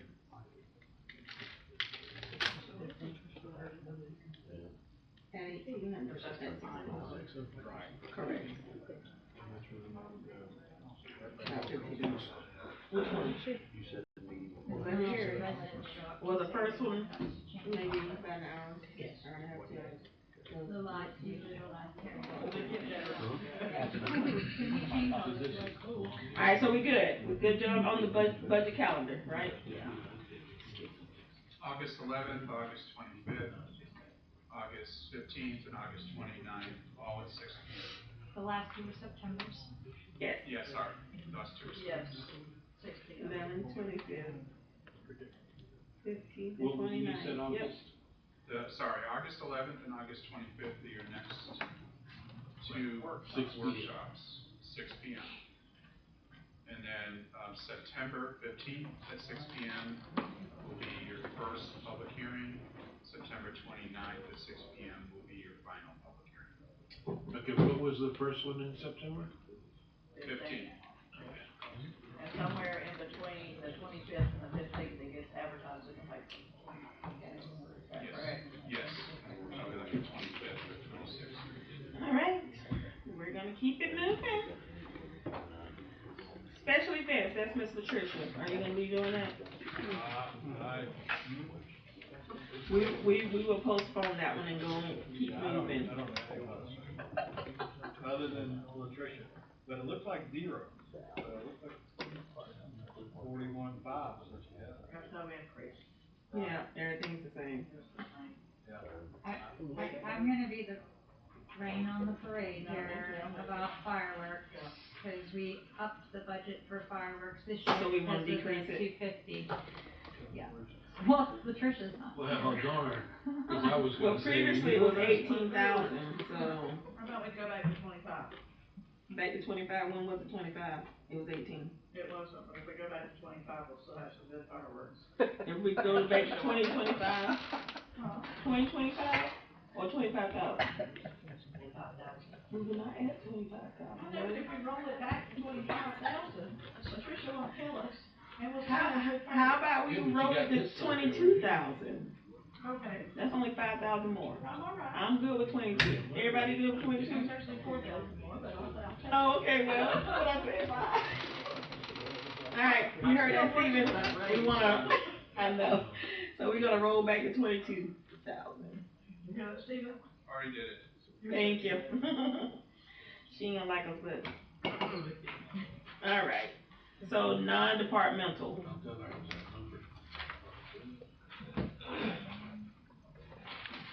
That's stuff we can't do anything about. Do we wanna talk about that? That's the storms and insurance and. Airport's not.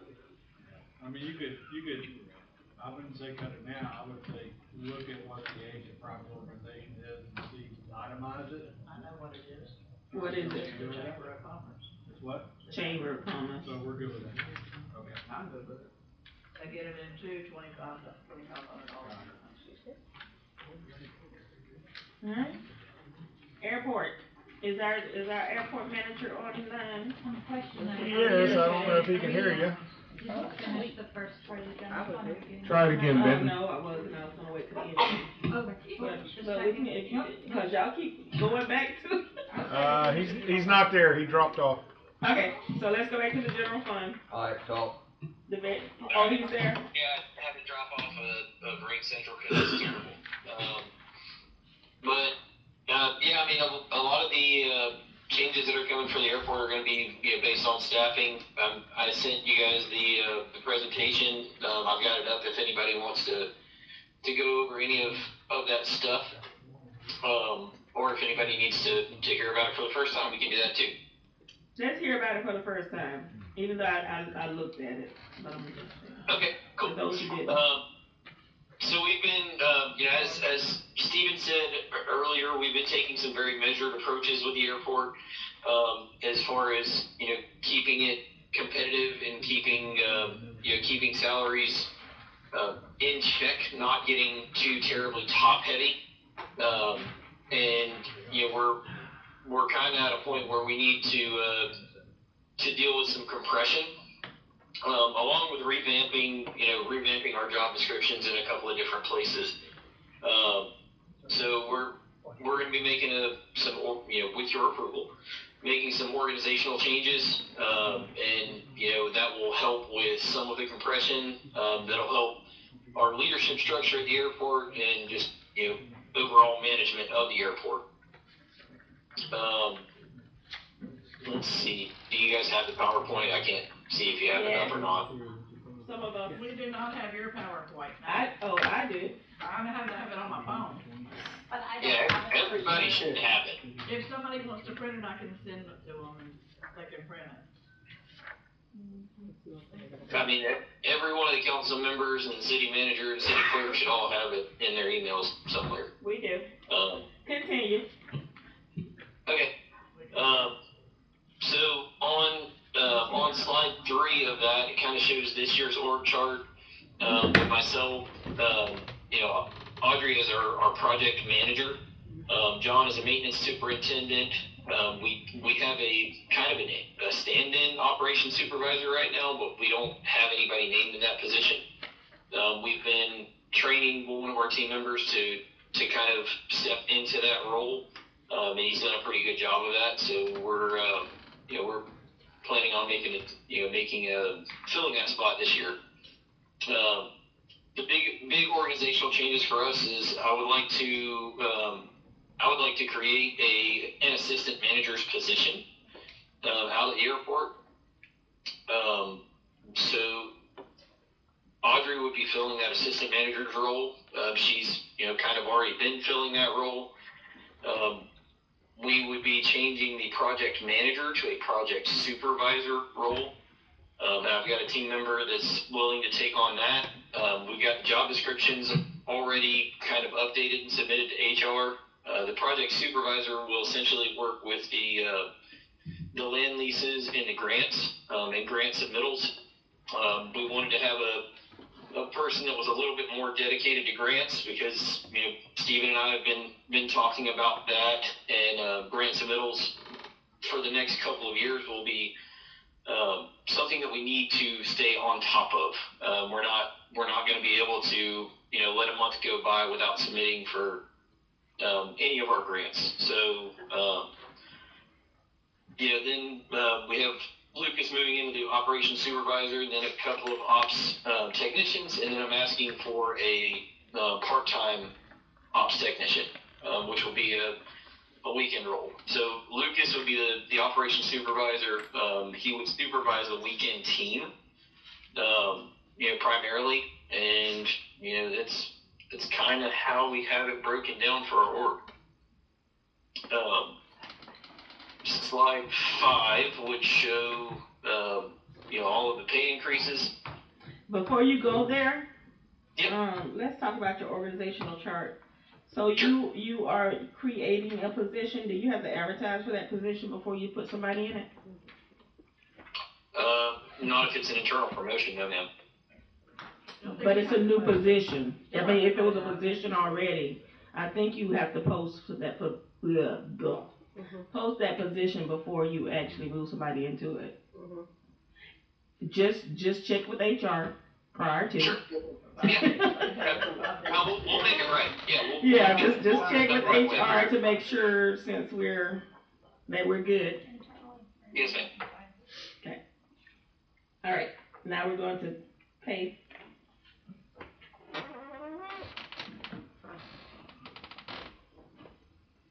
You still there?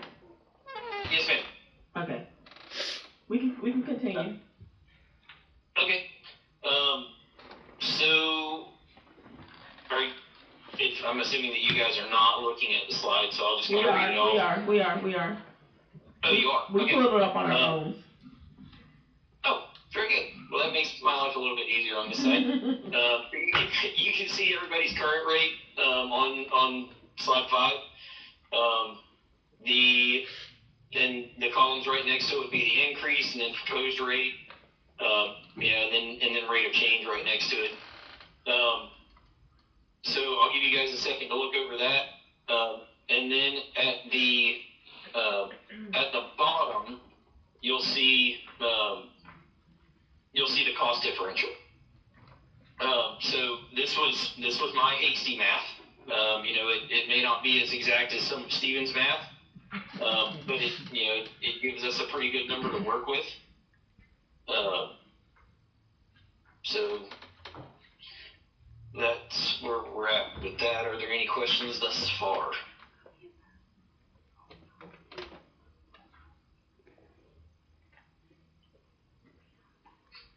I guess it would be good for you guys to understand why I need another part-timer. So is that the new position that you're talking about, the part-timer? Yes, ma'am. Okay. Yeah, so we're going to need a new ops tech for the weekend. Dawson is presently on the weekend, and he would shift to more of a weekday role in the project supervisor role. And over the past 4 to 5 years, our fuel sales have increased 140%. So our head count really hasn't increased all that much. So we've been pretty measured and pretty steadily going about doing this the best way that we could without putting ourselves in a bad position. But we're starting to get to a point where we just need one person to give everybody a little bit more room to breathe, to be able to not have things fall through the cracks. So let me ask this. Oh, never mind. I see you gave a raise. I was gonna say we're starting the new position out at more than your operating technician that's there, but I see we gave him a raise already. So disregard. Yes, sir.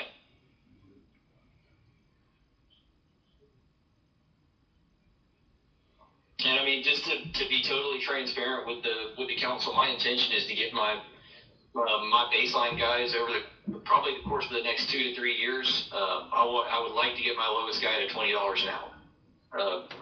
So Stephen and I will continue to work very closely and still have very conservative fuel numbers, and make sure we're not putting the airport in a bad place doing that. But that's my intention.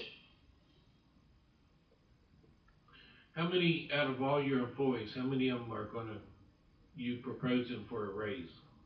All of them. And their percentages. See, we had this issue a couple of years ago, where right. they were gonna forego that. I know you say you're separate from the city, but when you go against what all the other departments are doing in the city, it causes issues. And then it's like our hands are forced to... Right. And I can understand the concern, which is why we're also revamping just about all of our job descriptions. Because there's a lot of things from the crew worker airport job description that we originally came down with, and now it's an ops tech, but it still doesn't capture everything that they're doing. So we're going to try to capture everything that they're doing to justify the raises this year. To include, we don't have a facilities maintenance or cleaning out of the airport. My staff does all of our cleaning. Everybody does a little bit of everything. We all mow, we all get on the tractor, we all get on the lawnmower. So I mean, everybody out there is a jack of all trades. Everybody pumps gas. So we're not just a single line item crew member, as it were.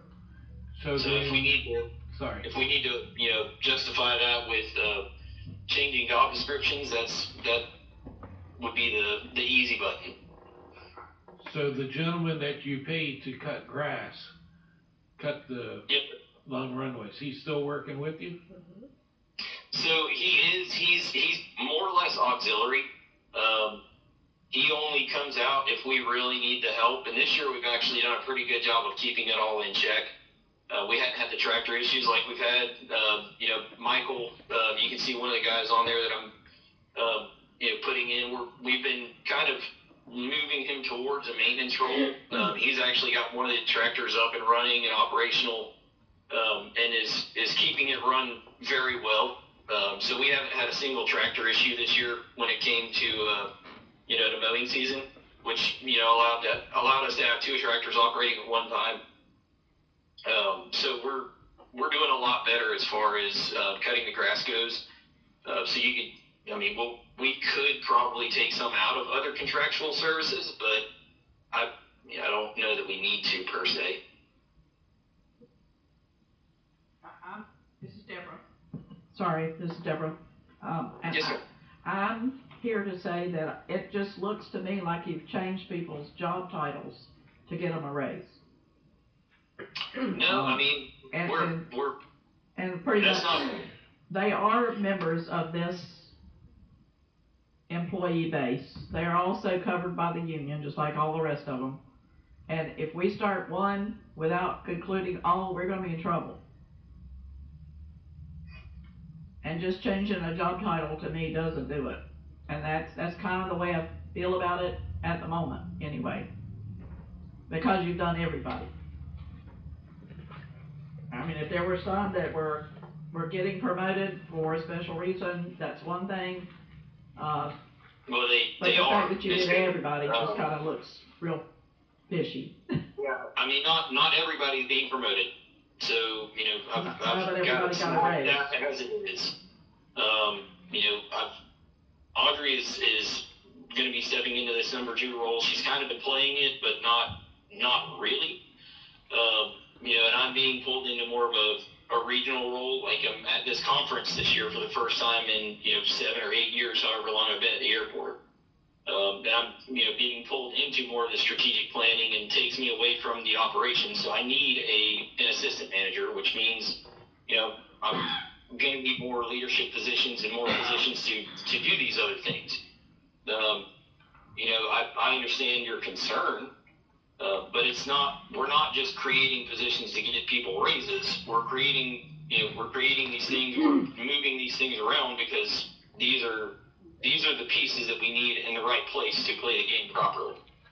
And, you know, I can wholly understand the concern, you know, but we didn't play the certificate game like everybody else did. You know, we've been doing it the right way, as it were. And, you know, I'm trying to fight compression in a way that makes sense. I can tell you that some of your people were on that list and did get that $1 an hour raise. What $1 an hour raise? But that's neither here nor there. So let's kind of just stay with this part. So me personally, I would be okay once you clarify that position with Miss Audrey giving her a raise because she is stepping into a managerial position. And the other person who stepped into a supervisory position, if they're stepping into supervisory, a different position than where they were, then I could see giving a raise, maybe not just because of the position. But you have a couple of people on here who are in the same position, and if we're not giving everybody a raise, then they don't get a raise, they shouldn't get a raise either. Because they're still in their same position. They didn't increase in position. And I think I only see 2 of those people that are on here. But your supervisor changed, your project supervisor changed, and your assistant manager changed. Well, will change. Was there another one? Did I miss somebody? And yeah, the maintenance. Those are the big title changes and responsibility changes this year. Yeah, outside of that, everybody's just picking up a little bit more work here and there. But it's called collateral. I mean, if that's the way that the council wants to go, then I guess that's what we'll do. I mean, we're sitting here looking right across from me with BJ Bishop, and she's not getting a raise, and she deserves one because she's running the animal shelter. You know, so. We don't want to say she may get a raise. Well, may get a raise, may As not. everybody may. Yeah. But let's just kind of stick it to this. Yeah. Can I hear it? Yeah, can I add just that one thing real quick? I would say that, you know, any of the staffing levels that you're looking at, that if any of those have changed money-wise from what they were 6 months ago or whatever, or the last of, that you have to be very careful we don't end up in the same situation we were before when we ended up having to pay that 0.5%, if y'all recall. Right.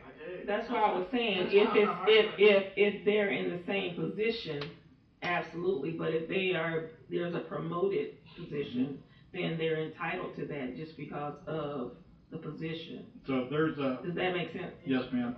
But I'm saying if there is a promoted. Well, no, not for a title. I mean, it's a job title. If that's what he has listed within his organization, then you have to pay them accordingly. That's what we always talk about, right? Paying people accordingly. Those titles aren't there now. I think It's only one that's not, right? That's the assistant one. But I think the other titles are new. No, because one of the project manager was Audrey, and now Audrey is gonna be the assistant manager if. There is no assistant manager position, and they're making that. Correct. That's what I'm saying. Right, that's the one we said that he has to apply for. Well, do whatever, talk to, HR. I mean, it makes sense. If he's being pulled to do other things and he needs an assistant, we need to allow him to have an assistant. And we need to pay that assistant accordingly. Ms. Meredith, am I wrong? No, I would agree with what you just said, actually, and having been at the airport recently, and there's a lot of movement to create some real economic opportunities at the airport, and they are going to involve, I think, a lot more strategic planning and meetings on Benton's behalf, and so I do agree that I think exactly what you said, Dr. Ness, that if that position is needed in order to free Benton up to go out and seek out and promote and organize and manage economic development opportunities at the airport, there does need to be somebody there who's actually managing the airport. And I'm very comfortable with the decision to have an assistant But to airport keep it manager. from looking like what Ms. Deborah is saying, that's Mhm. why I'm saying if we're making a new position, Right. it needs to be advertised. Right, yes, For other absolutely. people who are maybe qualified to. Yeah. Well, I'm just saying, I'm just speaking. In that event, we need to. Right. Yeah, make sure it's advertised and not, that way we have the correct appearance and things don't And be if- done right. correctly. Mr. Brevard, did you have something else to say? Oh, he said you did. Just checking. Well, other than just reiterate again, what I said is the staffing plan that we had 2 months ago, 3 months ago, 6 months ago, if it has changed at all from tonight, that when we approve this budget coming in, I don't wanna set ourselves up to be in another position where I have to come back and deal with the union again, because some people have been given higher raises, because we know how that works. They're gonna figure out what the highest raise was, and now we're gonna end up having to give everybody, that pay raise. Okay. I just wanted to remind everybody how that kinda works. Right, well, we don't necessarily have to approve it tonight, but we do have it on our radar, and we can talk with HR, our council, and make sure that we don't fall in that same place. But I'm under the impression that, if we approve it, as long as it's a different position that somebody is in, not the same one, then why would they not get a raise? I think they should. Can I add to that, just for just? Yes, yes. So the positions that we're talking about with raises are going to be exempt positions as well. So, if the council chooses not to do the raises for my non-exempt team members, or if you come back and do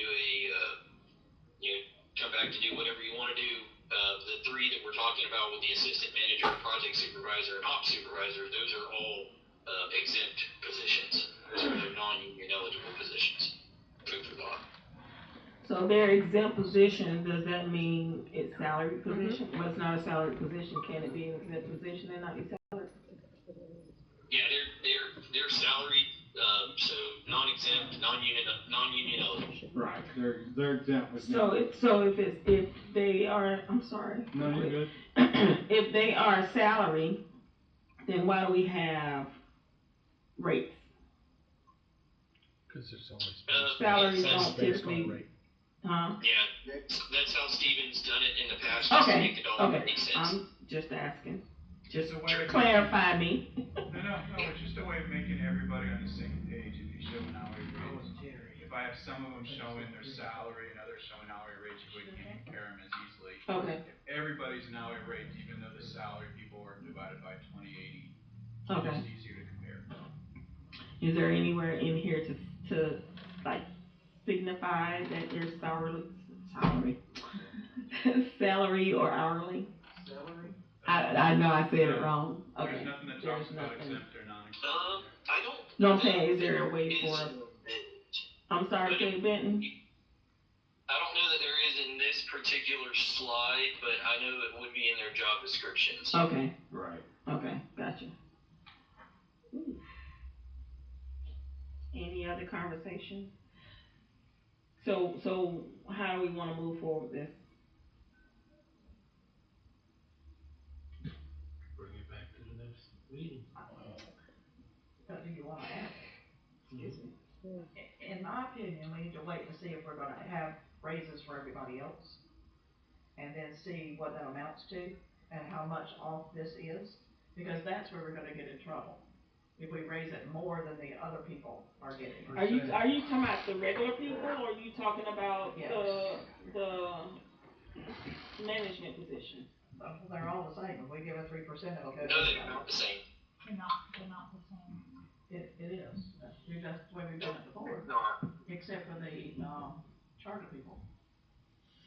If we gave a 3%, everybody got it. No, I appreciate that, but I think that, I mean, my understanding of Benton's presentation is that, yes, there were some people on the list who were just getting raises, but there were also some positions that were created that he was trying to move to cover what is now being required at the airport, which is above and beyond what it has been over the years. And so those being the 3 exempt positions, a separate category from just the overall raises. And I think certainly with the assistant airport manager position and the project supervised, because when you look at the math and the numbers on the grants and the projects out there, they do need that position. And certainly inside City Hall, we have reorganized positions before and created new positions and renamed positions inside City Hall and utility department and everything else. And so those 3 I'm comfortable. The rest, the other part, absolutely I'm in agreement. We do not want to create any conflict. But if they need to reorganize so that all of the duties are covered and people are paid appropriately for covering those duties with those exempt positions, I'm personally in favor of that.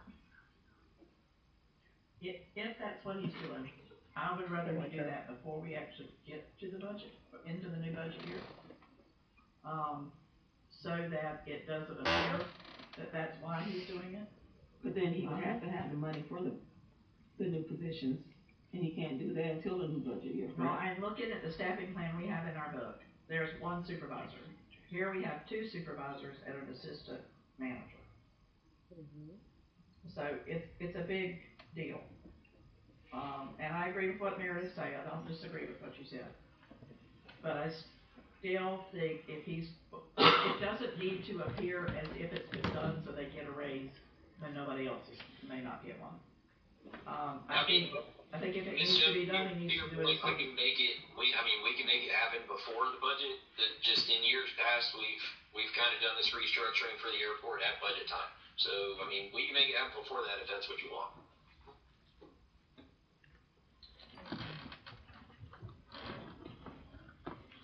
The only problem is you don't have, if you restructure before the budget, are you gonna leave their pays the same? How's that gonna work? We wouldn't be able to.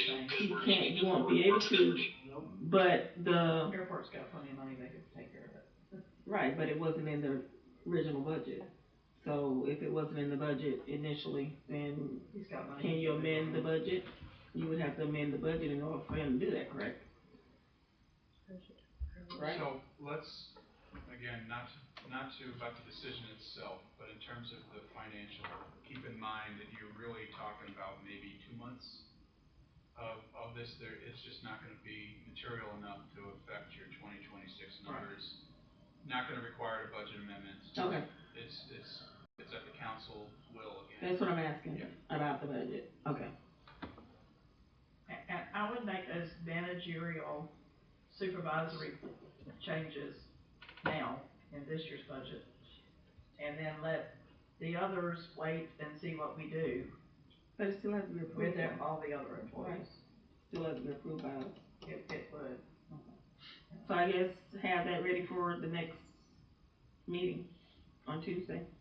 Get it to Latricia by Tuesday, tomorrow. Oh, I'm just trying to help. I'm sorry. He probably won't be back. Oh, you won't be back. Probably does with. I mean, the job descriptions are already done. Yeah, they're done. It just needs, okay. You know, finalized. They've already been submitted to Latricia and Terry and HR, so we just gotta finalize them and get a resolution So together. he'll do that for him? Mr. Brevard will take care of that for you, sir. So it'll be on the next, agenda. And we'll go from there. We'll talk about it at next budget meeting. Is that cool? I mean, are you okay with that? Yeah, absolutely. Everybody's okay with that? Except it doesn't necessarily need to be done in the budget meeting if he's gonna do it before budget takes place. But it has to be on the budget thing, right? Well, the actual changes to the job description and the creation of supervisory positions, in my opinion, should come back before the council at a regular meeting. Yeah. Right, on Tuesday. Not a budget. Right, not a budget meeting. Right, on Tuesday. Yes, ma'am. And then when we have our next budget meeting, those line items will be on the budget. It will have been changed. Okay, Right. that's what I'm saying. Mhm. Okay, You're absolutely correct. alright, just clarifying. Alright, anything else, Mr. Martin? Mr. Siegel? Mr. Martin? Just to finish out the presentation, I guess. Yes, sir. The way that we plan to make up for some of this is we have a rate and fee schedule increase that's coming. It should be on the next council meeting. And we are planning on going up 5 cents in on jet fuel sales and 5 cents a gallon on avgas sales. Looking at some crude numbers for the average of the past I'll call it the past 4-year trend, excluding last year. That 5 cent increase on both of those should net us about $22,000. So that should make up for the differential, as well as we should have about 3 new land leases coming within the next 3 or 4 months. To the tune of about $18,000. Okay. Anything else? I'll leave fuel prices up to you. Whatever you say. I mean, we're still very competitive. We're probably the lowest around. Everybody in the past year has gone up crazy with fuel prices, and I mean we're kind of staying around our same cost per gallon from our supplier. So we do a cost plus. And we raised our cost plus a little bit. We're still the lowest around by a pretty long shot. Okay. Awesome. So I see that you have a 3% in here. We're gonna remove that until we make final decisions as well. Absolutely. Okay. All right. Anybody else? Anyone else have anything to say? Or thoughts, comments? All right, thank you, sir. Appreciate you being here. Thank you, guys. Have a good night. Have a great week. Well, yeah, I'll be headed home tomorrow. Oh, okay. It's only one day. Gotcha.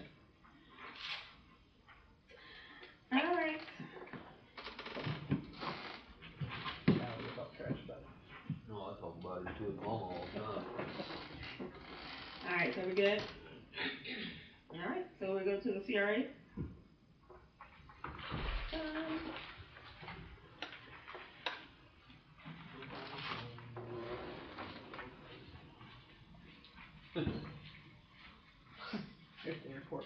Did you say nobody's home?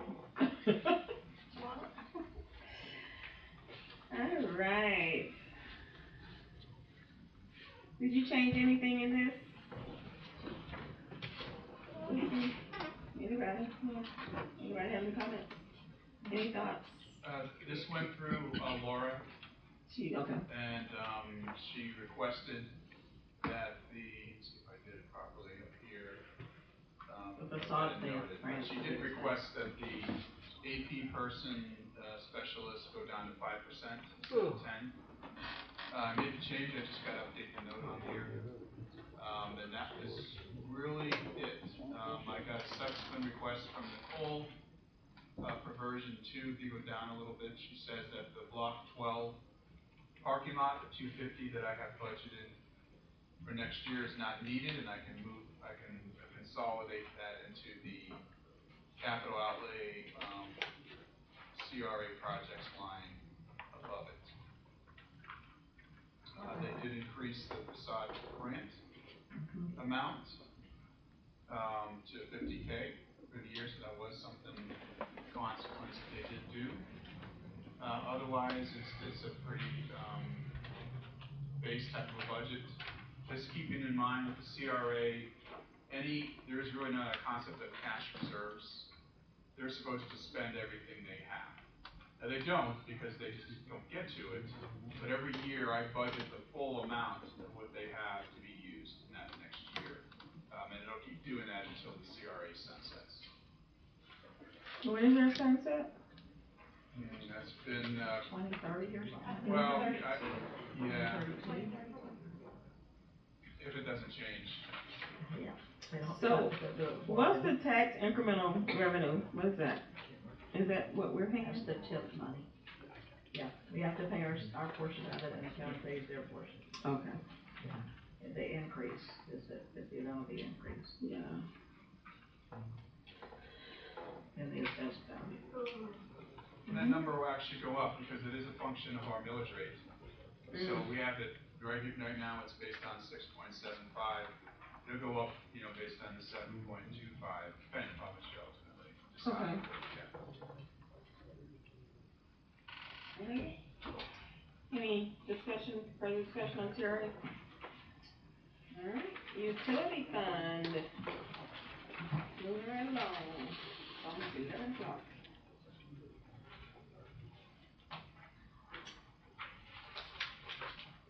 Alright. Page 46. 46, 47. You have nothing? You good? Nice, Chief. Yes, ma'am, we're good. Oh, good. Okay. Ms. Deborah, you have anything for the utility fund? If you don't, I'll be sure. I'm in utility fund electric services, page 52. Where it says professional services, it went from 10,000 to 40,000. A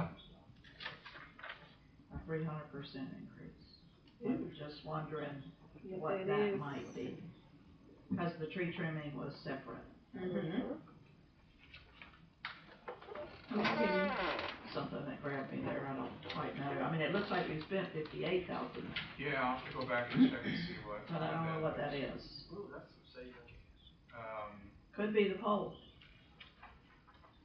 Or something, that could be a professional services. I'll take a note on that. Or it could be engineering. I bet it's engineering.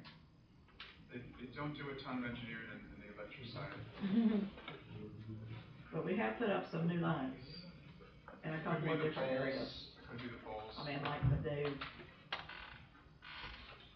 And the squirt truck is in the capital outlay, but there's no money there because it's capital, right? Even though it was in the year before, so we.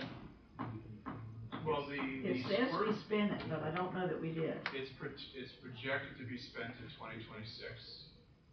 Okay. They're actually expecting to deliver it in September. Oh, really?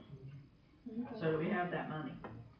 Well, we do, but again, it's something we want to finance. So the company that is actually sold us, is selling this to us, has a financing program. They've sent me that information. Terrific. I've included it as well on the main loan one. I just want to do a comparison and see what's better. Which but either way, it'll be financed. All right. And of course, I'm looking at that transfer to general fund amount. It is the same as you, like you said, it's the same as last year, which is not too bad. And the same with the transfer of the gas services, which is on page 55. If you look at Also the page same amount. 48, there's only one point I do want to make on the entire general utility fund, page 48. We talked about this briefly internally with Terry and I did. I just wanted to point out that water and sewer is doing better in terms of profitability. Not great, but better. Gas is really the area that we've got to really take a strong look at and see. I mean, again, keeping in mind the transfer hurts, but even without the transfer, it would be losing about $300 and roughly $30,000.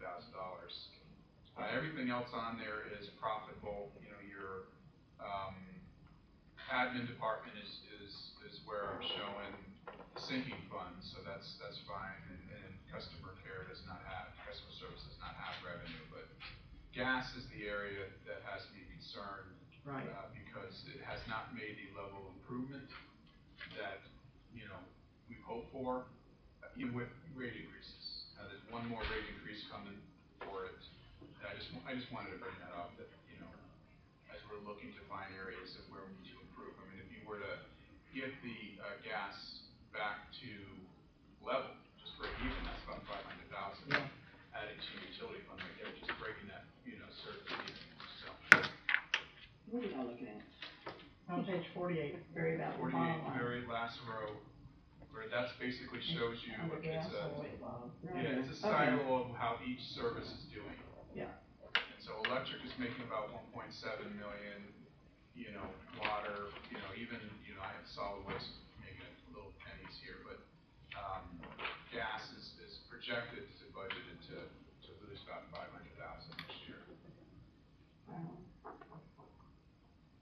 have a question. Yes.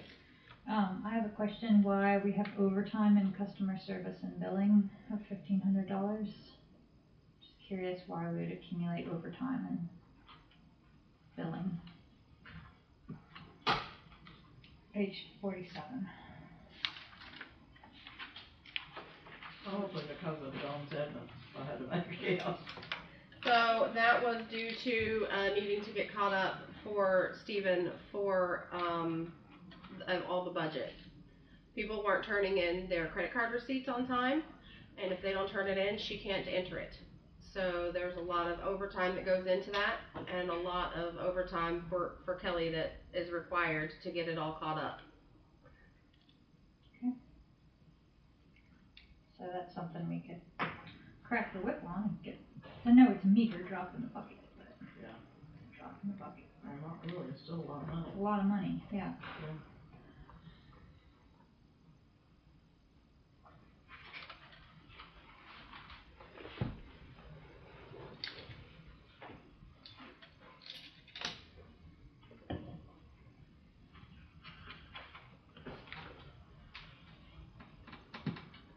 Can I ask about page 56?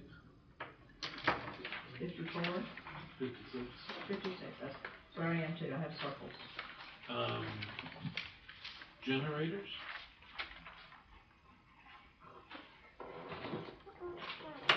I think this was probably when they were talking about buying brand new generators and using them for the lift stations, I think it was, when we had generators that were purchased for that purpose, not to resell them. So you talking about the $10,000? Yes, sir. Okay. Do y'all know? So for the generators, that would be to get all of them out to the lift stations and getting all the lift stations hooked up for emergency purposes. But that's not to purchase new ones. That's to No, use. sir, that's just installing. Okay. We have the generators already at the sewer plant. Okay, because I saw where generators, like, it was different spots. So, just asking. Yes, sir. But generators were in the budget for last year, and we're gonna put the same amount in for this year. So did you move some during this fiscal year as well to hook up? No, ma'am. So, That, go ahead. that was in the process of talking about getting them all hooked up for emergency. But we already spent this, right? Oh, There's it was nothing- budgeted. Yeah. Okay, Looks like but we only spent $696. $696. So you think we're gonna use the whole 10,000 to move and, okay. And there's, on page 57, operating expenses towards the bottom, there's generators, again, for 5,000.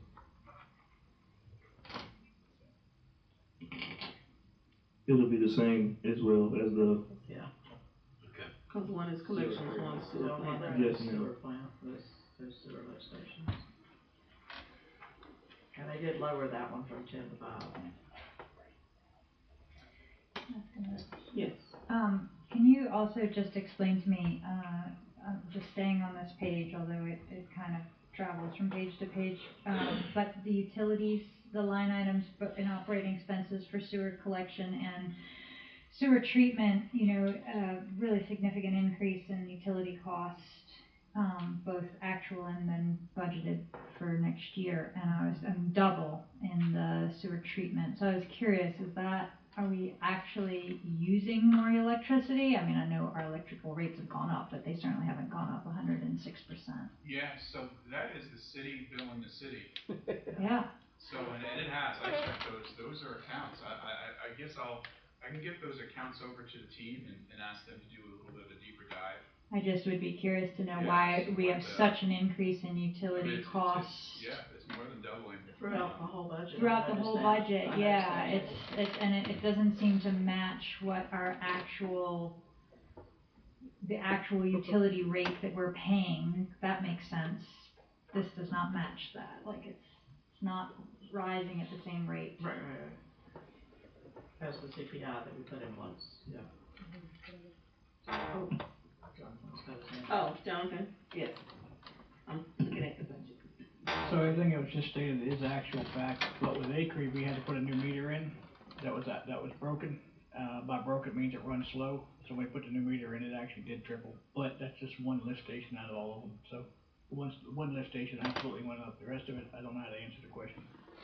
Is there a way to audit that so that we have a good understanding of where these rates are coming from? Or not rates, but where these. Yes, ma'am. How that? I won't even ask what kind of meter they got. So the only way I know how But to. that would be a good thing to check. Yes, ma'am. So what I would say is go back, get with Megan, I'll get with Megan, Nate will get with Megan. And we'll go back through the bills and analyze it that way. Be the only way I know how to do it. Is go back and look at the old rate versus the new rate versus the increased rate of next year that's coming in. We'll figure something out. The rates don't fluctuate from us to the customers. It's correct. One and done. Like I can't do that. And usually when I get a high read, even if it is on a city meter, I send the guys out to recheck it. So, I mean, we can all dive into it a little further, but thus far, everything that has came up has been factual. So then I guess then my question is, let's just say the sewer treatment plant, we had budgeted $75,000 for this year. We're already at $153,000 projected for this year. That's more than double. So why suddenly are we having our utilities at the sewer treatment plant cost twice as much as they did the year? I mean, because look at the actual for the year before was $100,000. So it's I don't understand why it's costing that much. Yeah, it jumped from 103 to 155, or 153. So we produce every month a one-page sheet that shows every city account and the amount that's been billed. So we can pull the full. I've got one file that has like 24 months worth of city bills, so I can get that over to the team and they can maybe take a look and see. I want to know if there's been any new accounts added. I know we've had a couple new accounts. I don't know if it's sewer or if it's some other places. I mean, Even the police, sorry, I interrupted. Yeah, they're all that way. The police They're all- department yes, was they like are. a 97% increase, which I was actually gonna ask you about. But, yeah, so I would just be curious why we have a 97% increase, 106% increase. So we can come back next meeting with a deep dive and try to figure something honest answer to that for you. Cool, thank you. Okay, thanks. Anyone else?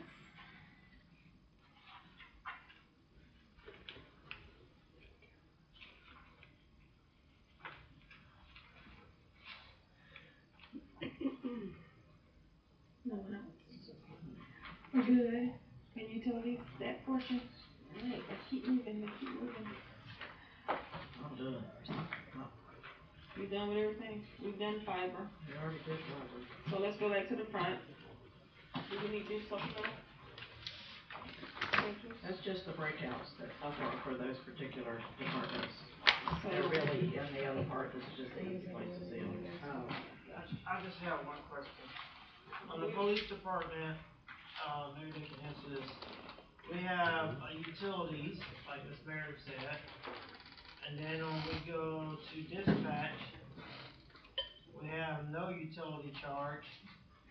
And then we go to animal control, which we're all in the same building, we have another utilities charge.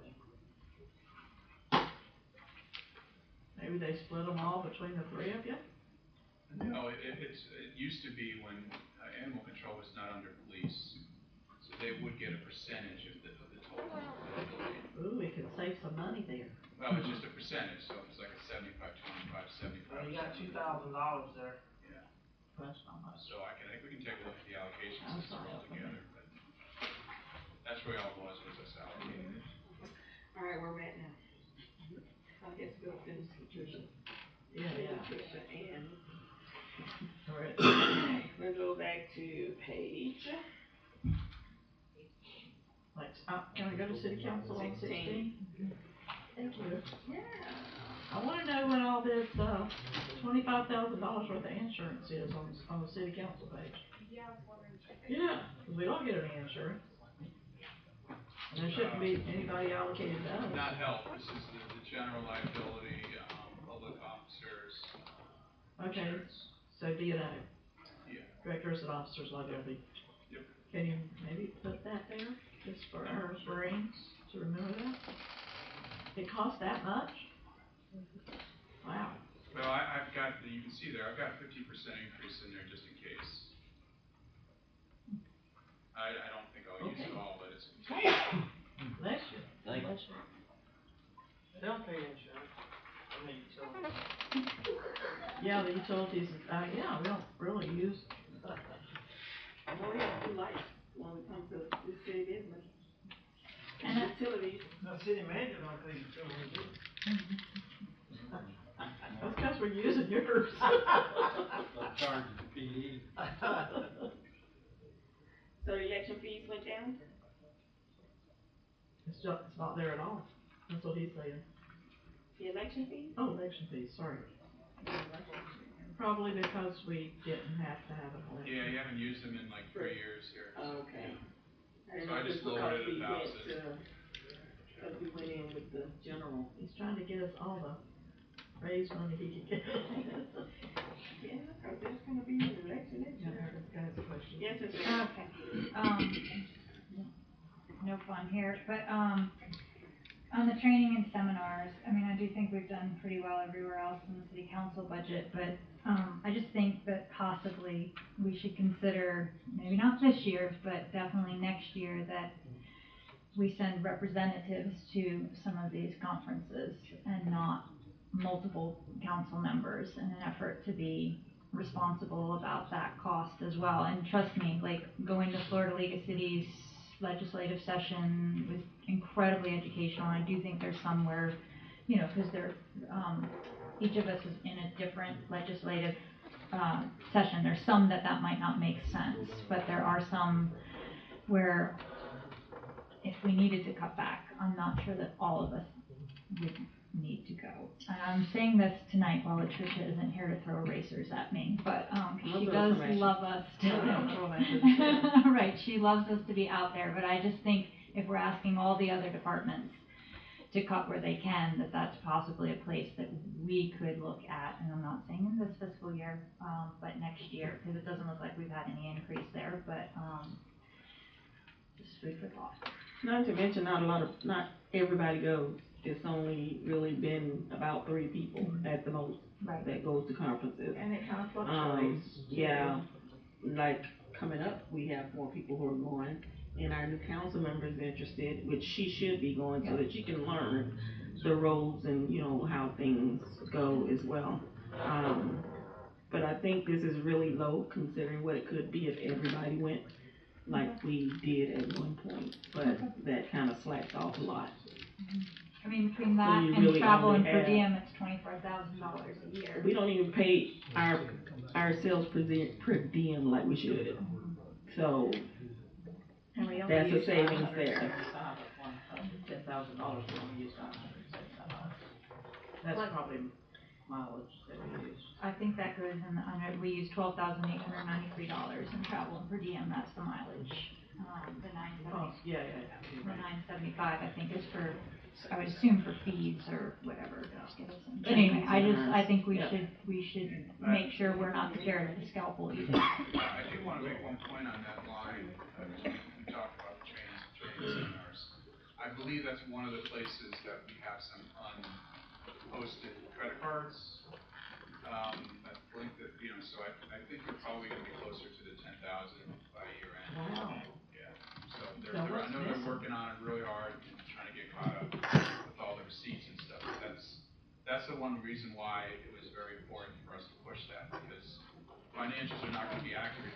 Mike,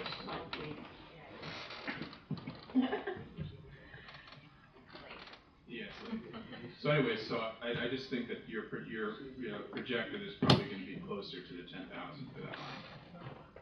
May and June still need to be posted.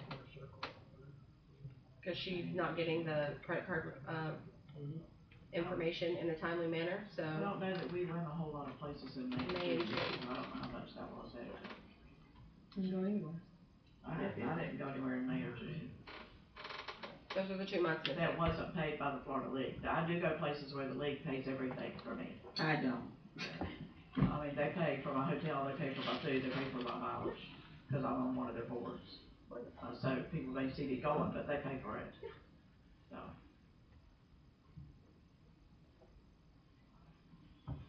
Wow. Okay. Anything else for the council section? So what do we decide to do? Nothing? You're shaking your head. Okay, We're not right doing now. anything right now. Okay, anybody else? Maybe something later. All right, city manager, sir? You done with everything that you were gonna say? I'm sorry. All right. Yes, ma'am, I'm done for now. Okay. Let the numbers get back. Yep. Along to us. All And right. his numbers are pretty much the same too. So- The ones he could control. Oh, you Yeah. talking about the city managers? Yeah. Oh, you can cut all the travel out of that one. He's not going anywhere. Yeah. Somebody might wanna go next year. I don't think the new city manager's gonna like that much. No, he but- would not. Yeah, She would not. so. But it's the same as it was last time, so I'm good with it. No, I thought you meant are we done for tonight? I was like, yeah. No. Yeah, we're almost. Yeah, Almost. almost. All right, legal services, so so Miss Latricia's not here. We're gonna bypass her, unless you wanna talk about something. I'm good with hers too. Okay. Anybody else wanna talk about anything? I'm afraid of her, so. Well, she's not here, so whatever you wanna say, say it. And the legal services probably has a CPI, is it in there? I increased it, I didn't increase it based off the CPI. I mean, I don't know how much percentage that goes up every year, but it does. And it's usually after the budget, they come around telling us. Yeah, Oh, we're increasing this. if you want, I can ask. Yeah. 'Cause if I ask, they're gonna give it to you. Yeah. They are. I see that you cut all of her professional services. Who's Where? under? Ooh, Latricia. City clerk. Oh, yeah, Oh. yeah, yeah. I don't know what kind of professional services she had. I don't even. Oh, because you know what, you don't have the note. Actually, she was having some of the city hall cleaning there. Because I have a note on the side as to why I did that, so going back to what we talked about before, it wasn't actually in 513, it was here. I don't know why it was here, but she had 10,000 and that's. Because she's supervising him. Okay. She gives him his assignments. Well, I think you're talking about those professional services for the previous cleaning crew. Yes. Yeah, so, and I knew she took care of that. Right.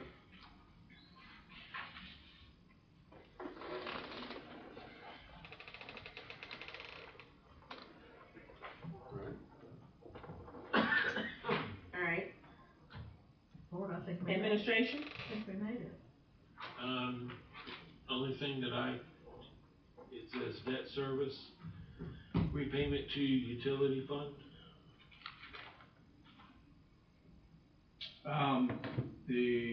I forget how many, years ago this is, maybe two vehicles ago, fire department,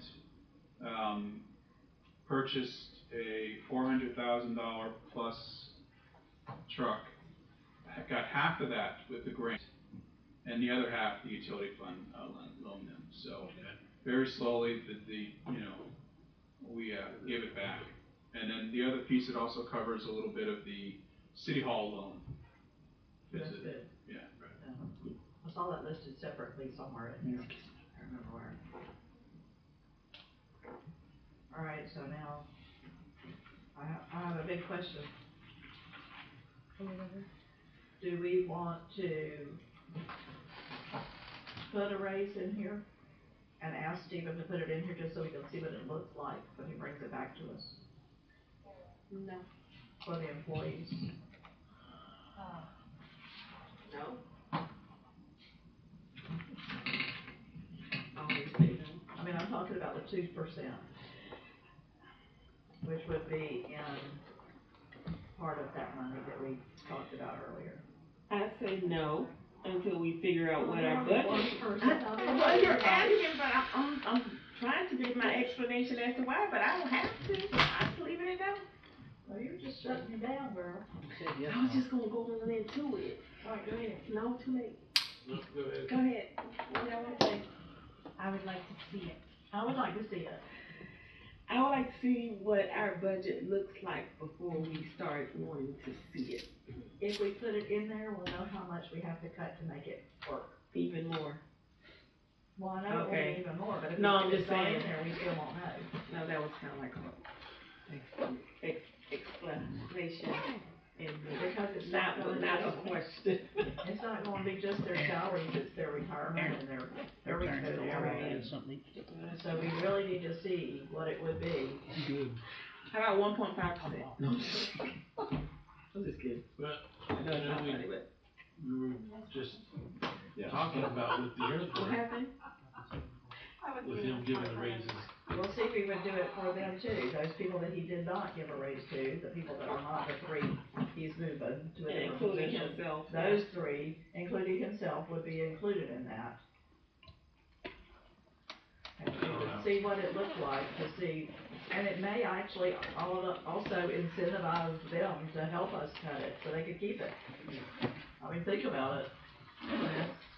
If we don't know what it looks like and how much needs to be cut, in order to help them accomplish that. You know, that shows what we have to do to make it come up to that $0 that's bottom line. Can you give us a with and without? Yeah, that bottom one's hard. I think you Is have it four. too much Yeah. for with and without? Yeah, I can give you two versions if you want. Appreciate it. One, can decide 2%, is the final answer. Is it 2% you want? The 2% is the $112,000. Okay. With the increase of the ad valorem, we're gonna get 150-something thousand. But if we go that high. If we go that high, but the 3% is 169,000. I don't wanna go that high. But we might could manage the 2%. Can we go in the middle at 1.5? That's not the middle, the middle's 2.5. 2.5. 2.5. I was saying 3. 1.5 is in the middle. No, I meant in the middle of 1. That would be 2.5.